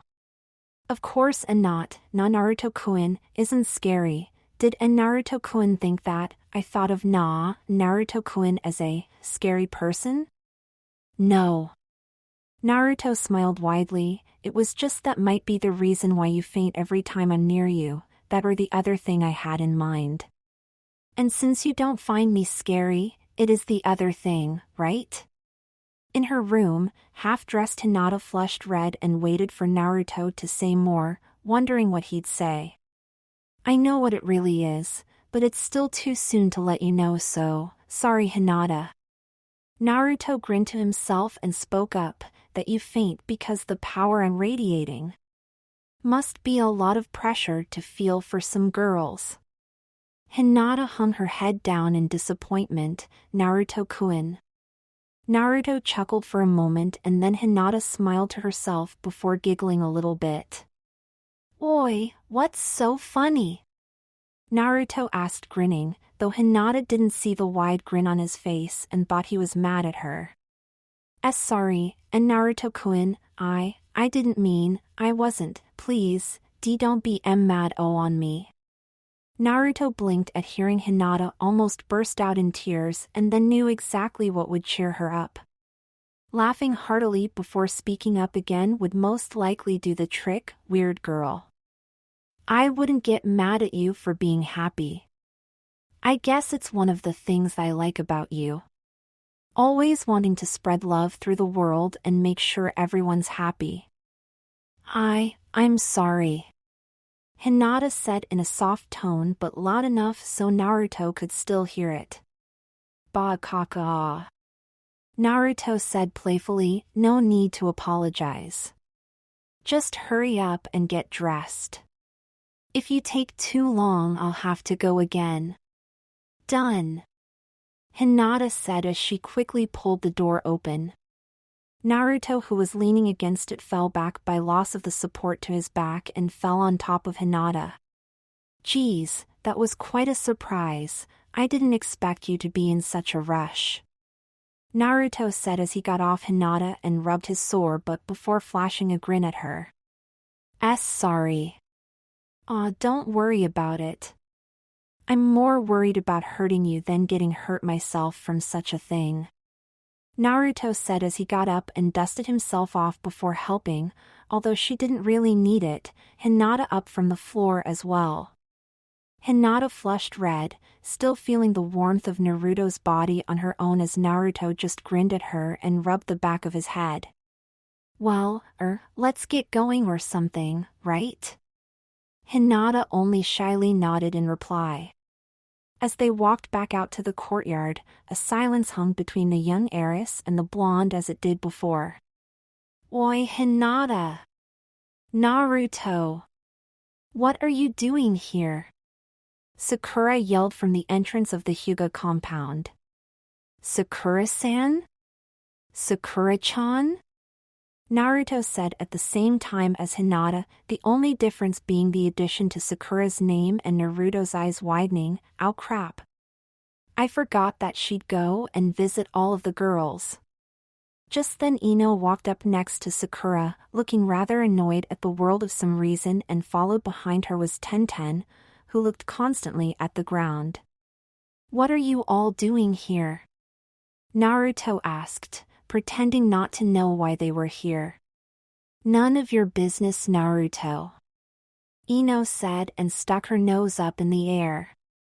Oh boy, she really is annoyed. Yesterday she was all friendly and stuff and today she's like this. Man, am I glad I'm not Lemur right now. Tenten, do you mind telling me why? Naruto asked, grinning at Tenten, as he considered Ino to be far too annoyed or pissed off to try once again. I'm sure it isn't because of me or Hinata for that matter, right? Actually, Naruto. Sakura spoke up before Tenten could even reply and looked at the scroll. Just as Sakura wanted to state that they were there for Hinata, Tenten interrupted her. Where's Neji, Naruto? Neji. Naruto repeated as Hinata looked confused towards the weapons mistress. Tenten's eyes saddened for a moment before she abruptly ran past Hinata and Naruto and into the courtyard. Oi, Tenten! Wait up! Naruto called after her before running after her. Sakura blinked at the two for a moment, then turned towards Hinata. Hinata, we came to get you as we have a message for you and, well, Ino, Tenten and myself as well apparently. Huh. Hinata said dreamy. Naruto ran as quick as he could after Tenten, who ran through the halls of the Hyuga Pound in search of Neji. He didn't know what really made him run after Tenten in the first place. Maybe to stop her from getting more heartbroken than she already was. Then again, maybe he'd be in the way of her confession to Neji in a few minutes and have the Hyuga turn the girl down because Naruto was around and he didn't want to lose his reputation or something. A countless number of possibilities ran through Naruto's head. What could be the situation in a couple of minutes, yet there was one he didn't think even about. Tenten stopped at the end of a hallway and Naruto stopped a feet or two behind her. Naruto. Naruto heard her say and he decided to listen to what she wanted to say to him. I'm an idiot, am I not? Naruto's face looked stunned for a moment, then he grinned widely with his usual fox grin, even though she couldn't see it, and placed his hands behind his head. What are you saying? You're no idiot. I'm supposed to be the biggest idiot of them all and you are way smarter than me. All that distance calculating and stuff with weapons. I'd never be able to do that. You're smart, Tenten. Tenten turned around to face Naruto and streams of tears ran over her cheeks. That's not what I'm an idiot for. I'm an idiot for believing that he'd actually write something like that. Naruto blinked at her, pretending not to know that Neji wasn't the guy that wrote her a love letter and that it wasn't in fact Naruto himself who did so. You found out it wasn't him? Tenten stumbled forward and suddenly hugged Naruto and cried onto his shoulder. I wanted it to be him so badly. I'm an idiot. Then, if you like him, why won't you just say so? Naruto asked as he looked down towards Tenten, who still let tears run freely onto his shoulder. Don't be foolish. She cried. A guy like him would just coldly ignore any confession, and I don't want to lose him as a friend. Naruto placed his hands on her back as she softly sniffed before resting his head on hers and closing his eyes. It's all right, SSSHT. Tenten's sniffing stopped, but she still continued letting tears run from her eyes onto Naruto's shirt. Unnoticed by the two young shinobi, a certain Hyuga from the branch family stood around the corner with his Byakugan activated. He saw the two hugging each other and he had only been there for a split second, missing the fact that Tenten was crying out on Naruto's shoulder. Shocked to find the two of them here, he gritted his teeth tightly, not moving from his spot. All right, let's head back to the others, okay? Naruto whispered. Tenten softly nodded and let go of Naruto, who in return let go of her, though he held an arm around her shoulder for comfort to make sure she'd feel all right, and the two of them walked back towards the others. Unknown to them, around the corner on the other side, Neji tightened his grasp on a scroll. A second later he threw it up into the air and with a fierce swipe of his feet, snapped the scroll into two. To 10. one half said as the other half read the remainder of the person who it was addressed to, Ten. With anger raging through his body, the young Hyuga prodigy turned around and fiercely walked back towards his room. Meanwhile, Naruto and Tenten were making their way back towards the courtyard. Tenten felt relieved and was already joking around with Naruto, though her apology about wetting his shirt was sincere. "I'm sorry I made your shirt wet, Naruto." "Hee hee. Don't worry about it. I bet it felt good to let it all come out or something like that. But even though that guy isn't Niji, you still liked what he said in his letter, right?" Tenten grinned shortly at him, but her grin grimaced before she spoke up. "Yeah, but I'm not the only one he likes. He also likes Sakura, Ino, and Hinata." "Well, maybe he just doesn't know which great kunoichi to choose. I mean, you're all really great and stuff." Tenten stared at him for a second and then started laughing at him. "Thanks, Naruto, I appreciate the compliment." Realizing what he just had said, Naruto waved his hands energetically. I don't mean it that way. Really? I just think you all gotten a whole lot stronger since 2.5 years ago. That's all." "That's another compliment, Naruto," Tenten said, still snickering about Naruto feeling embarrassed for complimenting her and the others. Tenten's laughing was the thing that made Hinata, Ino, and Sakura take notice of the two approaching the rest of them. "Ow, this is a surprise," Ino said as she noticed Tenten's sudden cheerful mood and the large wet stain on Naruto's shirt. "Huh? What is?" Naruto asked. "Naruto, why didn't you tell us Tenten was your?" Ino said teasingly as she raised a pinky at him. Tenten slightly blushed, as did Naruto, as he looked with wide eyes at Ino and Hinata shyly towards Naruto. "And no, we're not," Naruto replied, while at least she is in a slightly better mood now as well. "Oh, really, huh?" Ino said, teasing as she nudged Tenten, who just looked moderately annoyed, towards Ino. "Na Naruto-kun?" Hinata stuttered as she looked Naruto, who looked back at her at this point. "No, really, Hinata. Tenten and I are friends, nothing else."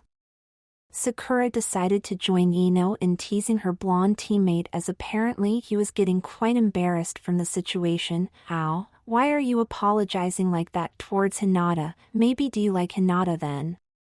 "Sakura-chan. Not you too. I don't like Hinata."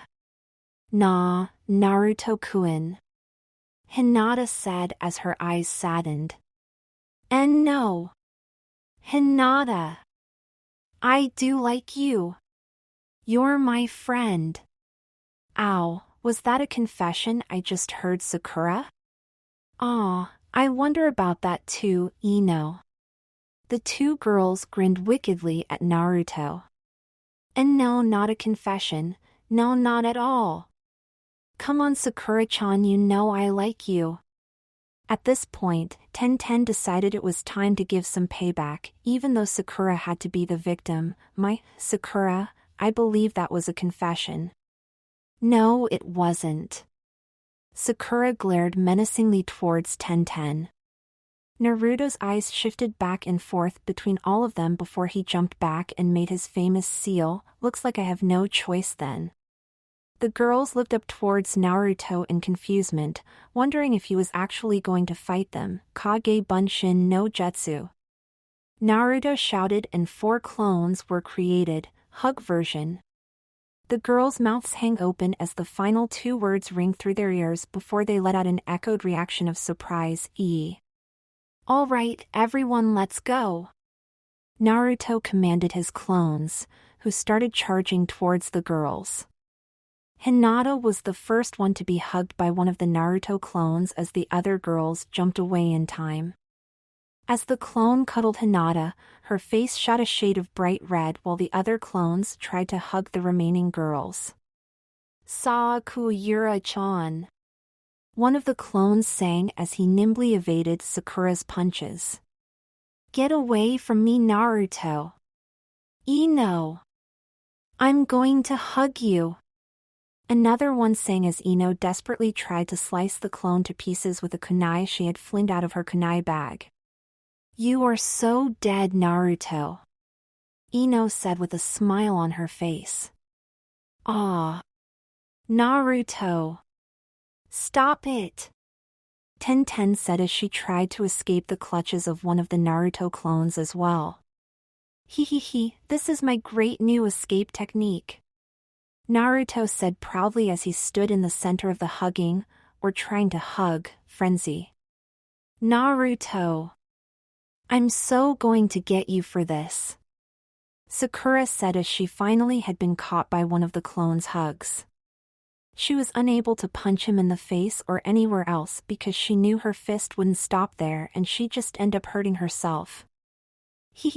I know, that's why it's my escape jutsu. Bye all. Ow, and see you tonight, Hinata. Naruto said, though the young Hyuga girl was unable to hear the last part since she was too caught up in the hugging, and then he waved Hinata and the girls off before he started running away from them as Ino had finally been caught as well. When the distance limit between Naruto and his clones had reached, the clones popped off leaving the girls behind. Naruto, you are so going to pay for this. Sakura yelled, shaking her fist in anger even though Naruto was long gone.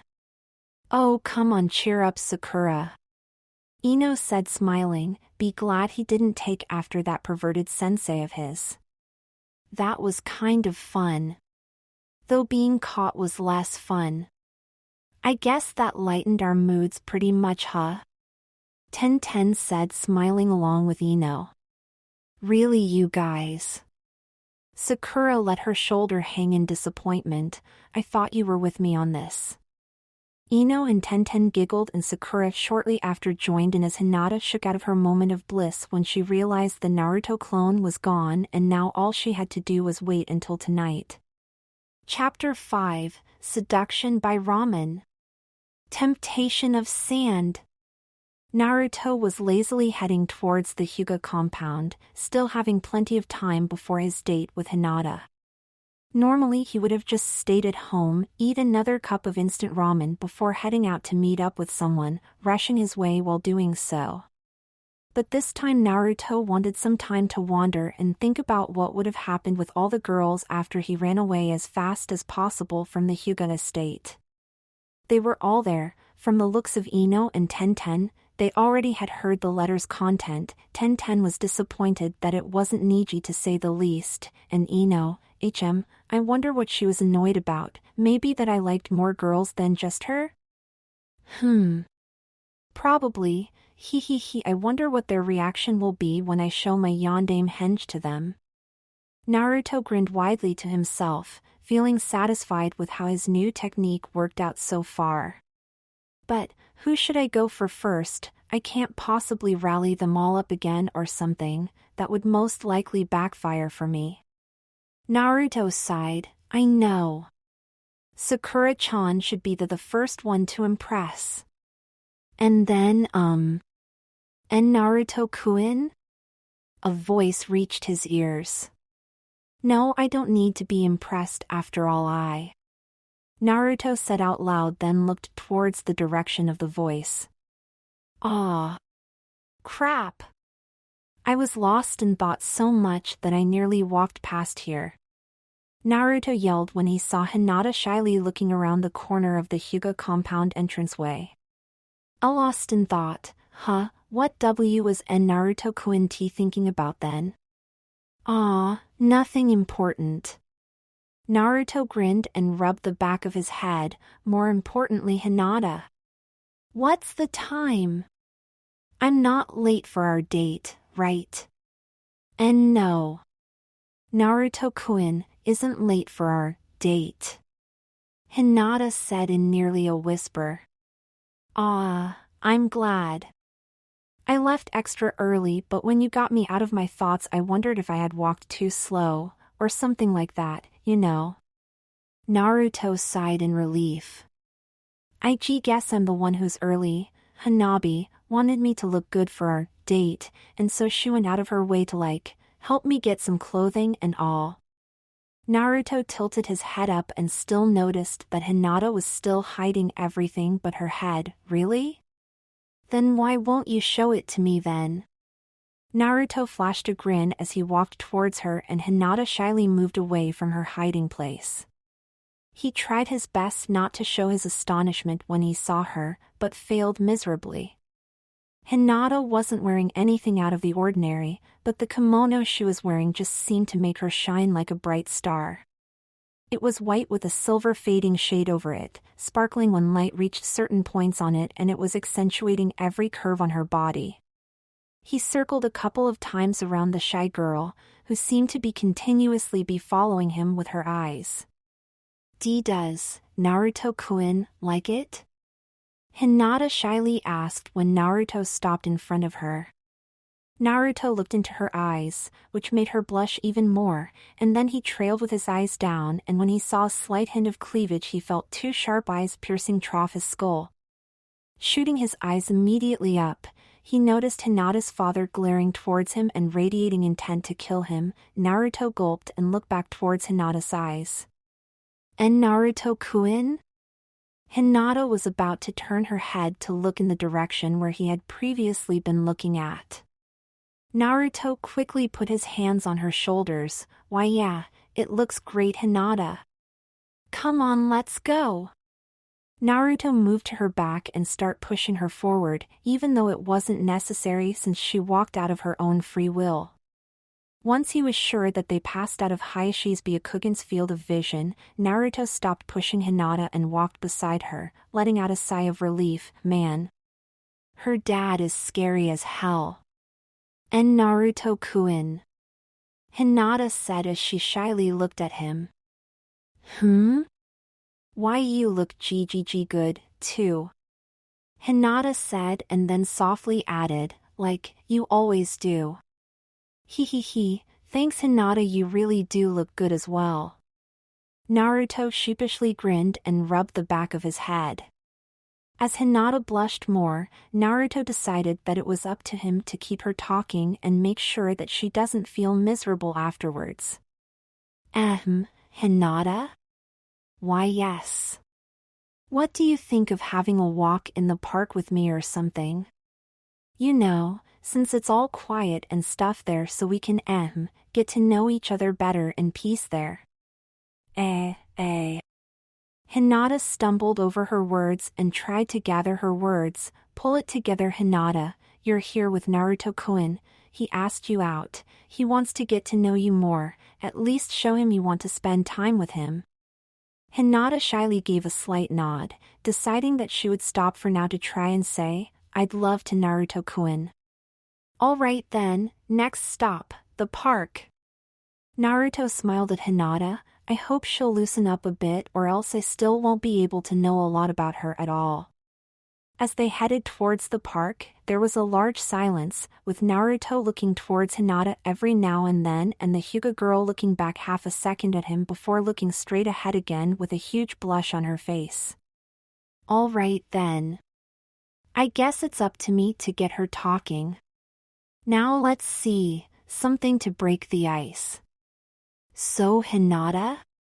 Naruto started, still formulating a plot to break the ice in his head as he spoke.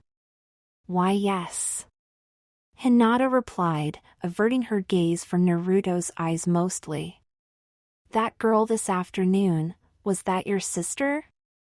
Naruto said and mentally slapped himself for doing so. Idiot, of course it was. Well at least it got the conversation started, hopefully. Why yes, that was Hanabi, my sister. Why did Naruto-kun want to know? All right. The ice has been broken to bits. Now just properly answer Naruto scratched his head and grinned at Hinata. Just because she reminded me a lot of a younger you and all. Though she's less shy and all, but both of you still look just as good. And Naruto-kun, why you think I look good? Hinata asked, blushing crimson. Of course. It's not like you have warts or a crow-like nose, or look like any nasty witch or something, so yeah. You definitely look good. Naruto said, cheerful.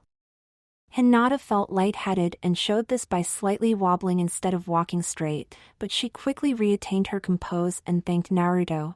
Thank you, Naruto-kun, why you really look good as well, at least, I think Naruto-kun does.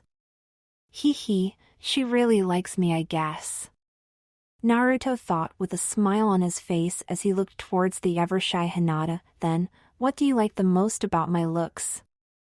Naruto noted that she was starting to slightly loosen up as her stuttering drastically lessened and her face became slightly less red. I really like your hair and your eyes, I guess, and your chest. Naruto blinked at her and repeated Hinata's last liking about his looks. My chest? Hinata abruptly stopped walking, slapped her hands in front of her mouth, looked wide-eyed in front of her and started blushing various shades of deep red. Naruto turned around towards her and grinned. Hinata, how do you know you like my chest? I don't remember ever taking my shirt off when I'm near a girl. The shy Hyuga heiress looked for half a second towards Naruto, or rather his chest mainly, and then averted her gaze from him. Oh no. I told him that, now I've got him wondering how I know what he looks like without a shirt, and he'll force out of me that I keep a picture of him without a shirt. Naruto blinked once again at her and then grinned widely at her. Oh, I see. I must be an idiot to forget. I took my shirt off this afternoon to swim with you. Hinata slightly shrieked as he said that and remembered that she had been close to Naruto without a shirt, very close as a matter of fact, this afternoon. Her face turned even brighter red and stood tiptoed out of plain shock and sense of realization at once, holding her breath in without realizing it. It's okay. I guess you are a chest girl or something. No need to be embarrassed about it. Everyone likes a certain something about the opposite sex, or at least that's what Erosennin says. Naruto said and tapped his chin at the wise words of his sensei. Hinata removed her hands from her mouth as she felt that her blushing slightly resided and heavily breathed in and out. Come to think of it, I don't really have anything I particularly like. Really, then, what does Naruto-kun thinks that Emma makes me look good? Hinata shyly asked as she slightly stepped forward. I remember already what I like. Naruto said as he hit with his fist into his open hand. As long as I remember, I like women that aren't too old in swimsuits, so I guess that makes me swimsuit guy. Really? Hinata said as she slightly looked away from him again. Now I still don't know what he likes about me. Ow. Yeah, definitely. Because I found you looking extra pretty this afternoon when you got out of the lake still dripping wet and wearing that swimsuit of yours. Naruto blurted out and soon realized why he hadn't said that earlier that day to her. Hinata's mouth fell wide open and her eyes went as wide as humanly possible and she gasped at Naruto. Naruto-kun, says he found me, looking extra pretty, looked at me when I wore my swimsuit, meaning. Her face went bright red once again and this time she fell backwards, fainting as her thoughts raced on. Oi, Hinata! Naruto rushed to her aid and caught her before she fell onto the ground. Aw, crap. You idiot. Why did you have to tell her that? It's the truth, but still. Damn it, hopefully she'll wake up soon, she normally does so almost a few seconds later. Better carry her someplace where she can at least lie down. Naruto picked her up and started carrying her to someplace where she could lie down, but unfortunately, Konoha's parks and forests lacked benches most of the time and now was such a time. Damn it, I'm going to make Tsunade Abakan place some more benches here, most of them are used, dirty or just plain broken. Naruto muttered as he walked through the trees that led to a grassfield area on top of one of the few hills in Konoha. As Naruto reached the clear grassfield that stretched out over the hill, he sat down spread-legged against a tree and placed Hinata in front of him, making her head and body lean against his chest. Naruto let out a sigh. Well, at least it's nice out here, the breeze and all really feels good. Just then, a bit away from the hill, spotlights snapped on, emitting a stage with a piano, a couple of guitars and various other instruments on it, and in front of the crowd a huge mass of people. Looks like a concert, Naruto said to himself as a couple of people walked onto the stage, a young woman taking place behind the piano with a microphone sticking out at her mouth's height. Naruto could hear a faint 1 2 3 and then the band started playing together, their music reaching all the way to the top of the hill. Wow, they sound good, Naruto whispered as he softly swayed to the beat of the music. Just then the woman behind the piano started to do the vocals of the song, Yazora Omiage Hidori Hokuboshi Omida no Imasagu Itai yo, Dekido Soro Watobanai Kara. Moshi Adashur Jie Hokuboshi and I Narita Naraba Sora Kakunuk Tonda Iku Kido. As she continued singing, Naruto moved from left to the right when the music and when the chorus came the second time he softly hummed along with it. Come on Hinata, you too, Naruto said, grinning widely as he rocked the young Hyuga girl in his arms along with him, though he was starting to get worried since she was out for a pretty long time now. As if in response to Naruto's worries, Hinata opened her eyes and felt herself being rocked from left to right. She looked down towards the arms that were wrapped around her and her eyes went wide before she abruptly jumped up, startling the living daylights out of Naruto. Hinata! You're awake again. Geez, you scared me. Jigomen and Naruto-kun, Hinata said, blushing as she looked away from him. It's okay, now sit down and enjoy the show with me for as long as it lasts. Naruto reached out and grabbed onto her hand, startling her a little bit as he pulled her down to lie against him again. This song is really nice, Naruto said, smiling as he rocked along with it. Yeah, it is. Hinata was still blushing red, both due to the fact at where she was sitting and most likely had been lying for some time before. Come on Hinata. Be more happy. Bonsai, Naruto said, cheerful as he took Hinata's arms, raised them in the air and moved the Hyuga heiress from left to right. Hinata didn't really instantly get what was happening, but her blush slightly faded away from her face as Naruto waved her arms from left to right.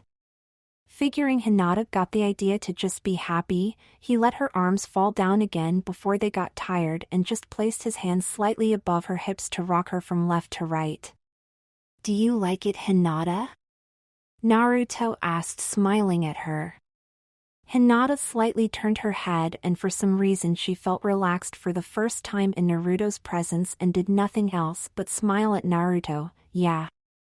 It's really nice. They sat there, rocking from side to side for a couple of minutes, enjoying the warmth of each other's bodies and the song as well. Moshi Adashur Jie Hokuboshi and I Narita Naraba Sora Kakunuk Tonda Iku Kido. Kanarazu Todoku Kono Ishin no Hikari da. Anata no Ayame Terashur Sora o Meguru wa. Adashur Jie Hokuboshi and I Narita Naraba, Kitsoba and Iite Ajuru, Dana Tokiyamo. The singers sang as they reached the end of the song. Hey Hinata, I have an idea, stay right here, Naruto said as he got up and took a quick sprint to the edge of the hill. Thank you. Naruto heard the pianist-singer thank the crowd and quickly made the seal he used a million times by now and used the same jutsu release words as usual, Tachukage Bunshin no Jutsu. An army of Naruto clones that was at least twice as big as the actual crowd near the stage appeared on the hill in no time at all. Oi!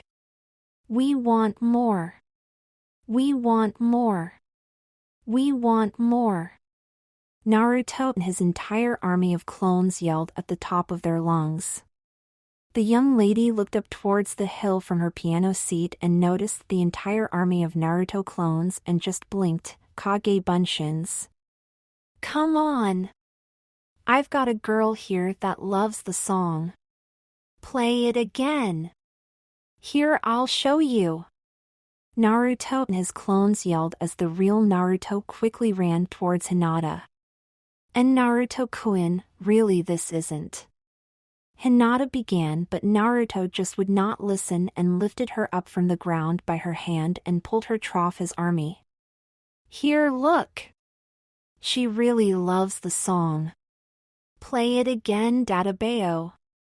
Naruto yelled in unison with his clones, Hinata covering her ears because a rough million Narutos were even loud for her ears. What do you guys think? The pianist asked her fellow band members.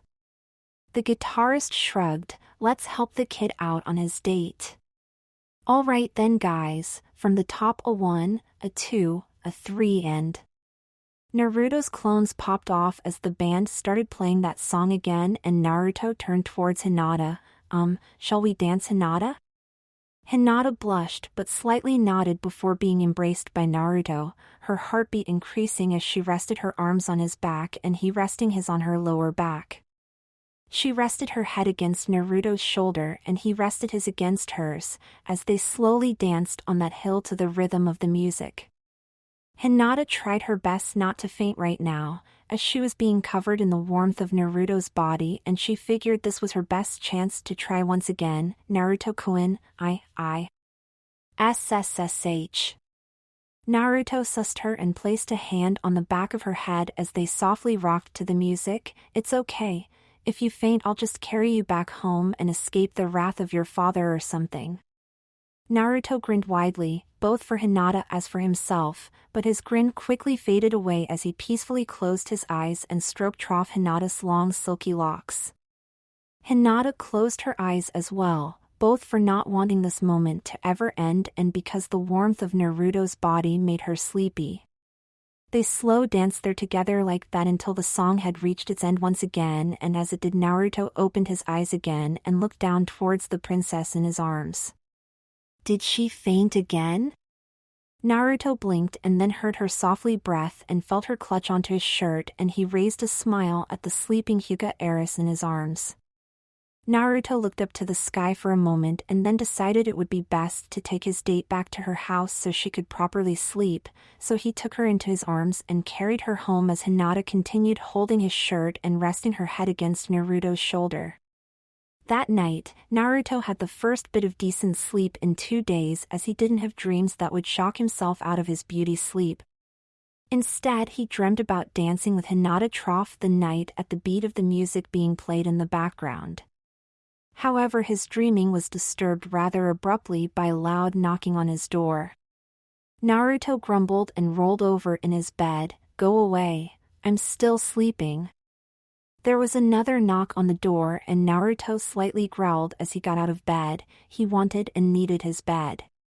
If that's fuzzy eyebrows and super fuzzy eyebrows asking me for morning laps around Konoha, I'm going to hit both of them in their faces. Naruto thought as he rubbed the sleep out of his right eye when he got closer to the door. He unlocked it as fast as he possibly could and once he pulled the door open, sending a cold breeze over his still warm body, he faced a certain red-haired guy. I apologize for coming at this time of day.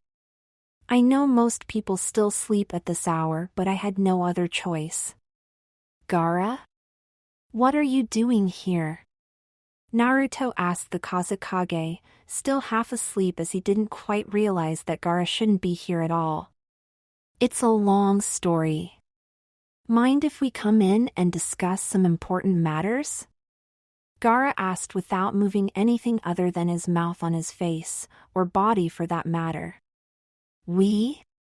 Naruto asked as he looked confused at Gaara, for he was sure that the red head from sand didn't suddenly have a split personality or an extra head growing out of the back of his neck. Temari, hurry up and come already. Uzumaki Naruto is letting us in. Hey, I didn't say that. Naruto instinctively replied, but then realized that Temari was the person that was with Gaara, and thus the fifth person he had sent a letter to was now in Konoha as well. As Temari walked up to the door with her bags, since Gaara traveled with little luggage, she mumbled something before turning around to face Naruto with sleepy eyes. Tired? Naruto asked the blonde kunoichi from Sand, who nodded in reply as she put a hand in front of her mouth and let a yawn out. Yeah, me too, let's go inside then, it's cold out there. Naruto said as he stepped aside to let his early guests walk into his home.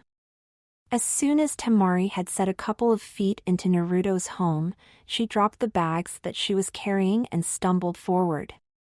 Gaara, on the other hand, effortlessly stepped over the dropped bags and Naruto followed them after closing the door. Temari got into Naruto's large room, which contained both a small kitchen with all it needed, a dinner table, a couch, a TV and one large bed to name a few things that were present in the room.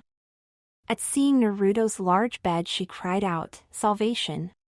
She quickly jumped in and tucked herself tightly in as she rested her head on the pillow. What she said?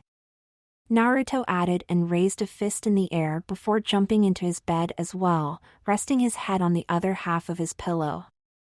Gaara stared and blinked, stared again and waited, wondering how long it would take them to realize it. As if on cue, both Naruto's eyes and Temari's went wide open, both of them also slightly turning red in their face. Get out! Temari yelled as she kicked Naruto out of her bed, which sent the blonde across the room, crashing into the nearest wall and being wide awake. Temari tucked herself in again and Gaara turned his head towards Naruto. I guess that made you wide awake, did it not? Naruto got back up and rubbed the remaining sleep out of his eyes. It's not like I can sleep now that she has taken my bed. Then, allow me to explain exactly why we are here in Konoha. Is it for some political stuff with Tsunade Abakin?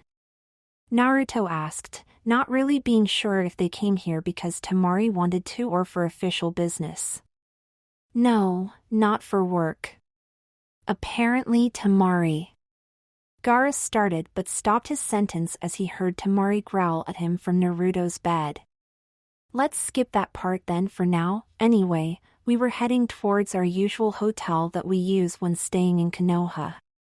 But apparently Hokage-sama had been rampaging there for matters that the clerk refused to tell us, and thus we had no other place to go, since apparently most hotels were either booked full or plainly not open at this time.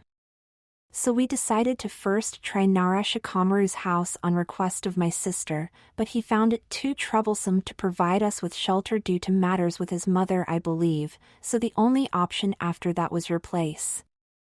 Wait, shelter? How long do you guys on staying here? Naruto asked wide-eyed as he wasn't sure if this meant exactly what he thought it meant. Well, Gaara replied and looked towards his sister. We're crashing over here for as long as possible. I call for this bed, it's really nice and comfy. Temari stated, waving her hand up in the air. And how long is for as long as possible? Naruto asked. Come on, this is a small place. 3 people living here is going to be nuts, though. Temari gets to stay here. Wait, how am I going to sleep if she is taking my bed? Glancing at the half-sleeping Temari for half a second before looking back at the blonde, Gaara said, until there is vacancy in one of the finer hotels. If there is no vacancy, then for as long as Temari pleases, I assume. Wah! Naruto yelled and then quieted down and let out a sigh. I guess it can't be helped. I'll go talk to Tsunade Abakin in a while or something. Thank you, we'll behave as properly as possible. I guess we should discuss sleeping locations after Temari has had her rest. Naruto scratched his head. From the looks of it, she already decided. He thought as Temari hugged his pillow, yeah, sure. I'll go shower and all now and then make us all some nice ramen breakfast. Naruto jumped up straight, quickly grabbed what he needed and headed into the bathroom to get his wake-up shower. After he got out from it and back into his room, fully dressed of course, he saw Gaara meditating on his couch, or at least resting his eyes while sitting cross-legged on the couch, and Temari still tightly tugged into his bed. Maybe this won't be that bad, they seem quiet enough. Naruto walked to his kitchen area, grabbed 3 cups of instant ramen and started warming them up in his microwave one by one. As each of the cups of ramen were being warmed up in the microwave, Naruto took 3 glasses and filled each of them with nice cold milk he grabbed out of his fridge. A full 3 minutes later, the ramen was done and Naruto served everything on his small dinner table. Realizing he lacked 2 additional chairs, Naruto decided to grab a pair of chairs he bought in case friends came over for dinner. Not that they did that very often, but it happened from time to time, so Naruto thought the extra chairs would come in handy and bought them. "Alright everyone, breakfast is ready," he announced with a wide grin as he placed the 2 chairs adjacent to his own. Gaara rose back up to his feet and turned around to face Naruto, waiting for Temari to get out of Naruto's bed so they could all eat breakfast together like he was used to back home. "Temari, wake up." Temari didn't move in Naruto's bed at all, still sound asleep as she appeared to be. Gaara just silently stared at his sleeping sister, and Naruto figured it was up to him to wake the blonde kunoichi. As he cracked his knuckles to get ready and jump onto his bed to wake Temari, Gaara glanced over towards him and seemed to be slightly amused, as if he knew what was coming. Naruto took a leap, landed on his bed and started shaking Temari to make her wake up. "Breakfast is ready, Tima dash." A fist met Naruto's face and he was knocked off his own bed, and Temari slightly rose up from it and looked sleepily towards Naruto. "Oh, sorry, natural reflexes." Natural reflexes, what the hell? Naruto rubbed his aching face. "She always hits Kankuro in his face when he tries to wake her up." Gaara elaborated, an ever so small smirk forming on his face out of sheer enjoyment out of the thought of seeing his older brother fly out of Temari's room. "Yeah, I do, and..." Temari sniffed, the smell of freshly cooked ramen entering her nostrils. "Is that breakfast I'm smelling?" "That's what I've been trying to wake you up for," Naruto replied grumpy as he took his seat at the table. Temari shrugged and joined Naruto at the table, and Gaara did as well. "Itadakimasu," the 3 of them said in unison, each in their own unique way. Naruto grabbed his chopsticks, hold them ready when he felt something that was kind of awkward. He looked at Temari, who supported her head with one arm, staring at her cup of ramen, and then at Gaara, who just plainly stared at his cup. "What's wrong? You guys don't like ramen?" Naruto asked as he switched looks between Temari and Gaara. "It's not something a kid like you could understand," Temari said and let out a deep sigh. "EY. I'm not a kid," Naruto retorted as he glared momentarily at Temari. "Yes you are younger than me, so you are a kid to me. Only a few months, doesn't really count as being older than." Temari blinked at Naruto before bursting out in laughter. "Only a few months, you say? I'm 2 years older than you." "What? You're 17. I thought you were 16 at most." Temari laughed a little more before letting out another sigh and rested her head on her hand once more. "Nope, I'm really 17, and love sick." "Huh? Love sick?" Naruto blinked at her after she let out another deep sigh. Could it be that she already likes someone? That's why I said a kid like you wouldn't understand. Even if you got a letter as sweet as the one I got. Temari took her chopsticks and twirled the ramen in her cup around a few times. "But I still should eat. Having no energy won't do me any good when I'm going to try and find out who it is." Letter? Could she mean, and love sick? Okay, this was unexpected. I see. And what about you, Gaara? You don't like ramen or what? Naruto asked, smiling as he turned his face towards Gaara. I don't know. This is going to be the first time I'm going to eat it, Gaara stated as he looked up from his cup of ramen. What? You never had ramen before? Naruto yelled in surprise as Temari stared at Gaara as well. Gaara, I thought you had ramen with me and Kankuro before. She blinked at her younger brother. No, I was busy working then and didn't join you for dinner, remember? Gaara replied as he looked at Temari. Well, try it already. You'll definitely like it. Ramen is the best thing in the world. Naruto cheered.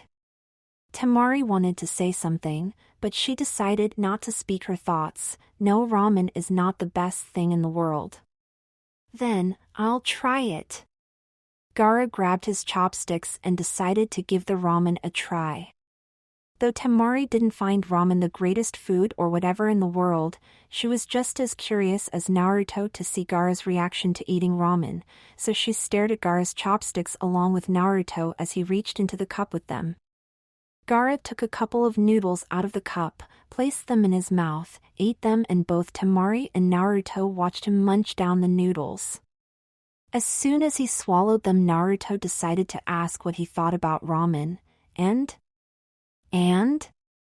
Gaara stared back down to his cup and took another bunch of noodles and ate them as well.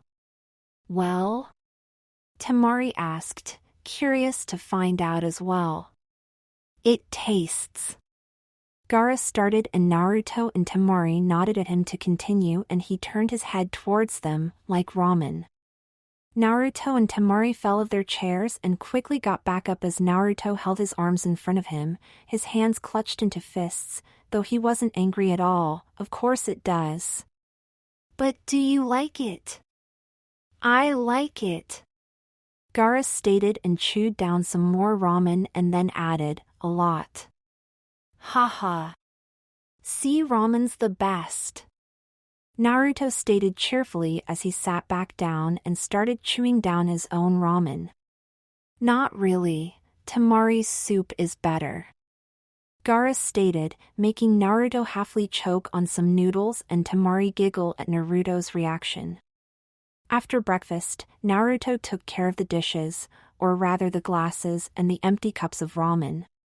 Temari lay back down on Naruto's bed and stretched out, now what to do until the rest of Konoha wakes up. Gaara silently sat on the couch, with his eyes closed, meditating to pass time, and Naruto walked up towards her. Why not train or something? I'd rather gather information. Don't need much training or anything in particular at the moment, I need information. Temari told herself mostly. Information? What kind of information? Naruto asked as he sat down on the edge of his bed. Temari sat up and sat in Indian style on Naruto's bed. I guess you're one of the people I could ask. Do you know a guy named Ymir? Yeah, it's me, but I guess I can't tell you that for now. Naruto thought as he looked at Temari with his eyes that said, I think I know about that. Now that you mention it, I've been hearing some rumors lately about a guy who's called that or such. You do? Temari's eyes widened and she grabbed a tight hold onto Naruto's arm. Please, tell me. Why yeah. Sure. Naruto replied and slightly sweat dropped. Alright, how to formulate this. Damn it, I wish she just wrote a reply to the letter so I could reply back. Let me think. I believe he's some kind of guy that likes a couple of kunoichi here in Konohagakure. From what I heard, he likes Sakura-chan, Ino, Tenten, and Hinata, and then you, I guess. Naruto said as he looked like he was digging deep in his memories and thoughts. I see. Temari said and let go of Naruto's arm. Hey, you okay? Naruto asked as he looked at Temari. Of course I am. I'll definitely win that guy for myself. Those girls aren't really competition. Sure, some are kind of cute but my looks stand out way more. Temari said and winked at Naruto, who grinned sheepishly at her. Know where I can find Nemur-kun? Temari asked Naruto, who shook his head in reply, I don't really know much else about that guy. I want to meet him. Temari let out a sigh. Naruto, if you don't mind I'll be using your couch, it is comfortable enough and I can sleep while sitting so I guess it's best if I take the couch. Gaara stated all of a sudden. Huh? Sure. Naruto replied. I'm taking your bed. Temari quickly said and dropped back down on Naruto's bed, closing her eyes to enjoy the softness of his bed. Yeah. That was unfair. Naruto let out a sigh and then looked around. I don't think I have another place to sleep, my storage room is too messy and doesn't have a bed. You could always sleep on the ground. Temari stated with one eye open. I'm not going to sleep on the ground. Naruto replied and then he realized something. Hey, Temari. I have an idea but you'll have to trust me. What the hell are you talking about? Temari asked as she closed her eyes again. Naruto dropped down onto his bed, moved his head to close to her right ear and put a hand on the side of his mouth before whispering in her ear, My bed is big enough for 2 people, but you do need to trust me then. Temari's eyes went wide open and she shot up from the bed, You little perv. What the hell are you thinking? You and Misha dash. Trust me. I'll be good. Really Databeo. If I do anything you don't like you can smash my skull with. Naruto then blinked and noticed the kunoichi's favorite weapon of choice wasn't even in her reach and pointed towards a random empty place on his bed. Huh? Where's your huge-ass fan? Temari placed her fists on both her sides before stating the reason of her fan not being near her, and my bag along with my other belongings. Got tired of carrying it on my back once we reached the gates of Konoha. I see. Naruto said nodding, anyway, if I'm doing anything perverted, you can smack me with it or something like that. Temari gave him a look that said I can trust you, huh, and then she let out a sigh, alright you and I can sleep in the same bed, if you however do so much as tempt to doing anything perverted I'm going to split your skull in half. Alright. Thank you Temari. Naruto slightly jumped up and spread his arms and then stopped and blinked. It's better if I do not do that, right? Temari grabbed onto both of Naruto's arms and lowered them, indeed. Maybe if we become closer friends, maybe. She emphasized the keyword of the sentence just to make sure Naruto didn't get any weird thoughts. Just then something occurred to Naruto that he heard from Mayhem before, Temari. What is it? Temari blinked at Naruto as she sat on her knees the same way as Naruto.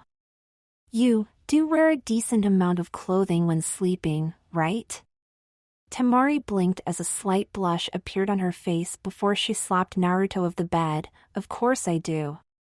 What the hell were you thinking? Naruto rubbed his red cheek and looked up towards the still partly blushing Temari who also looked pissed of more or less. No. It isn't like that. Really, I just heard that some girls like to not wear anything at all when going to bed. While I wear sleeping garments when going to bed. Gaara opened one of his eyes and stared towards Temari, only when staying anywhere outside of Suna, otherwise you tend to wear almost nothing. How do you know that? Naruto and Temari asked in unison, with Temari slightly blushing and Naruto with an expression of utter confusement. Gaara shrugged and shook his head. I do the laundry for the 3 of us in Suna more often than you might think Temari. Eehee. Temari stuck her tongue slightly out of her mouth and scratched her cheek, looking innocently towards Gaara's. Anyway, is there somewhere I can train in peace? I need to improve my control over my sand. It's harder to control it now that I no longer have the Shikaku within me. Gaara stated as he got up from the couch. Need my help to reinvent your automatic sand shield defense, Gaara? Temari asked. If you want to, Naruto, can we train somewhere? Gaara asked the blonde shinobi again. I think the training grounds are still empty at this time, so I guess that's a safe place to train, huh? Naruto said as he got up as well. Then show us where it is. Gaara replied as he turned around ready to leave. Good morning, youthful ones. Welcome to Jiraiya-sensei's and his adorable student Lee's morning training session. A bright sparkle, or rather continuous sparkling, made Naruto and Temari squint their eyes and Gaara just closed them entirely. Guy-sensei. You are so cool when you say that. More sparkling occurred, making Temari softly curse. Lee. My adorable young flourishing student. I thank you. Now. What shall be our first training session involve with our bright youthful friends from Suna and Naruto-kun? Guy-sensei, how about 3,000 crunches? Lee suggested with full excitement. I have a better idea. How about I use my fan to knock you two nutcases out of orbit? Temari muttered. Did you say something beautiful, youthful kunoichi from Suna? Guy asked as he struck his nice guy pose for the millionth time since they arrived at the training grounds. No. Temari repeated as she still squinted, trying not go blind from both of the green-suited men's teeth. Temari, no complaining. This is good training for both of us. Gaara stated calmly. HMF. Temari snorted at her brother's reaction. You know, I just remembered something, you guys. See you later, Naruto said and jogged off. Hey! You can't just leave us here. You bastard! Temari yelled at Naruto, who stopped jogging off and jogged back towards Temari and Gaara. He rubbed the back of his head. Yeah, I forgot. You guys can't get into my place without the keys. Temari put her hands in her side and closed her eyes as she stuck her nose up in the air. Yeah, that's true as well, but I was more talking about the fact that. Here. Naruto held out a key to Temari. She opened her eyes and she stuck her hand out open and Naruto laid the key in her hand. What's this key for? Temari asked as she blinked at it. To open the door to my place. Naruto said, who had already made some distance from them again, don't lose it. Later now. Temari gritted her teeth, clutched onto her fan and was about to launch an attack at the running blonde but decided to keep her calm and let it all out in one heavy sigh. I guess it can't be helped. Temari stated and put the key in the place where only a woman can keep something small. She then looked up to find Lee staring at her with a flushed red face. Temari-san, you. Lee said and then fiercely shook his head. Guy-sensei. I'm thinking unyouthful things again. Only this time about Temari-san. No. My adorable student. You are losing your innocent youthfulness. This shall not happen. Quickly! We shall start training to get rid of your unyouthful thoughts. But Guy-sensei. Temari-san just put a key between her BB dash. Lee. That's enough. There's nothing wrong with a woman having a. Guy looked over towards Temari's bust and coughed, anyway. Training. Yes. Gaara glanced over towards Temari, who clutched onto her fan again and gritted her teeth while glaring at Guy and Lee with narrowed eyes. I guess I'll thank all three of them for providing me with entertainment afterwards. He thought as he looked back in front of him, towards the men in green. Most likely I can still practice sand control while watching the three of them. Temari let out a howl and brought her fan smashing down into the ground, only missing the two men by their pure reaction of shock made them pull back instinctively. Entertainment indeed, Gaara thought as he continued standing there with his arms folded. Meanwhile, Naruto had rushed back into his house. Nearly stumbling over Temari's bags, he decided to quickly place them out of the path and place them onto his bed. He quickly went back to the bathroom and stood in front of his mirror, Henge no Jutsu. As the smoke cleared up, Naruto stared into the mirror and noticed he was exactly the same version of Yondaime as he was the day before. "Alright, looks are okay," Naruto said and momentarily paused before flashing a wide, "and it sounds like my voice is perfect as well. Alright, off to Ichiraku's then to see Ayame. Just got to remember to also introduce myself as Ymir to everyone." Naruto, or perhaps rather Ymir, said to himself. He then quickly headed out of his house, locking the door on his way out, and headed off towards Ichiraku's Ramen. It was still early in the morning, but life in Konoha was waking up rather rapidly, the streets already starting to fill with mothers that were heading out to buy groceries for their families, children that were up early playing outside, and just people going on about their business. And Naruto started noticing that, amongst those few that were up and bright in the morning, girls were staring after him. He even could hear a random kawaii squeal somewhere on his way, which made him scratch his head. Well, at least my looks are appreciated by the girls. In the nearby distance he saw Ichiraku's place pop up and he smiled, hoping that Ayame was already up and working.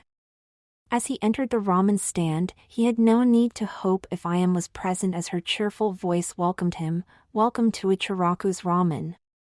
"Yo, Ayame-chan," Naruto said cheerful, his voice as Ymir making Ichiraku-san and Ayame's head turn towards him. "En na." Ayame stuttered, surprised to see Naruto here so sudden and in that form. "What's wrong? You haven't forgotten about me, your good friend Ymir-kun, now have you?" Naruto asked with a wide and happy grin on his face. Suddenly, Ayame threw herself partly over the counter and hugged Naruto. "Oh, of course I haven't. I was just surprised to see you. It's been a long while." "Ahahaha, yeah, it really has been some time now," Naruto said as he rubbed the back of his head and then added in a whisper, "But what's up with hugging me all of a sudden?" "Ah, you are as cool as always, Ymir-kun," Ayame said as she pulled Naruto even closer and then also whispered to him, "Listen, if you are going to have me acting like I'm an old friend of yours, it's okay to hug you, and thus it's okay to make those girls across the street jealous." "Ha ha ha, I see, still as sweet as ever, huh?" Naruto replied grinning.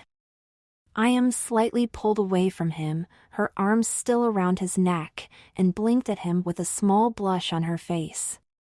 Her moment of astonishment, or shock depending on your point of view, soon washed away. However, "Can I get you some ramen, on the house?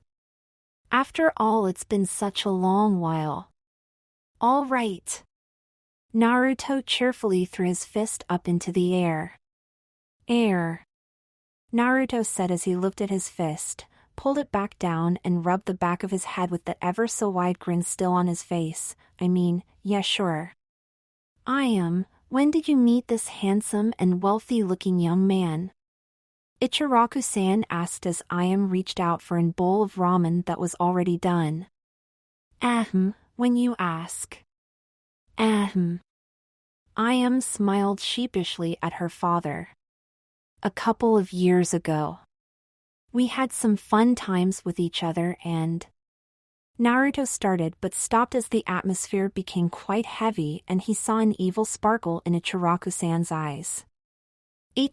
Fun times, you say, huh?" Yeah.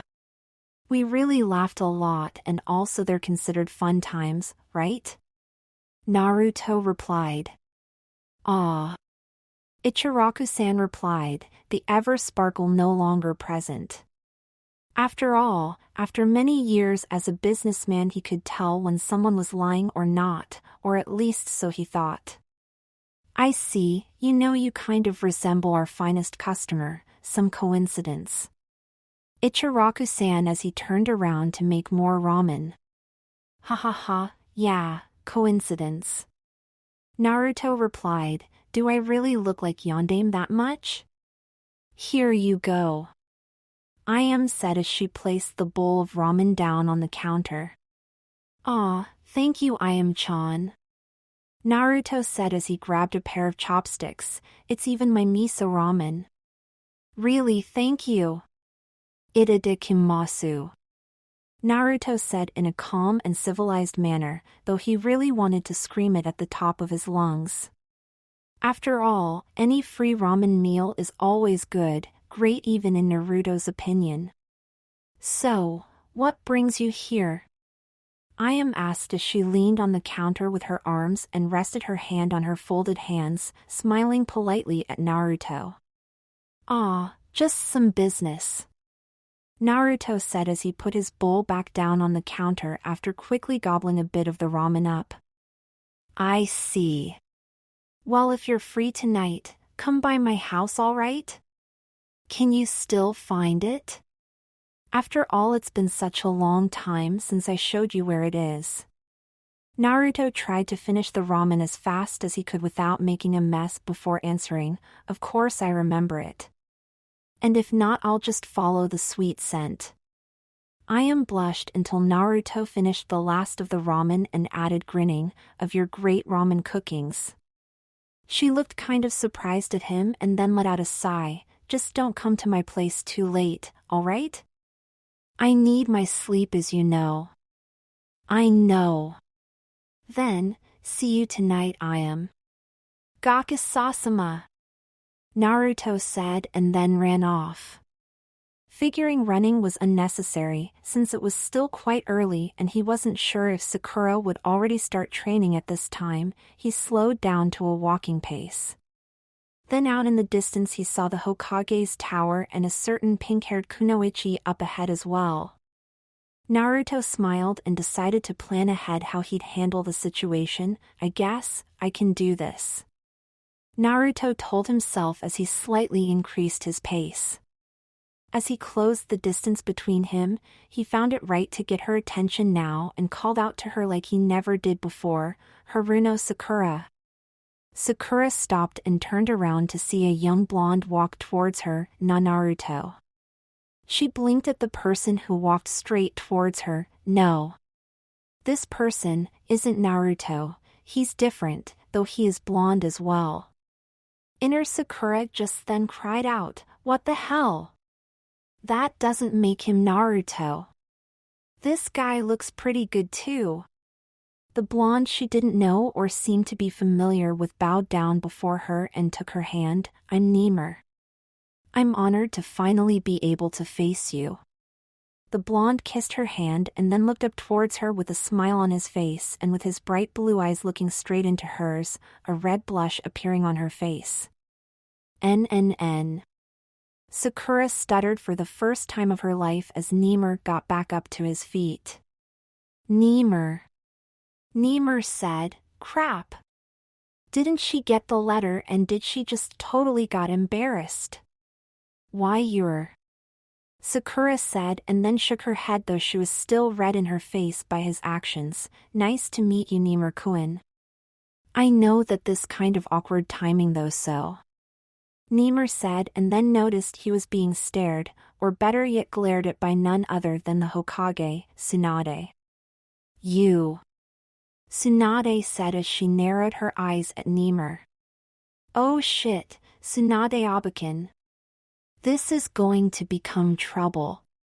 Naruto thought as Tsunade glared at him. Tsunade-sama. Sakura asked as she looked somewhat disbelieving towards her sensei. You, come with me, this instant. She commanded Naruto. I hope to see you soon again, Sakura. Naruto said to Sakura, not adding the chan to it to give him away, and followed Tsunade calmly into the Hokage's tower. As they entered Tsunade's office, Shizune, who was already present, pretty much gasped at sight of Lemur Naruto, though of course she didn't know it was actually Naruto. Tsunade seated herself behind her desk, folded her hands together with her elbows leaning on the desk, and glared over the edge of her hands towards Naruto. Shizune, leave us. What's wrong, Tsunade-sama? This person. Shizune said. I said leave. Tsunade commanded more fierce. You understood. Shizune bowed and quickly left the room. As Shizune was out of the room and out of hearing distance, Tsunade narrowed her eyes at the blonde before her once more. Who the hell are you? Tsunade said in a tone that Naruto didn't like at all. However, I doubt she'd be able to figure out I'm lying. Tsunade-Abakin is smart, but there are many blondes out there, right? She can't think it's me. Naruto thought as he grinned widely at Tsunade. Didn't I make myself clear? Tsunade asked, shaking him out of his thoughts. No, very clear. Naruto stated as calm as possibly in front of what appeared to be an angry Tsunade. I'm Lemur, 16 years old. You're lying, and you and I both know it. Tsunade replied, interrupting him before he could possibly say more. Naruto looked surprised at Tsunade and blinked. Whatever are you talking about, Hokage-sama? Right now there is just one alive person that resembles the fourth Hokage slightly, and even he has distinctive other looks than the fourth. And then here before me stands a person that's an exact copy of the fourth. Are you telling me to be ignorant enough to let someone like you go and... Tsunade wanted to continue, but just then the door went open and Jiraiya stepped in. Yo, Tsunade. I came in early like you asked to discuss. Jiraiya said, grinning, and then noticed the young blonde in the room. Naruto? Tsunade, what is he doing here? Have you told him about? Jiraiya looked questioningly at the Tsunade, who was still glaring at the blonde in front of her, who just then decided to turn around to face Jiraiya. Yo, sensei. Long time no see. Naruto said, grinning widely at the white-haired Sannin, whose eyes went wide and his mouth hung open and could only utter one word to come out of his mouth before going back to his state of surprise. Why you? Naruto grinned widely at Jiraiya, who probably thought it was the fourth for a second or two, but then Naruto noticed his mouth shut tight and a grin formed on the Erosennin's face. Geez, really you, that's why you wanted the picture. Jiraiya chuckled and shook his head. Wanted to know how it feels, huh? Naruto grinned widely at Jiraiya before replying, sorry sensei, you got it all wrong. It's not for that reason. Oh. Jiraiya looked interested at Naruto but then noticed Tsunade's glare focused on him. Jiraiya, start explaining before I rip you a new one. Tsunade threatened. Ah ha ha ha. No need to do so, Tsunade. You see, this really is not dash. Jiraiya started, but Naruto quickly covered his mouth to shut him up. I'll just show her, don't call me by my name out loud. Promised? Naruto looked towards Tsunade, who nodded. All right, figured as much from my Tsunade-Abakin. Naruto grinned widely, and before Tsunade could do much else than widen her eyes, Naruto returned to his normal self. I see, so you did that to become close to Sakura. Really you? Tsunade said in a whisper, though loud enough for Naruto to hear, and then spoke louder again. Jiraiya, is this another one of your crazy ideas? No, no. It's my own idea. Naruto whispered, Henge no Jutsu. Naruto popped back into his yondaime form and now spoke normally again, and it isn't for the reason you think it's for, Hokage-sama. He then explained everything about his plan to get a date on Valentine's Day and how this would help him see who was right for him, basically everything that came up in his mind and he was able to remember. "Oh," Jiraiya said as he walked over to behind Tsunade, "for Valentine's Day, I see." As Jiraiya placed a hand on Tsunade's shoulder, she threw him a quick glance and then let out a sigh. "I think you should confront them as you normally are. You're a great kid and they should like you for who you are." "I know. But, if I said I like them when being normal, then most likely, they'll think it's a joke or something. Therefore I can let them get to know me while I'm in this form, even my looks are different, I'm still me. And after all," Naruto said and raised a smile, "when a person loves you, they love you for who you are and not for what you look like, right?" Tsunade blinked. "Where did you get that wisdom from? You sound like a totally different and actually mature person." Naruto broke his smile into a wide grin. "Sensei told me that. Also, I guess training helped a lot with growing up. And he scratched his cheek, "probably lots of other stuff." Tsunade closed her eyes and smiled. "Looks like you can teach people decency after all, Jiraiya." "I have my moments." Jiraiya smirked and nodded towards Naruto. "What's up with these two? They act kind of strange, do they not?" Naruto thought as he looked at the two Sannin. "Well then I guess we'll have to make you an official resident and shinobi of Konoha then." "Information?" Tsunade grabbed an empty scroll and a pen to write with. The door was abruptly opened again and Tsunade looked up to see who it was. "Excuse us for interrupting, Tsunade-sama." Naruto heard Sakura and Tenten's voice apologize from behind him. "You guys," Tsunade said, blinking at the door. Naruto slowly turned around and blinked as well as he found Ino, Hinata, Sakura, Temari and Tenten standing in the doorway. "Wow, this is a surprise and somewhat embarrassing. All 5 of you here, even my desert flower," Naruto said as he rubbed the back of his head with a grin on his face. All the girls looked at Temari, who slightly turned red in her face, both for being stared at and for being called a desert flower out in public.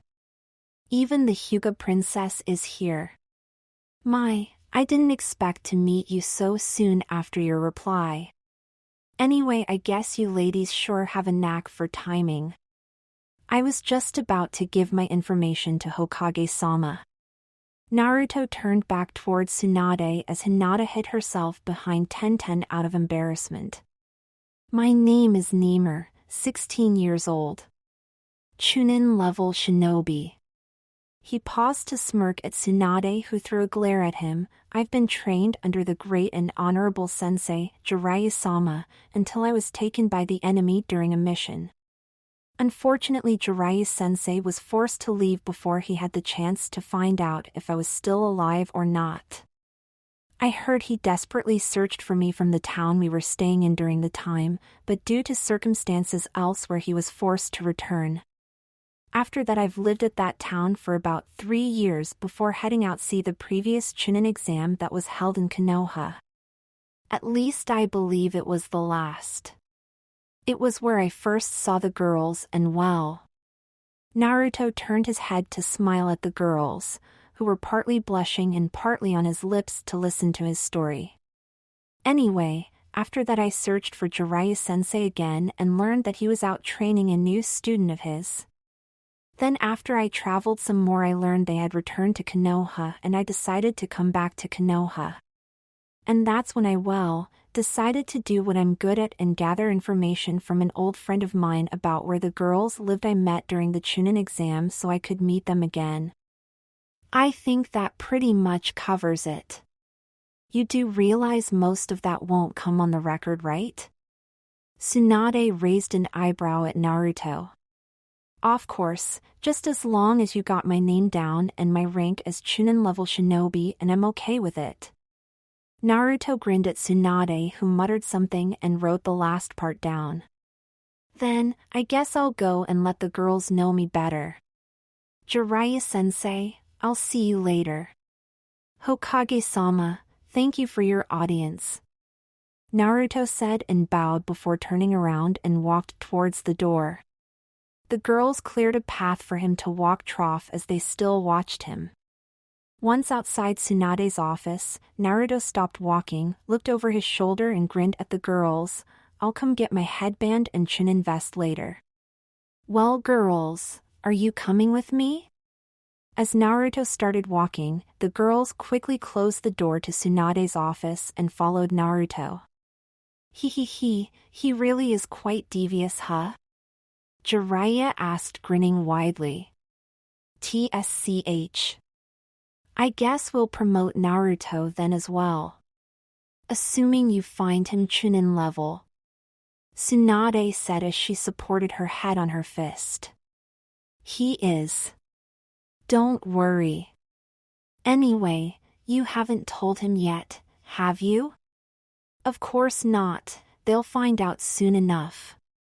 As will Naruto about that plan. Tsunade said and let out a deep sigh. Once Naruto and his group of 5 girls left the tower, Ino swung her arms around Naruto's neck and jumped onto his back.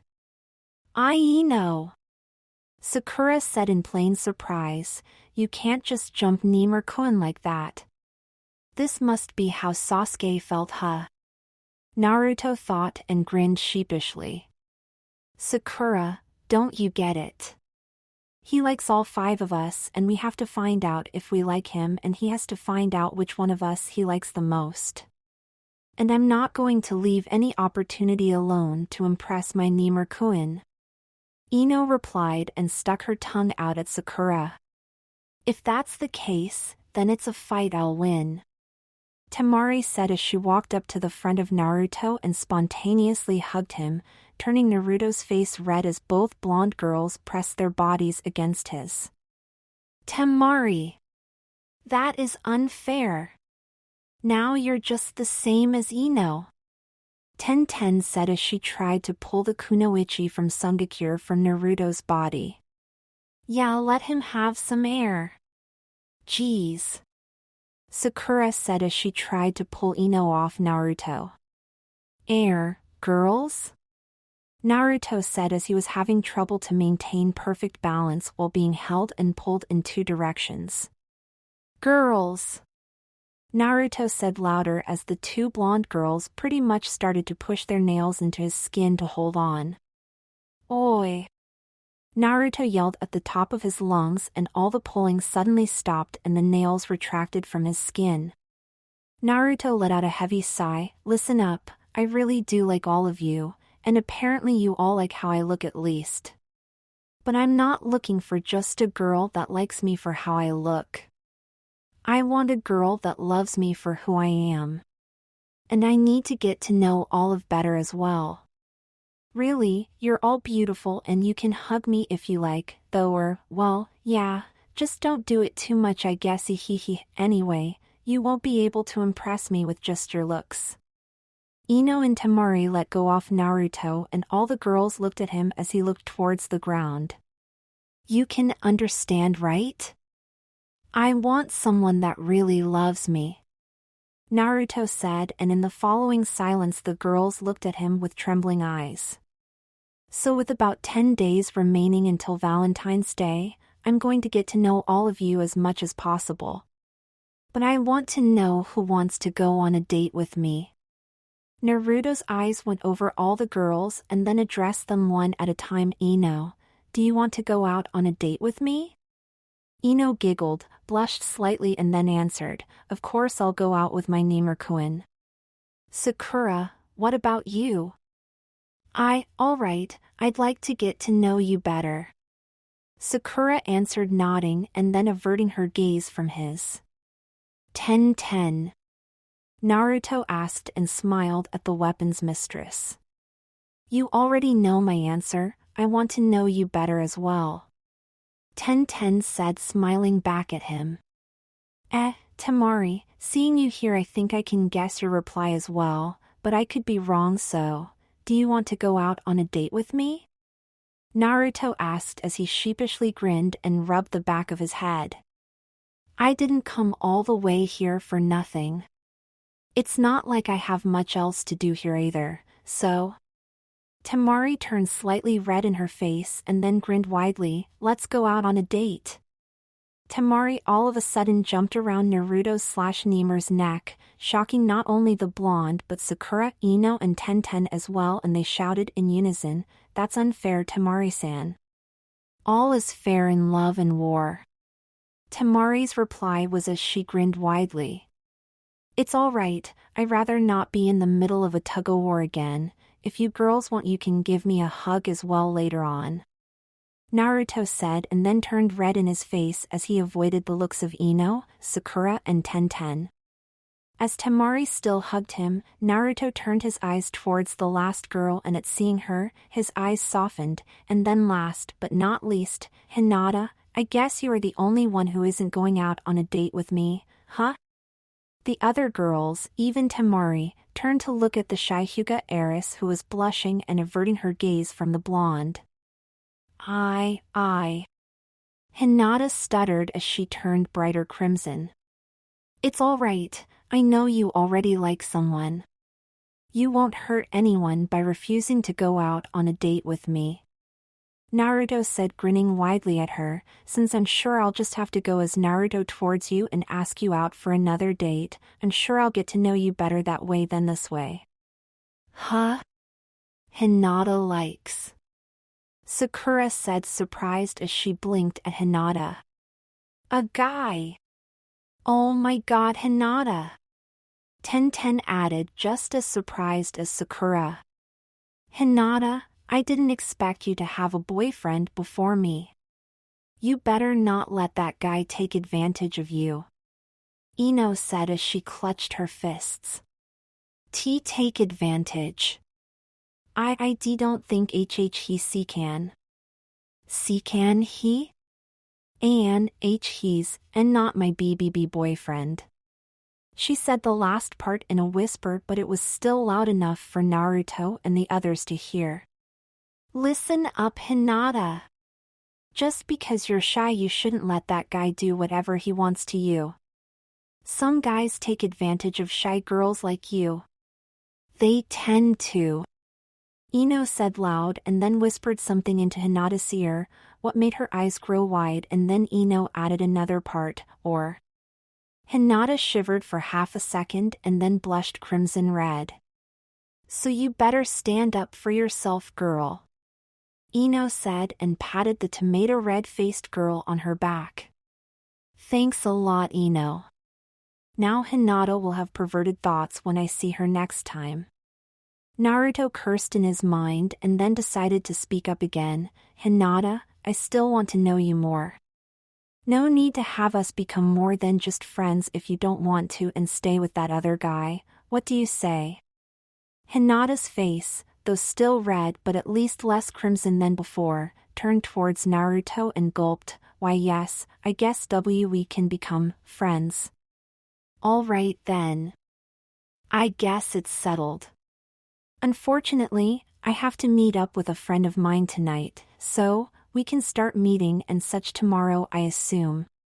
Naruto said and nodded in thought. Then, who of us shall you take out first? Temari asked as she finally stopped hugging Naruto. Naruto looked around at the group of girls and was at a total loss, having no idea which girl he was looking really most forward to get to know.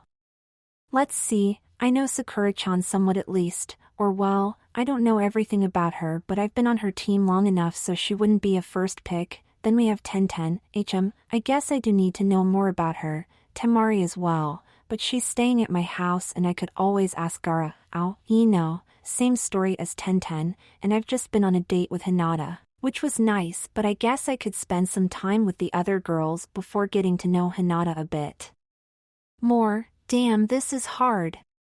Naruto, or rather Nemer to the girls, was pondering deeply in his mind with crossed arms and seemed to have a tough time deciding.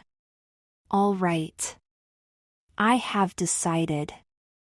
I will choose, he said as his eyes wandered over each of the girls.